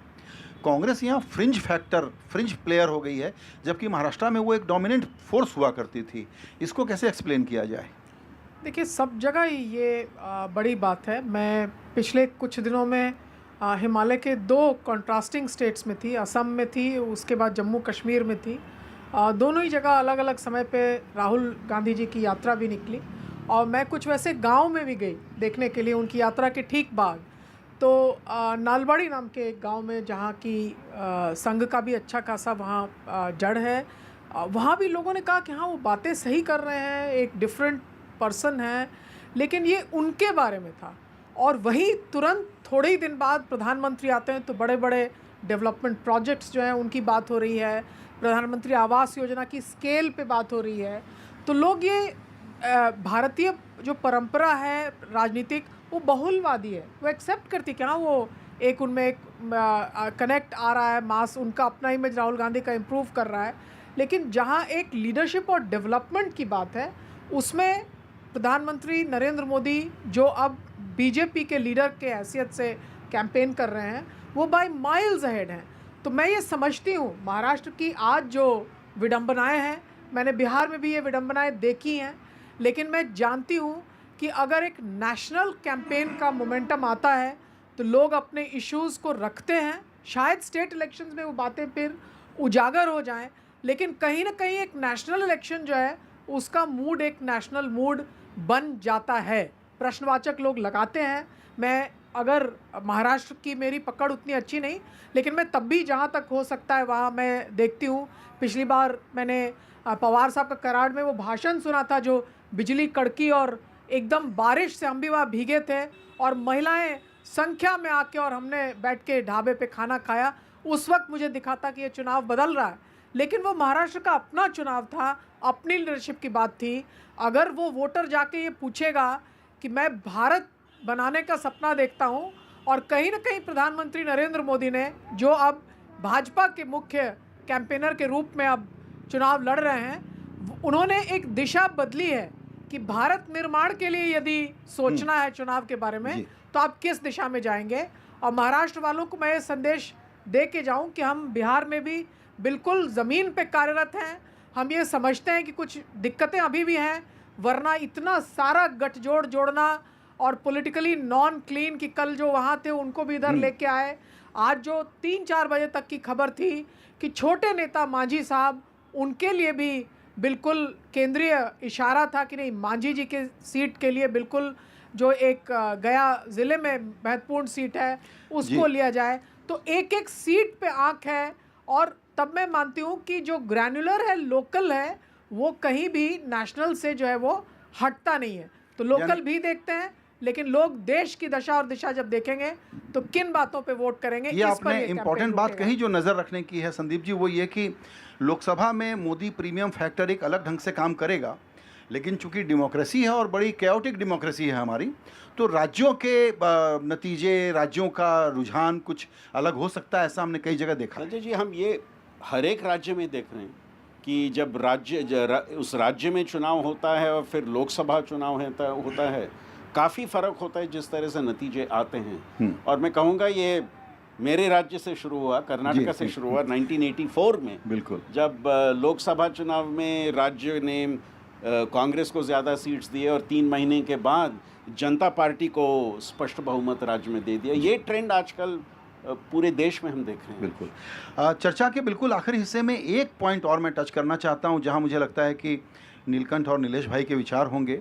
एक तो मुझे याद आता है गिफ्ट सिटी, क्योंकि मुंबई में बैठे हैं और बात थी कि एक और फाइनेंशियल सेंटर बनाया जाए जो मुंबई के साथ मुकाबला करे। एक लफ्ज़ चला था कॉम्पिटिटिव फेडरलिज्म, लेकिन उसका एक नुकसान है। 2 राज्य आपस में इसके लिए न लड़े ना कि ये प्रोजेक्ट यहाँ रहे वहाँ रहे, और उसके लिए बहुत सारी कंसेशंस, डिस्टॉर्टेड मॉडल्स दे दें और इसमें प्रॉब्लम शुरू हो जाए। क्या कोऑपरेटिव फेडरलिज्म का वक्त वापस नहीं आ गया है? क्योंकि राज्यों में तो अलग अलग पार्टियां, अलग अलग रंग होंगे, लेकिन ये बड़ा ज़रूरी है कि हम लोग वापस कोऑपरेटिव फेडरलिज्म की तरफ लौटें अगर हमको 9% ग्रोथ रेट के साथ 5 ट्रिलियन इकोनॉमी का लक्ष्य अगले कार्यकाल में प्राप्त करना है। तो नीलेश भाई। संजय भाई, कॉम्पिटिटिव फेडरलिज्म भी चाहिए और कोऑपरेटिव फेडरलिज्म भी चाहिए। थोड़ी कंपटीशन ज़रूरी है ताकि लोग दौड़ते रहे। एक किस्सा कहना चाहूँगा सैमसंग का। बहुत साल पहले वो भारत आए, यहाँ पे TV, fridge, AC, mobile phone बनाते हैं और यहीं पे ज़्यादातर बेचते, थोड़ा एक्सपोर्ट करते हैं। आज वो भारत की सबसे बड़ी कंज्यूमर ड्यूरेबल कंपनी है, 1 लाख करोड़ का टर्नओवर है। बट हम यहाँ पे आने के बाद वो वियतनाम गए, वहाँ पे बनाते, दुनिया में बेचते हैं। उनका टर्नओवर वहाँ पे शायद 5 लाख करोड़ के ऊपर है, हमसे 5 गुना ज़्यादा। क्या वियतनाम हमसे 5 गुना बड़ा देश है? जी बिल्कुल नहीं, वो तो हमसे 1/12 कंट्री है। तो कहीं पे अगर ये कॉम्पिटिटिव फेडरलिज्म रहता तो हम सैमसंग को वियतनाम नहीं जाने देते, यहीं पे रखते, यहीं पे उन्हें सारी सहूलियत देते और यहाँ पे वो 6 लाख करोड़ का टर्नओवर करते। Eight the same time cooperative federalism भी चाहिए। आज अमूल ने एक रास्ता दिखाया है। 1970 में भारत का मिल्क उत्पादन 16% था यूरोप के सामने। हम इंपोर्ट करते थे, बच्चों को लोट में, आटे में पानी मिला के दूध बना के कहते थे। आज अमूल की वजह से और उसके जैसे कोऑपरेटिव सोसाइटी की वजह से भारत दुनिया का सबसे बड़ा मिल्क प्रोड्यूसर बन गया। यूरोप से 150% ज़्यादा 150%, 1.5 टाइम्स ज़्यादा मिल्क उत्पादन करते हैं। बिल्कुल। तो उस चीज़ को अगर कॉपी करे तो कोऑपरेटिव फेडरलिज्म हो गया, और सैमसंग को रखने के लिए कॉम्पिटिटिव फेडरलिज्म करें। बिल्कुल। ये सवाल मैंने इसलिए भी पूछा क्योंकि नीलकंठ आप स्टेट्स पर अलग से काफ़ी नज़र रखते हैं, आप आंकड़े काफ़ी देखते रहते हैं, और मुझे लगता है कि महाराष्ट्र का जो बिल्कुल नंबर 1 पोजीशन थी जो पिछले दिनों छिन गई, वो इस महाराष्ट्र को वापस से जागृत करने के लिए बड़ा ज़रूरी है कि इसका इंडस्ट्रियल विकास बहुत तेज़ी से हो और वो नए मॉडल के साथ हो और ये रूरल वाला पीछे न छूट जाए। नहीं, एकदम सही बात है। और जो हम अभी आपने शुरुआत की कि ये जो अभी मुंबई का ही जो काया पलट हो रहा है, तो इसके कारण ही, जैसे आप ये देखें जो अटल सेतु बना है, अब लोग कहते हैं कि भाई अफोर्डेबल हाउसिंग प्रोजेक्ट्स नहीं चल रहे हैं। अफोर्डेबल हाउसिंग अंग्रेजी में उसको जो ऑक्सीमोरॉन कहते हैं कि भाई अगर आप डोंबिवली में जो नॉर्दर्न सबब है वहाँ पे अगर कोई अफोर्डेबल हाउसिंग बनाएंगे, कौन जाना चाहेगा। लेकिन अगर आप डोंबिवली के लिए एक अच्छी सड़क बना दें या अच्छा एक रेलवे ट्रैक कनेक्टिविटी दे दें तो मार्केट जाके वहाँ पे घर बनाएगा। अभी आप देखें कि Atal Setu is like the Brooklyn bridge for New York, कि जब सडनली मैनहट्टन का एक्सपेंशन हो गया, तो वैसे ही अगर इंफ्रास्ट्रक्चर बन रहा है, जैसे अभी ये जो समृद्धि महामार्ग बना है या अभी गोवा से कनेक्टिविटी जो सीधा एक्सप्रेसवे बन रहा है उसके आसपास, इस तरह का इंफ्रास्ट्रक्चर बनना शुरू होगा और उसका जब असर दिखना शुरू होगा तो ऑटोमेटिकली फिर महाराष्ट्र का भी उत्थान होगा। बिल्कुल। अब मेरे पास समय की बिल्कुल कमी है, लेकिन चूंकि दर्शकों से मैंने कहा था कि इलेक्टोरल बॉन्ड की भी चर्चा होगी, क्योंकि अखबार में अभी खबरों में ये बना हुआ है, तो बिल्कुल एक 5-5 सेकेंड वाला जवाब मैं लेना चाहूँगा आप में से कुछ लोगों से। अमिताभ, ये बातूनी क्लास का हमारा मुद्दा है, एक आध दिनों में बाहर हो जाएगा, या दरअसल ये वोटर के मन में एक सवाल रहेगा कि अगर हेल्दी लोकतंत्र बनाना है तो काले सफ़ेद का हिसाब साफ करो भाई। नहीं, वोटर के मन में ये सवाल रहेगा, लेकिन क्योंकि 50% जो फंड्स हैं वो बीजेपी को मिले हैं और 50% दूसरे दलों को भी मिले हैं, तो इसमें से कहीं ना कहीं पॉलिटिकल स्टिंग जो है ये इस मामले का ये निकल जाता है। और कैश आज भी किंग है, लगभग 90% फंडिंग तो कैश के थ्रू होती है, और उसकी क्विड प्रो क्विड डूल हमें कहाँ पता चलती है। मनीषा जी, ये एक हिपोक्रेसी है जिसके साथ हम बड़े कंफर्टेबल हो गए हैं।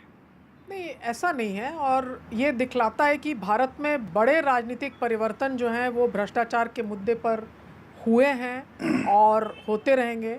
लेकिन इस वाले बात को जनता जो है वो भ्रष्टाचार का दर्जा देती है, या तरीका जो है सही नहीं है, या किसी एक दल के पास ज़्यादा आया है, तो इसकी समझदारी जो है वो कहाँ होती है। जैसे बोफोर्स पर भ्रष्टाचार का लेबल लगा, तो उस तरह से लेबलिंग जो है, क्लासिफिकेशन कहाँ होगा। और भारत का जो गरीब मतदाता भी है वो आप मान के रखिए कि बड़े मुद्दों पर भी अपनी राय वो बनाता है, अखबार वो पढ़ता है और वो टेलीविज़न देखता है। अभी एनडीटीवी भी देख रहा है, मैसेजेस से बरकरार है, तो आप मान के चलिए कि इस पर एक आम राय बन जाएगी, एक रेफरेंडम सा हो जाएगा और मामले स्पष्ट होंगे। बिल्कुल। मेरा वक्त अब यहीं पर समाप्त हुआ, लेकिन ये चर्चा बैटल ग्राउंड ऑन एनडीटीवी हम मुंबई से आपके लिए लेकर के आए। ये शुरुआत है और आपने मेहमानों का पैनल देखा। आने वाले दिनों में हम ऐसे ही इन्हीं मेहमानों से और कुछ नए दोस्तों के साथ बातचीत करते रहेंगे, और आप एनडीटीवी लगातार देखते रहिएगा, क्योंकि चुनाव का मतलब एनडीटीवी। नमस्कार।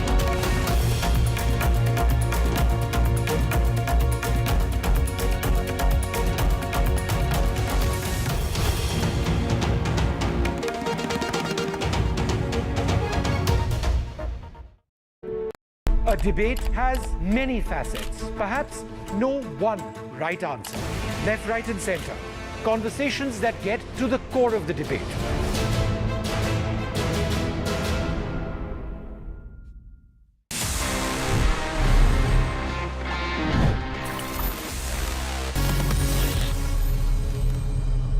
So friends, it's time now कि मैं आपके सवालों के जवाब दे दूं in this section Ask TG, and this is one of my personal favorites, क्योंकि इतना मजा आता है when we connect, when we talk about gadgets, technology, directly one on one। तो आज देखते हैं इस एपिसोड में हमारे पास में क्या questions आए हैं across different domains, और मुझे क्या इतनी एबिलिटीज हैं कि मैं इनके जवाब दे पाता हूँ।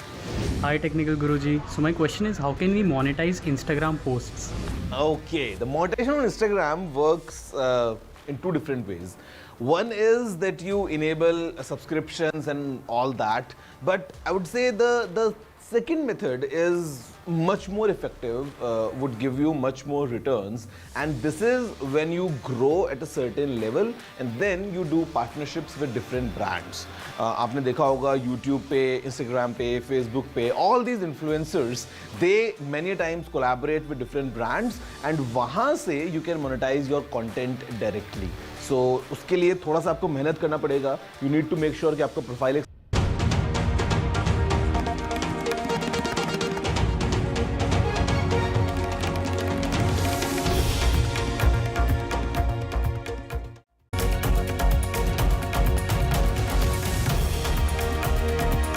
Good evening, welcome to Left, Right and Centre. I'm Vishnu Shom. Another big day for transparency in the country with the Supreme Court making it clear that the State Bank of India had to supply all data to the Election Commission on electoral bonds. There can be no exceptions. In other words, any alphanumeric codes which link companies or individuals who bought bonds with the political parties which received these bonds and encashed them rather must now be made public. And this data should be available on Thursday. It was an interesting day in court with heated arguments which resulted in the Chief Justice and other judges, and remember it's a 5-judge constitution bench, sternly warning some of the lawyers to settle down or potentially face action. Also on the show tonight, after his landslide win in the presidential election in Russia, what many say was a foregone conclusion, Vladimir Putin has raised the spectre of World War III as ties between Russia and the West plummet to their deepest crisis since the 1962 Cuban Missile Crisis. Putin has repeatedly warned that the use of nuclear weapons is not off the table if Russia is threatened. These comments come at a time when the French president a month back said that he could not rule out the deployment of French soldiers in Ukraine if required. And finally, our newsmaker on the program, the Israeli Nobel Prize winner Ada Yonath, who won the 2009 award for chemistry along with Venki Ramakrishnan for a pioneering work on the structure of ribosomes, a key part of the machinery of our cells. Her work, which has helped prove the efficacy of antibiotics, has been remarkable. She's the first woman from the Middle East to win the Nobel in chemistry, the first woman from the Middle East to win a Nobel in sciences. But first, our top story. The Supreme Court today directed the State Bank of India to disclose all details related to electoral bonds that allowed individuals and companies to make donations to political parties. This must include the serial number of each bond, is what the 5-judge bench headed by the Chief Justice said. I'm joined now by the former Chief Election Commissioner of India, Dr. S.Y. Qureshi. Thanks very much for being with us. An interesting quote from the Chief Justice, who said, the SBI's attitude seems to be, you tell us what to disclose, we will then disclose. That does not seem to be fair. When we say all details, it includes all conceivable data. This is what the Chief Justice said. Does this now mean that we will now finally get that data or that link between corporates funding and political parties which have encashed these bonds? Yes, indeed. In fact, it was very surprising to see SBI is still dragging its feet. They should have seen the writing on the wall. That the original order was very clear that all details should be made available. Then the State Bank came out with an excuse that they cannot match the data till June, which means till June they can match the data. Although some experts say that matching is impossible. But we have to take SBI's word for it, because if they say they can match it, and they will take time. Now, of course, they will disclose the code after today's order. They will disclose all the available information, including matching if they can do it, if they cannot do it immediately. But they should provide the matching also as soon as possible till June, as they had originally promised. So there is no doubt about it that they have to come clean with it. More than that, they'll be annoying the Supreme Court too much. Sir, if we speak about transparency, while the DMK has divulged donor identities, major parties like the BJP, Congress and Trinamool have not submitted their complete information to the EC. Isn't this also, or shouldn't this ideally be the role of these political parties themselves, because they are accusing each other of not being transparent but not coming clean themselves? Exactly, absolutely. In fact, that has been the problem even before the pre-bond period, because earlier 70% of all donations were by cash, so we did not know what is the source. Now we do not know the source, who is the beneficiary, which is why, in the interest of transparency, which people want to know, the quid pro quo, your right to information to know, that all this should come out, and the State Bank is in the best position because they have on their computers both the donor and the recipient. They only have to match and then make it public. There have been some bizarre excuses. For example, the Trinamool Congress, I believe, has said that the electoral bonds were sent to their party office and were dropped in some sort of a drop box. They said that bonds were sent through messengers from various people who didn't wish to be identified. Isn't that deeply problematic as a reason that these electoral bonds were dropped in the drop box? Shouldn't you, as a responsible party, encash only those things which you knew where they came from? Yeah, actually, if you or I, sir, got a check in our post office, right, in our names, we didn't know who it came from, we wouldn't, as honest people, encash it, right? That's the first thing we would try to find out, is where does this come from? But evidently for our political parties, if you have a bond, then go and cash it. Where it has come from doesn't seem to matter.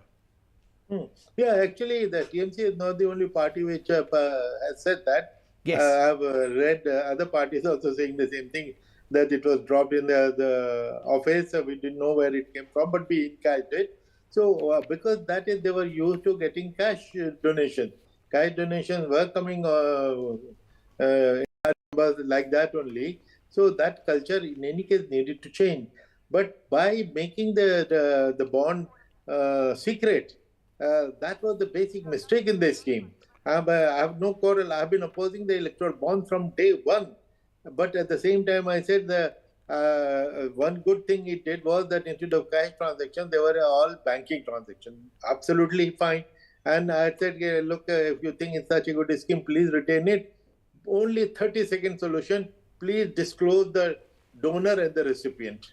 That was the only thing. If they had done it, all this, it should not have come to all this. That is all we needed, and that is what we are still looking for. Of course, things are coming out and bits and pieces, but we need to know the whole truth. Assuming we do know the whole truth, because, we've been waiting for this whole truth now for some time, to what extent will it go to ending money power, which exercises itself in our elections in many ways? For example, separately during the election campaign, but if one talks about money power, this is at the heart of money power, right? Corporates and others massively funding political parties and no accountability of where that money has come from. So with this verdict, to what extent will things get fixed? Yeah. In fact, I would like you to remember that when Mr. Arun Jaitley in his budget speech introduced the scheme, his first two sentences were beautiful. He said that without transparency of political funding, free and fair elections are not possible. And mind you, free and fair elections are the basic structure of the Constitution. His second statement was that for 70 years we have failed to achieve that. So we expected the third sentence to say that I'm going to introduce transparency. And what did he say? That the donors want secrecy. I have been asking a question. The same donors have been donating for 70 years. They never demanded any secrecy, and they are clever enough. They were donating to all parties. Whichever party comes to power, it just didn't matter to them because they were giving money to everyone. So, and why should donating to a political party be a criminal act? Why should anybody be scared? Donating a political party is a legitimate thing, and the ruling party having an advantage is also very natural. So I don't know what was there to hide. It was unnecessary mystery that was created, which has caused all the confusion. Mr. Qureshi, one final question before we go across, to our other panelists. Assuming that we get a clearer picture, maybe it'll be out by Thursday evening, by, I suppose, Friday morning or Thursday late at night. Do you believe that we are or should be approaching a situation where this conversation needs to be on whether there needs to be a cap on funding for political parties? Because yes, go ahead, sir. Yes. In fact, this is one of the demands we have been making. We mean citizens, ADR, and everybody, that the law has provided for a cap on party expenditure for a good reason. to provide level playing field, to make it possible for everybody to be able to contest election, and not only the rich. But it is ridiculous that the political parties had no cap. You can spend 95 lakhs, but your party can spend 10 crores or 20 crores on you. It makes mockery of a cap. So one thing that which needs to be done is a cap. But more than that, before as a last word, I would like to say that we should now be debating more what is the way forward. Yeah. Back to square one is not the best solution. And I have suggested recently in an article that create a national election fund. Donating to national election fund, nobody will be scared of any reprisal which was made as an excuse. Donate to that, and from there it should be allocated on the basis of electoral performance after the performance. Because one figure in the world which cannot be fight is the number of votes that you got. Because you may rig the election, but the number of votes that you got cannot be rigged. So on the basis of your performance, 100 rupees per vote is a rough calculation. It can be a different figure allotted from the Electoral National Election Fund. Nobody is scared. There is no need for any secrecy. It's all transparent. And 70% of the world countries, particularly European countries, are already following this practice. Just be with us for a moment, because I just want to bring to our viewers a couple of rather unfortunate scenes, some would say, which played out in the Chief Justice's court. There was a lot of protest and opposition from some lawyers who wanted to be heard. The Chief Justice very patiently tried to tell them, wait, there is a certain process. Other judges actually got involved as well. But you know, a few of them just kept going. So let's just play out how heated things got in the Chief Justice's court. Let's just take a look at this first bit. This gentleman doesn't constitute residing. This gentleman doesn't constitute residing. 1 second. Yes. 1 second. This gentleman is boy. Please listen to me. You're not, 1 second. I am a citizen of this country. 1 second. Yes. Don't shout at me. No, I am very soft. Please listen to me. Yes. This is not a Hyde Park corner meeting, okay? You are in the court. Yes. You want to move an application? No, my lord. File an application. What I told Mr. Rodgi applies to you. No, my lord, the question is, my lord. There's no question you've got. My friend has come. Mr. Nedumbara, 1 second. Yes. You've got my decision as Chief Justice. We are not hearing you. If you want to file an application, move it on the email. That's the rule in this court. No further. We will go by what your lordship. All, please. All right. And there was another bit which we'll play out as well. The head of the Supreme Court Bar Association, who had objected to the original verdict and wanted a correction, had written to the Chief Justice as well. In fact, the Supreme Court Bar Association had, through a resolution, distanced itself from a letter which he'd written on a signed letter on the Supreme Court Bar Association letterhead to the Chief Justice. But his hearing, in a sense, or what he had to say, also came up in the Chief Justice's court. Here is what the Chief Justice told the lawyer, Mr. Agarwala.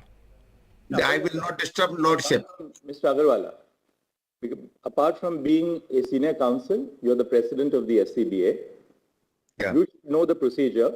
You have written a letter to me asking me to invoke my suo motu jurisdiction. These are all publicity-oriented stunts. We will not permit it. Whatever Lordship feel better. Mr. Agarwala, please keep it at that. I may have to say something more, which will be perhaps a little distasteful. Please close it. All right. Well, joining us now, General Anil Verma. He's the head of the Association for Democratic Reform. Swati Malik, she's an advocate and spokesperson of the Congress Party. Tuhin Sinha of the BJP. Vineet Dhanda is an advocate in the Supreme Court. Thank you all very much for being with us. General Verma, I think the question which people in the country want to know, first and foremost, by when will there be clarity on electoral bonds, and who gained, which party gained, from which donor, and how much? Vishnu, I think once the unique identification numbers are disclosed, I suppose people will do the matching, and then the details should come out in a couple of days. People are already working on it. But right now, there is no clarity in this situation. Some of the parties have suo motu disclosed the details of the donors which they have received, some have not. And only once this matching is done and it is verified, then the exact picture will emerge.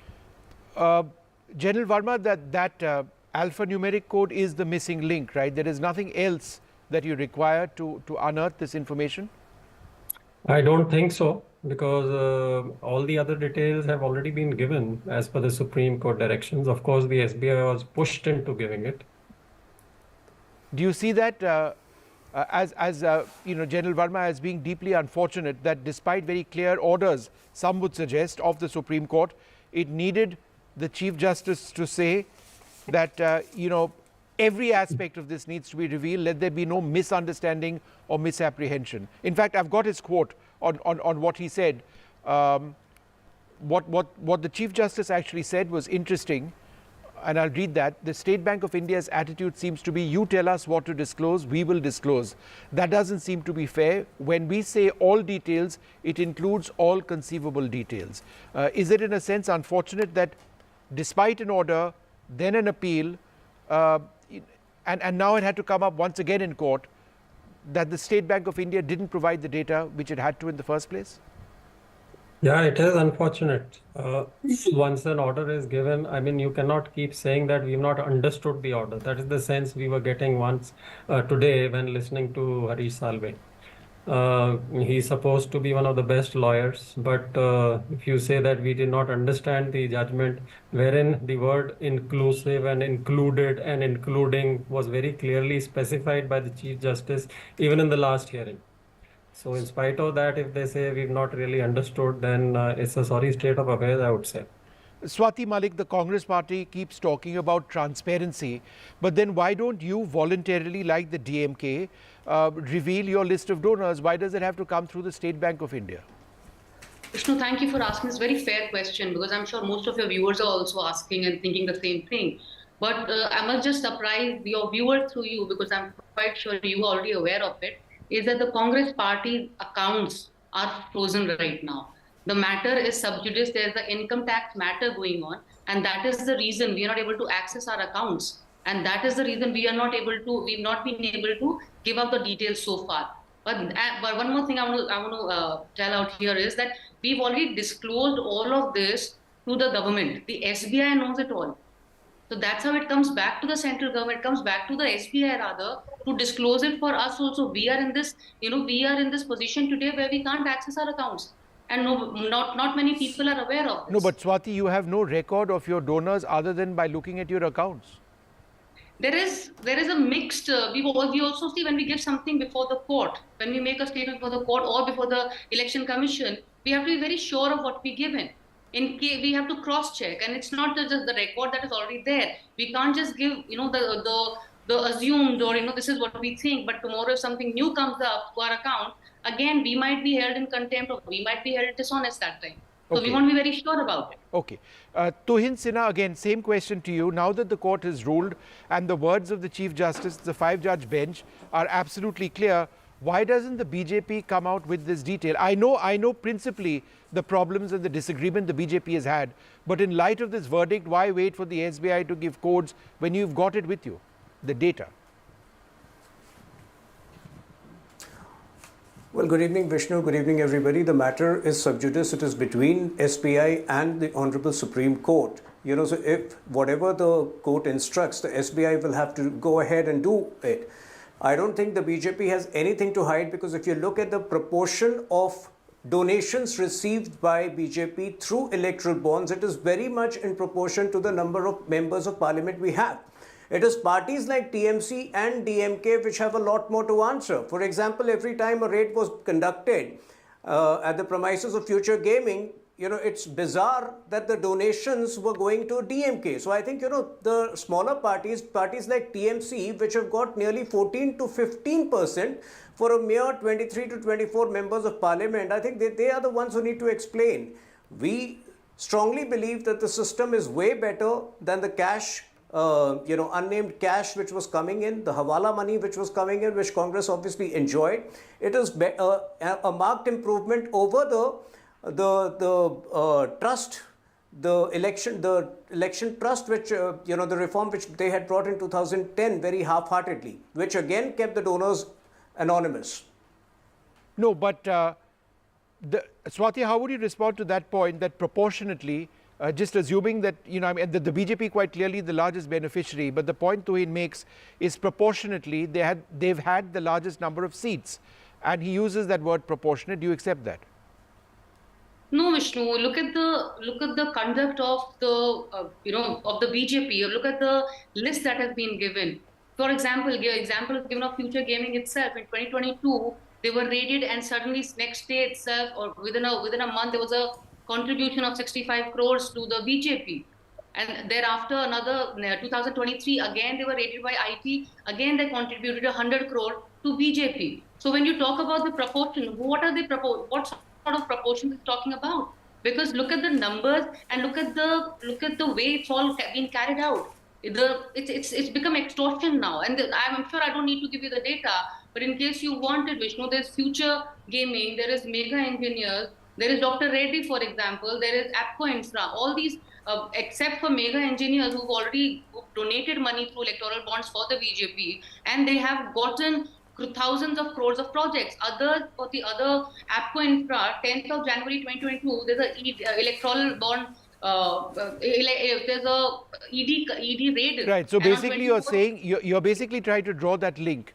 Absolutely. Right. It's not a coincidence. It's not a coincidence with one or two companies. Out of 30 companies, 23 are the ones who've been raided, and within the same month or a few days, they have contributed. So Tuhin, would you like to respond to that? Price for guessing out there who was that contributed to. Tuhin, are corporates buying out Vishnu, the charges again? That's the allegation. Future Gaming has contributed a total of 528 crores to DMK, 80% of the total amount received by them. And very strangely, it seems to be immediately in four installments after every raid. So, I think DMK as a small regional player has received far greater amount from the concerned company, which the Congress spokesperson is mentioning.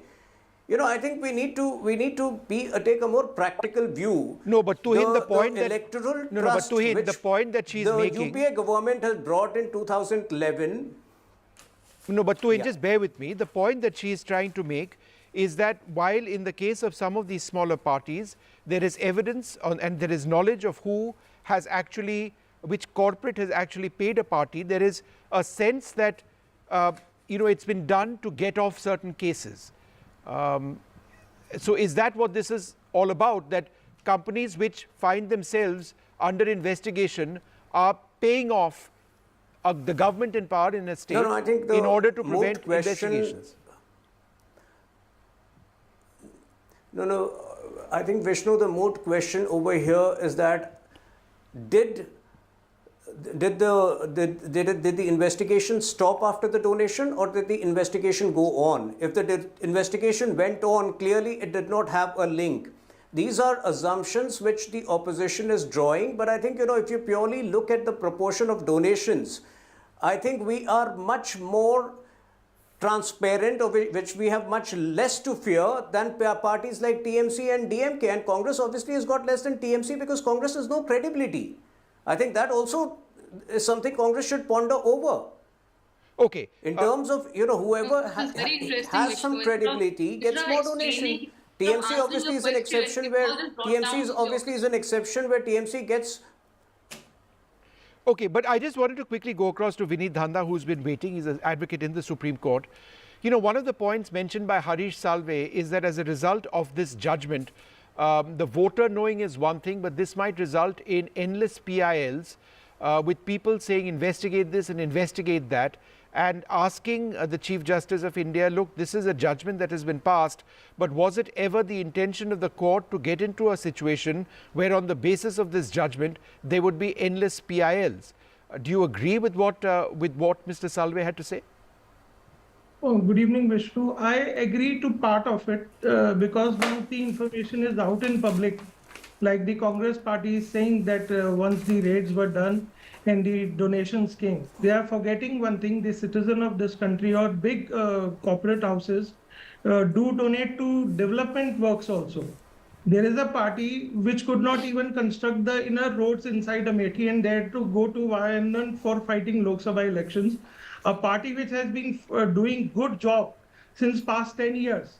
So they'll get donations. It is impliedly understood. But once the information is out, there are certain people who will hound these donators as to why you gave. Like, if anybody has donated, a corporate house has donated, you have donated to the party in power and you got certain projects. So they'll try to do the witch hunt and correlate and make unfounded allegations, which are inappropriate. So there is a tendency. No, but how do you assume that these are unfounded allegations? If the data actually comes out, and allegations are made, we can all judge the veracity of or the credibility of these allegations. No, so shouldn't we wait for that? One thing is very important, with due respect to you. Every party is getting donations. Some parties are getting smaller donations. Some parties are getting higher donations. But which hunt is regarding, oh, you got this project, rather Adani got this project, Ambani got this project. They are the biggest corporates in the country. They will make certain donations to the party. And I am again saying, as a citizen, party which gets highest donation, it's on the basis of merits also. 10 years our country has gone from bottom till top. We are among top 3 countries in the world. And our leader of the country, Honorable Prime Minister, is the topmost leader in the world. We have to understand this thing, that there can be a bro beating, there can be a nagging behavior on the part of opposite parties. So we have to make a check and balance, and Honorable Supreme Court is empowered and efficient to do that. Okay. Honorable Chief Justice pointed that out. Okay, in fact, one of the points, and I'm going to wrap this up, when the Chief Justice was asked about problems which political parties may potentially face as a result of this judgment and the way it's being played out in social media with so many questions being asked, the Chief Justice actually said something, and as I end this debate, I'll just like to read out that quote. He said, "As judges, we are governed by the rule of law. We work as per the Constitution. As judges, we are also discussed in social media, but as an institution, our shoulders are broad enough to deal with social media commentary." The point is, are our political parties, do they have shoulders broad enough to deal with the potential outcome of this data actually emerging? I'd like to thank you all very much for being with us. We're going to quickly take a break at this stage. In fact, before that, we're going to move on to our next big focus. After his landslide win in the presidential election in Russia, what many say was a foregone conclusion, Vladimir Putin has raised the spectre of World War III as ties between Russia and the West plummet to the deepest crisis since the 1962 Cuban Missile Crisis. Putin has repeatedly warned that the use of nuclear weapons is not off the table if Russia is threatened. These comments come at a time when the French president recently said that he couldn't rule out the deployment of French soldiers in Ukraine. करीब 88% वोटों के साथ राष्ट्रपति Putin को मिली जीत के जरिए Kremlin दुनिया को और ख़ास तौर पे पश्चिमी देशों को ये जताने की कोशिश में है कि तकरीबन पूरा रूस जो है वो मजबूती के साथ राष्ट्रपति पुतिन के पीछे खड़ा है और इसके ज़रिए पुतिन जो है वो अपनी ताकत का एहसास भी दुनिया के देशों को कराना चाहते हैं। हालांकि अमेरिका, यूके, पोलैंड और जर्मनी जैसे जो देश हैं उन्होंने लगातार सवाल उठाए हैं। जिस तरीके से वोटिंग हुई है, जिस तरीके से चुनाव हुए हैं, उनका ये कहना है कि ये न तो फ्री है न फेयर है और कई तरह के सेंसरशिप के बीच जो है वो चुनाव कराए गए हैं।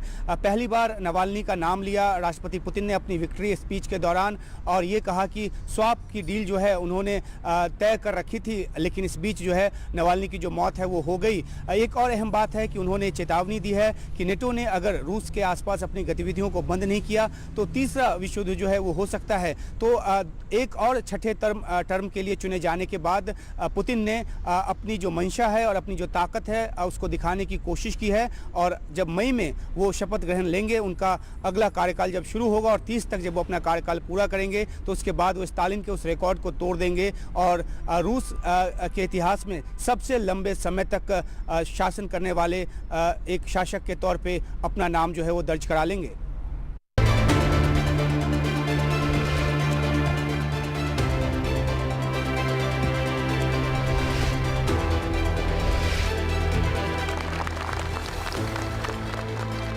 The outcome was never in doubt.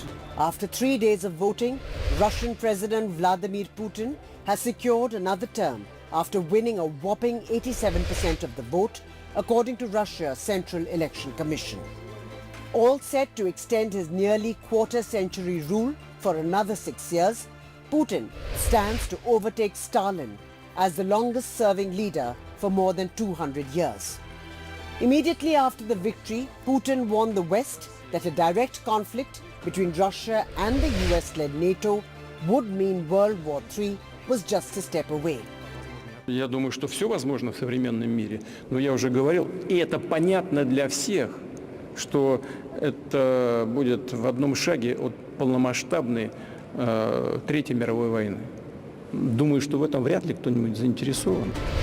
The Russian leader did not face any credible competition as there were only 3 token rivals. While the Communist Party candidate Nikolai Kharitonov collected a little more than 4% of the vote, other candidates garnered even less. Kharitonov even praised Putin ahead of the election. Putin's fiercest political foe, Alexei Navalny, died in an Arctic prison last month. Other critics are either in jail or in exile. After the result, President Putin thanked voters and told them that he would prioritize resolving tasks associated with Russia's special military operation, in his words. The US and its allies condemned the Russian election, while the US said the vote was obviously not free nor fair. Ukraine's President Zelensky said Putin was sick with power and is doing everything to rule forever. With Uma Shankar Singh in Moscow, Vishal Vivek for NDTV. Well, frightening remarks over there by the Russian president, warning of World War III. Joining us now, Fred Ware, Russian affairs expert, Glenn Carl, former Deputy National Intelligence Officer for Transnational Threats in the CIA. He's been a career officer there. Oleksiy Goncharenko, president of the PACE Committee on Migration, Refugees and Displaced People, and a Ukrainian MP also with us, and Ambassador Dilip Sinha. Glenn Carl, let me come to you first. It's not the first time that we've heard Vladimir Putin make threats about the use of nuclear weapons, but now he's ratcheted it up a little bit further and he's talking about World War III. Are these only words, or is there a sense that what he could be saying has an element of credibility? Well, both statements are true. It's really not a change at all in either the current situation, the status of the war in Ukraine, tensions with NATO or the United States, or in Russian doctrine. It's a restatement of what has always been the case. And there's always been fear since the invention of nuclear weapons of a nuclear war that would be the worst catastrophe in human history. So I'm less alarmed. I'm not particularly alarmed by Putin sort of shaking this chess piece as a reminder in response to, in particular, President Macron, France's comments, and as a warning. But this has always been the case. Only a fool is not conscious that a clash between Russia and NATO, meaning the United States, would risk nuclear war, but neither side would seek to do it. And I see no particular change. It's a useful statement from his perspective to make, and has real substance in the sense that the supposed election doesn't. And we've done a disservice to all of ourselves by even spending time talking about what really is just the coronation of a dictator. But the nuclear statements don't particularly alarm me. No change. Oleksiy Goncharenko, the question which we've been asking, the whole world has been asking, is how does this conflict actually end? More than 2 years into this conflict, does Ukraine have any clear answers? The situation is so much more difficult for Ukraine over the last couple of months. A lot of ammunition, weapons which you are seeking from the West have not come in. The loss of life is huge on both sides. What is the way to end this? There is a very, hello, first of all, and there is a very clear path to end this. Russia just needs to go out from Ukraine, restore international order, international law, and that's all. It's a very easy way to end everything. Ukraine never started anything. It was Russia which attacked us, absolutely unjustified, and they can easily stop it. If Russia will not do this, and if Russia will continue this war will continue. And for how long, I can't tell you. Yes, you are saying about problems with our supply of weaponry. Yes, today we have problem with a package from United States of America. But even without this, we have enough support from our allies, other allies, both from European countries and not only. And with all Russian military might, their gains are very, very small. For example, their gain during last half year is a town with a population 30,000 people. On Indian measures, I think it's not even a village. That's all that gain they have. But at the same time, they lost significant part of their Black Sea fleet in the Black Sea, and with a huge number of people which are killed in action during their attacks. So we can't say that this war goes the way Russia wanted it to go. I just want to remind you, 2 years ago, Putin was claiming that they would take Kiev in several days or maybe weeks. Yes. Now it's more than 2 years, and they didn't take any one regional center, even regional center in Ukraine. No one really big city is taken by Russia. But yes, it is a very painful war, and unfortunately, it continues because Putin is a crazy tyrant who thinks that he can do whatever he wants. Fred Ware, is there a sense do people that you speak to in Russia seriously believe that Putin can indefinitely sustain this conflict? Because the extent of the losses that the Russian armed forces have taken, both in terms of soldiers and in terms of machinery, if there is Western aid, more of it that comes in, and that almost seems inevitable, it's a question of when, how much longer can he actually sustain this himself? I think the sense in Moscow is that they're just getting started. The Russian war economy is only now, in the past year, ramped up to a war footing. By even what open sources we can see that industry, the former Soviet military-industrial complex, is reviving. That's not good news for anybody, and especially for Russia. But as far as the war is concerned, Russia's ability to obtain materiel is increasing. They are getting a lot of perhaps things like artillery shells from North Korea, drones from Iran. But basically, Russian industry was greatly underestimated from the beginning of this war. And their ability to pay for it, it's not Soviet methods, it's not central planning and command. It's military Keynesianism. Spending, they're giving state orders to private industry to produce dual purpose and military goods, and it's working. I think that's by all accounts. I read the Russian media, yes I do, but I also read the New York Times and the Washington Post, and I think that the general consensus is that, for better or for worse, the Russians are gaining the initiative on the battlefield. Yes, they're suffering terrible losses, but I think the Ukrainian side is as well. And Russia has a much deeper pockets and much deeper reserves of manpower than Ukraine does. Short of NATO intervention, I'm afraid that the war will end in Russia's favor. Yep. Ambassador Sinha, the fact of the matter is Putin's biggest concern is an expansion of NATO. The entry of Ukraine potentially into NATO, other states over there into NATO. That doesn't seem to be a realistic sort of situation immediately. There is nothing imperative about an expansion of NATO presently. Is this assuming what I'm saying is correct, what is this war really about as far as Putin is concerned? Well, Putin's war aims have not been clearly spelled out. He started the war 2 years ago by trying to capture Kyiv, in which he failed. Thereafter, he concentrated on the eastern part and took over the Donbass region, and then has been trying to make as much progress as he can. He's made some progress in the last 2 months, but otherwise the war is currently in a stalemate. Now, as far as the expansion of NATO is concerned, Putin's invasion has succeeded in getting Finland into NATO. So the idea that NATO would have a long border with Russia has now been realized by Putin, and now Sweden is going to join NATO.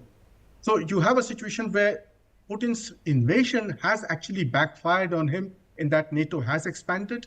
And if, as and when the war ends, or if Ukraine is threatened, if Kyiv itself is threatened, then you may actually have NATO entering the war. You've heard Macron saying that. Scholz at the moment is hesitant. Of course, there is the American angle because the Republicans have held up the American aid. And if Trump comes, then we don't know what's going to happen. That would be a disaster for Ukraine. But the European powers are stepping in.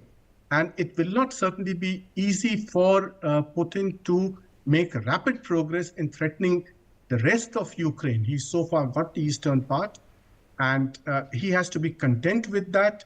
That is the only way forward in case you want to have peace in the region. Yeah. But if he threatens Ukraine's existence, then I'm afraid he will realize his dream of having a World War III. Yeah. Mr. Goncharenko, what is the ground situation in places like Avdiivka? Bakhmut, we know, was lost to the Russians some time back. Even in further south in Robotny, the situation has been moving back and forth. Is there a real worry that in Ukraine that the Russian ground forces are now making territorial gains, which they hadn't previously been able to do? Is that your worry now? Definitely, we are worried about this and concerned. Definitely, you're right that Russian forces, they have some gains. But again, if to take the general picture, if to take what had happened 2 years ago when a full-scale invasion started, we liberated half of what Russia took at the beginning of the invasion. Now the dynamics is not in our side, but it's really not in Russian side too. It really looks more like a stalemate. Speaking about on whom the time works, first of all, the level of Ukrainian and Russian losses is uncomparable. Russian losses are much, much higher according to all estimation, including independent by the foreign different think tanks. And the second thing, Russian economy, don't forget this, Russian economy is just $1.5 trillion, and the economy of Ukrainian allies is $50 trillion. So Russian economy is very, very small in comparison with the economy of the countries which support Ukraine. And it's not only the West, we also have supporters from other parts of the world too. So I think that in long-term perspective, Russia is doomed. And what Putin did to Russia, I think this will be the end of this. By the way, the last colonial empire in Europe, they will disappear from the map of the world. Like before, Russian Empire disappeared, then Soviet Union disappeared. Now it's time for Russian Federation to disappear. But when it will happen, how many years will it take? Well, it can happen tomorrow, like we saw last year when it was a mutiny of Prigozhin and Wagner Group in Moscow. Or it will take 10 years more of this rotting under Putin. It's hard for me to say, but it will definitely happen. I don't think that time works on Putin, and I don't think that he even believes in this. Yes, he tries to show some kind of confidence, but in reality, once again, what is his big gain during these 2 years of war and big part of Russian economy sacrificed and hundreds of thousands of Russian people sacrificed? Right. What are the gains which he received? All right, well, we'll wrap that up over here. Thank you all very much for being with us. At more than 2 years into the war, no signs of an end, and the rhetoric becoming even more frightening, with the Russian president talking about World War III as well. We'll take a short break up after that. From a story of despair to a story of real hope, our newsmaker on the program, the Israeli Nobel Prize winner Ada Yonath, who won the 2009 award for chemistry for a pioneering work on the structure of ribosomes. That's coming up next. This show isn't just about news from the southern states. It's one that looks at the rest of India and the world from a diverse South India point of view, because NDTV has always taken the southern view seriously. The Southern View with Veera Raghav, only on NDTV 24x7.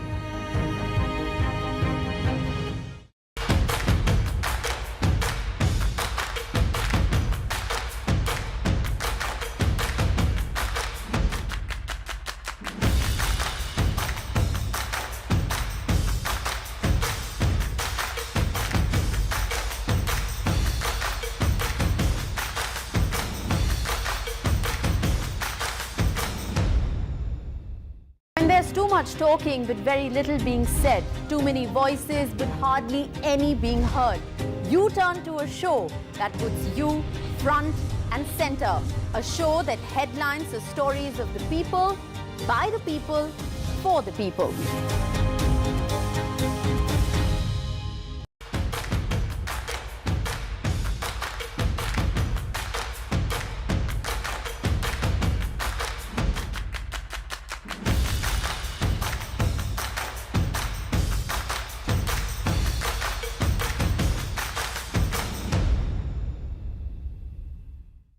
Stay informed and entertained with the new and updated NDTV News app.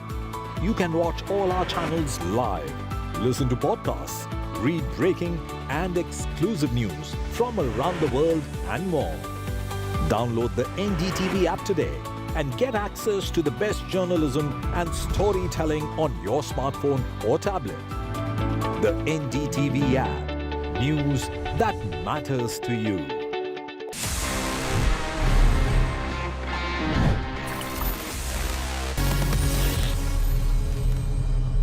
So friends, it's time now कि मैं आपके सवालों के जवाब दे दूं in this section Ask TG, and this is one of my personal favorites क्योंकि इतना मजा आता है when we connect, when we talk about gadgets, technology, directly one on one. तो आज देखते हैं इस एपिसोड में हमारे पास में क्या questions आए हैं across different domains और मुझे क्या इतनी abilities हैं कि मैं इनके जवाब दे पाता हूँ.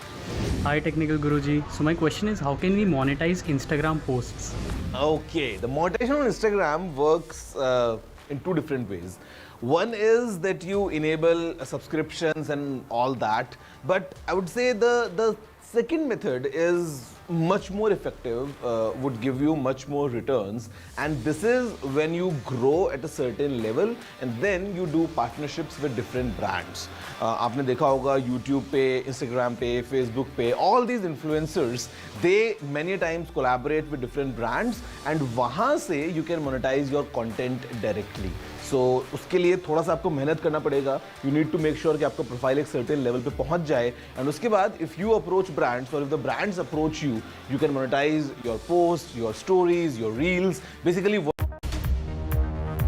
Welcome back. Our newsmaker on the program, the Israeli Nobel Prize winner Ada Yonath, joins us. She's won the 2009 award for chemistry along with Venki Ramakrishnan for her pioneering work on the structure of ribosomes. What are ribosomes? They're a key part of the machinery of our cells. Her work has helped prove the efficacy of antibiotics, and that's been absolutely remarkable. She's the first woman from the Middle East to win the Nobel in chemistry and the first woman from the Middle East to win a Nobel in sciences. Ada Yonath, it is a real honor to be speaking to you. Thank you very much. Ma'am, you're best known for your pioneering work on ribosomes. For the benefit of those watching this interview, can you tell us how ribosomes are a key part of the machinery in our cells? Ribosomes are translating the genetic information into the workers of life, which are called proteins. So each person has a lot of genes. Each gene is coding for a specific protein that is doing a specific task in life. Ribosomes work the same way or almost the same way in all creatures, in bacteria, in flowers, in trees, in human beings, in animals. They read or they can translate the genetic code into the output, and stopping their work is essentially stopping life. That's the way the antibiotics are functioning. So each antibiotic has a ribosome that she knows or can attack, and what we are trying to do is to stop this attack on the ribosome. Because if the ribosomes don't work, there are not enough proteins or not proteins at all, which is actually a very serious disease or even death. Ma'am, a lot of your work looks at ribosomal crystallography, something which you pioneered. How was this a line of research that really got you interested several decades back, and you pioneered it, as I said. And how did you overcome the initial skepticism over its merits?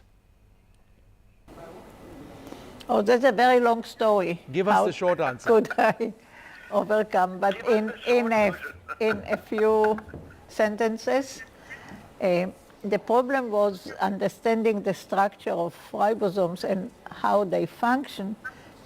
The structure was required. Ribosomes are very complicated and they have many components, and each component had to stay exactly in the correct position so the second one can be connected or disconnected to it, and they are not stable. It means as long as they work, they are fantastic. But when you take them out in order to determine how they work or the structure, they fall apart. And very many excellent scientists try to keep them in structure, in steady structure, and failed because they fall apart within a few hours or maybe a few days, depending which ones, when they don't work. They can maintain their functional structure as long as they are functioning. How did I overcome it? I read about bears that go to sleep in the beginning of the winter in the North Pole, and that the ribosomes become a very densely packed within their cells, because as far as I understood it, bears are going to sleep in the beginning of the winter. They hardly function. It means they hardly use their ribosomes. But when they get up in the winter, in the spring, they need to function. And if they just stay as they are, the ribosomes will fall apart and they won't be able to be alive and to do what bears are doing in order to live. So when I thought that nature is so clever to pack the ribosomes so they won't fall apart, I connected a very dense packing and very strong packing with staying alive. It means not falling apart. But I didn't really want to go to the North Pole and catch bears in the beginning of the winter, kill them and study how their ribosomes function. I looked for other systems when there are stresses in life, like winter is a threat for the bears. And in Israel there is a sea, or small sea, a lake, called the Dead Sea. Yes. It means the salt concentration is very, very high. So I thought this is also a stressful environment, and I should take advantage of it. That's the way I started. Later on, not only me, but others also were able to find other stressful conditions for life, and that's the way we determined the first structures of ribosomes. Later on, we learned how to change the conditions in the test tube in order to produce crystals. So this was the beginning of my work. Ma'am, you were the first woman in 45 years to win the Nobel in Chemistry, the first woman from the Middle East to win a Nobel in Sciences, as I understand it. Can you tell us about how your own interest in science grew? How did it all start? It had nothing to do with my gender. I was just curious, and I like to understand everything. The fact that not many females were interested or deeply interested in science, this was because women have also other things, other duties in life which are very, very important. Otherwise we won't be alive if the women would not take care of us. So that's more or less the story. It's been wonderful speaking to you, and welcome to India. Thank you very much indeed for joining us and speaking to us. Thanks very much, man. So that's it then on this program, this edition of Left, Right and Centre. We'll be back tomorrow. Till then, good night. Some people say the metaverse will only be virtual. One day this lecture hall will be made of code, and driverless cars would be trapped in intersections. But even in this maze of the future, you can't wish away health. It's time to become more resilient.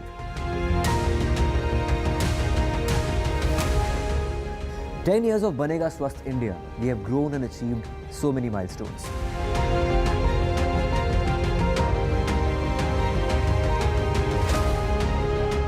And now I have a plan to beat the urgency, to stop breathing with difficulty, to relieve getting choked with inactivity.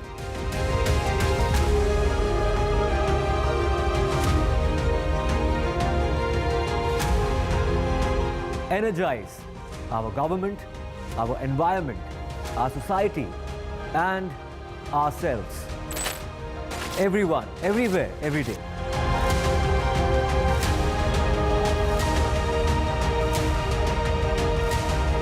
Banega Swasth India.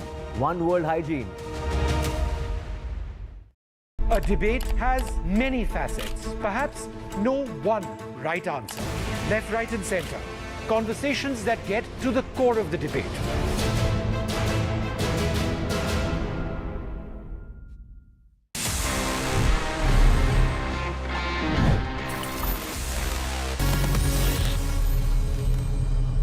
So friends, it's time now कि मैं आपके सवालों के जवाब दे दूं in this section Ask TG, and this is one of my personal favorites क्योंकि इतना मजा आता है when we connect, when we talk about gadgets, technology, directly one on one. तो आज देखते हैं इस एपिसोड में हमारे पास में क्या questions आए हैं across different domains और मुझे क्या इतनी abilities हैं कि मैं इनके जवाब दे पाता हूँ.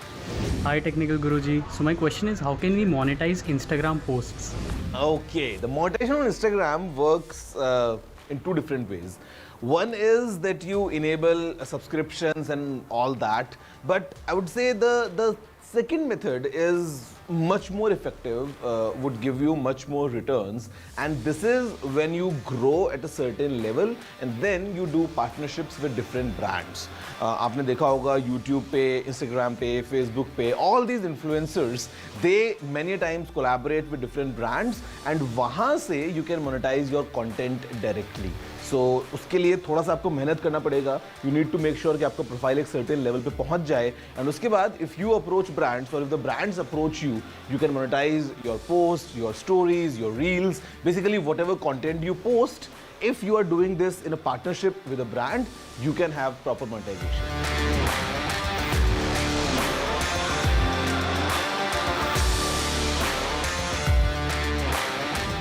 Well, अब जाके हो सकता है.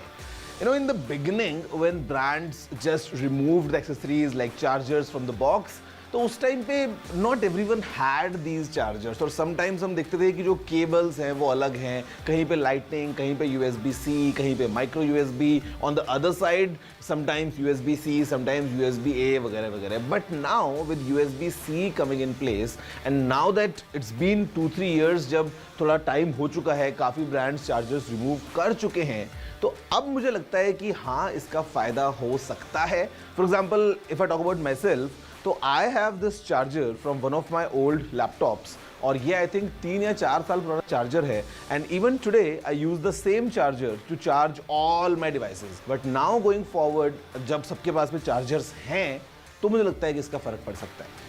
Is it okay to install a third-party battery in my MacBook? To be honest, I won't recommend it. The reason is कि आप अगर एक MacBook की बात करते हैं तो normally the battery should last at least 3 years minimum.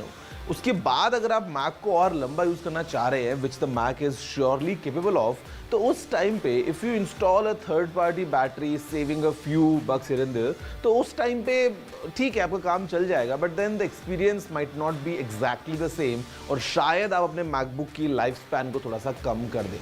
तो अगर आप एक Apple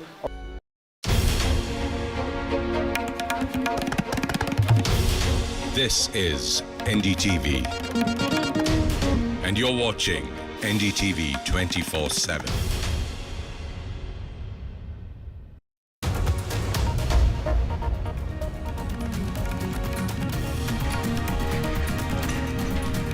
Prime Minister Modi's South push as he holds a mega roadshow in Coimbatore. This is Prime Minister's sixth visit to Tamil Nadu this year. Prime Minister also hit out at Rahul Gandhi over his Shakti remark in Telangana. Back-to-back BJP core meets in 13 states. Amit Shah, Yogi Adityanath and JP Nadda attend the meetings. Sources say 25 UP seats discussed. Boost for BJP in Tamil Nadu. PMK decides to join hands with BJP. Sources say PMK offered 10 Lok Sabha seats and 1 Rajya Sabha seat.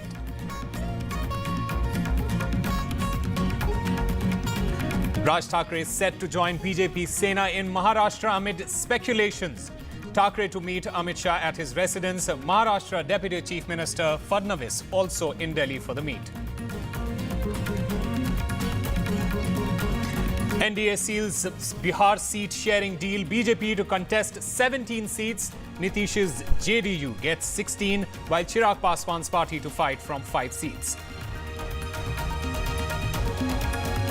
Indian Olympic Association dissolves Sports Ministry appointed ad hoc committee. Tells the Wrestling Federation to repay the loan to the ad hoc body.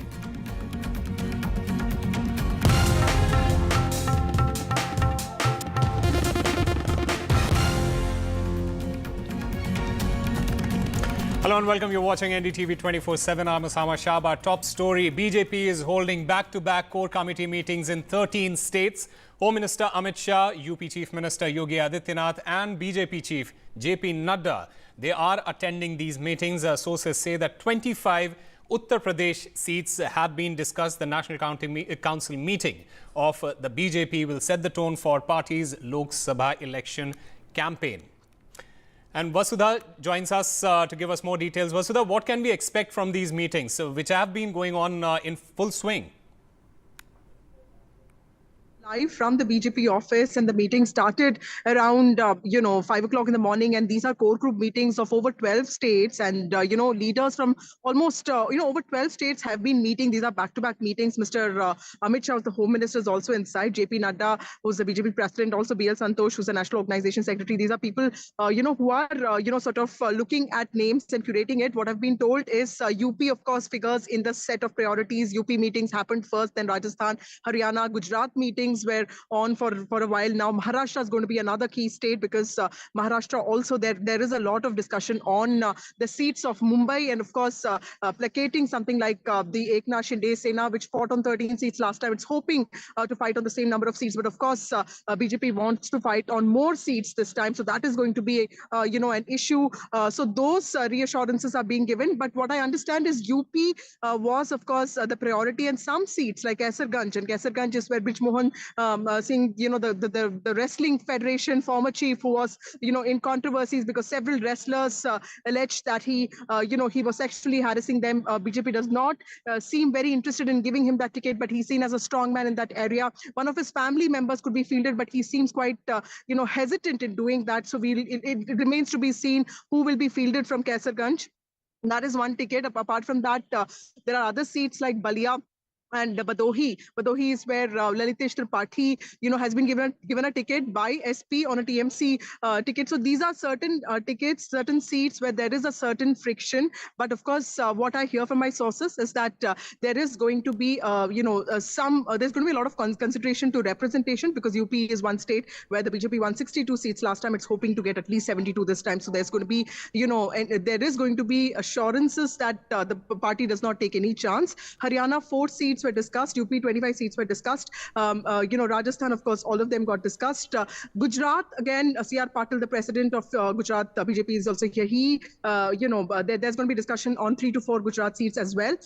Interestingly, in UP, Pilibhit, Sultanpur, what is going to happen to Varun Gandhi and Menaka Gandhi? Varun Gandhi especially has been critical about of the government and the Prime Minister's policy. So it remains to be seen if they will be fielded, and it'll be interesting to see who gets fielded from Rae Bareli, which is seen as the bastion in Amethi already has been announced, and it has gone to Smriti Irani, who won the seat last time in 2019. So these are some important discussions that have taken place. I can tell you that the next list of the BJP, the third list of the BJP, is going to be far more interesting than the first two lists. Well, back-to-back core group meetings by the BJP happening at the moment. From Maharashtra, MNS Chief Raj Thackeray is set to join BJP Shiv Sena alliance in Maharashtra amid speculations. Raj Thackeray is set to meet Amit Shah at his residence. In fact, Maharashtra Deputy Chief Minister Devendra Fadnavis is also present in that meeting, which is happening in Delhi. Vasudha, how crucial is this for MNS? And can we say that it is more crucial for MNS and Raj Thackeray than the alliance itself? Well, that's right, Osama. Raj Thackeray, the founder of Maharashtra Navnirman Sena, has seen a lot of, radical changes in his politics in the last few years, from a pro-Hindutva, pro-Marathi stance to he's also gone to supporting the Congress in 2019. He had supported the BJP in 2014. So there's been a lot of back and forth. He's seen as an aggressive figure, somebody, who is, who knows, what he wants. He speaks a lot and, he's quite aggressive. So this is also one way of the BJP making it clear that it wants as many allies as possible, because Mahayuti, all discussions seem to be done. There is of course friction in 4 to 5 seats, and it wants as many allies on its side as possible, mainly because there has been no major election in Maharashtra in the last 2 years, especially since Shiv Sena and NCP split. So BJP does not want to take any chances in the second largest state after UP with 48 seats in question. BJP has already released names of 20 candidates, including people like Nitin Gadkari and Piyush Goyal, or seen as senior ministers. It has not really changed candidates in places like Vidarbha and Marathwada. Getting Raj Thackeray on their side may not really electorally prove a lot to them, but it may also help in ensuring that there is no other no strong oppositional force, because they're anyway going to fight Uddhav Thackeray, and it actually makes for a symbolic thing, because one brother is on the other side, and this is one brother who actually talks and behaves a lot like Bal Thackeray. So there is actually a symbolic importance in getting Raj Thackeray also, especially with his pro-Marathi sentiment. The meeting I heard is going to happen around 11 o'clock. He has already landed here. Devendra Fadnavis has said that if there's anything official about it, his party will talk about this. But Shinde, the Maharashtra Chief Minister, has said that the ideologies match, so NDA should be welcoming of Mr. Thackeray. All right, the BJP Sena MNS alliance, Raj Thackeray set to join the BJP Sena in Maharashtra. Vasudha, thank you very much for getting us all those details. Moving on, it is a big boost for BJP in Tamil Nadu, and sources say that PMK has decided to join hands with the BJP. PMK has been offered 10 Lok Sabha seats and 1 Rajya Sabha seat. Ramados is set to join Prime Minister Modi at the Salem rally, which is going to happen tomorrow. The PMK has 6% one-year vote bank in Tamil Nadu. Sam Daniel joins us to give us more details. Sam, it is indeed a big boost for BJP in Tamil Nadu, who are trying to get their southern equation right. That's right, Osama, because the BJP is still grappling without any major ally after the AIADMK snapped ties, and at the moment it has only 2 or 3 smaller parties, including GK Vasan's Team C. And in that sense, PMK joining hands with the BJP gives some little bit of confidence and strength. Technically, the PMK holds a 5% vote share. They are very strong in the northern part of Tamil Nadu, particularly among the one-year community. And with BJP's 2.5%, they can hope to touch around 7.5 or 8% vote share in the Lok Sabha elections. And last time, the PMK contested in 7 seats in alliance with the AIADMK and BJP. They could not win even a single seat. But this time, we understand they've been offered 50% more, that's 10 Lok Sabha seats and 1 Rajya Sabha berth, which means even if things don't go well this time, Anbumani Ramadas, the party's boss, who's now an upper house member, will be able to retain his seat even in that situation. And so in that sense, it's an advantage for the BJP. And the larger picture, of course, is the BJP is still trying to rope in another smaller party, late actor Vijay Gandhi's DMDK. AIADMK is also trying to woo that party. the larger picture, the DMK has finalized its seat sharing. The BJP is still working on that, and the AIADMK is also still working. And ADMK's chief Edappadi Palaniswamy has announced he'll start his campaign on Monday, and there'll be more clarity as these parties finalize their seat sharing in the next couple of days. All right, interesting dynamics as far as Tamil Nadu is concerned. Sam Daniel, thank you very much for getting us all those details. The Bihar NDA seat sharing has been finalized. BJP, Nitish and Chirag Paswan have sealed the seat sharing deals. BJP is set to contest on 17 seats in Bihar. JDU is set to fight on 16 seats. Manji and Kushwaha are supposed to get 1 seat each. This is a 5-party alliance in Bihar.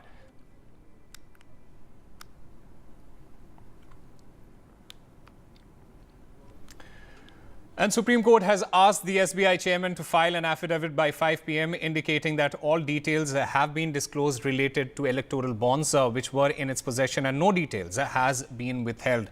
The Chief Justice of India questioned why the SBI has not disclosed alphanumeric numbers which link political parties to the donors. The Chief Justice of India said that the first order's language asked for all details to be made but public, and questioned why the SBI was selective in furnishing details, and also that they should not wait for an order to provide all details.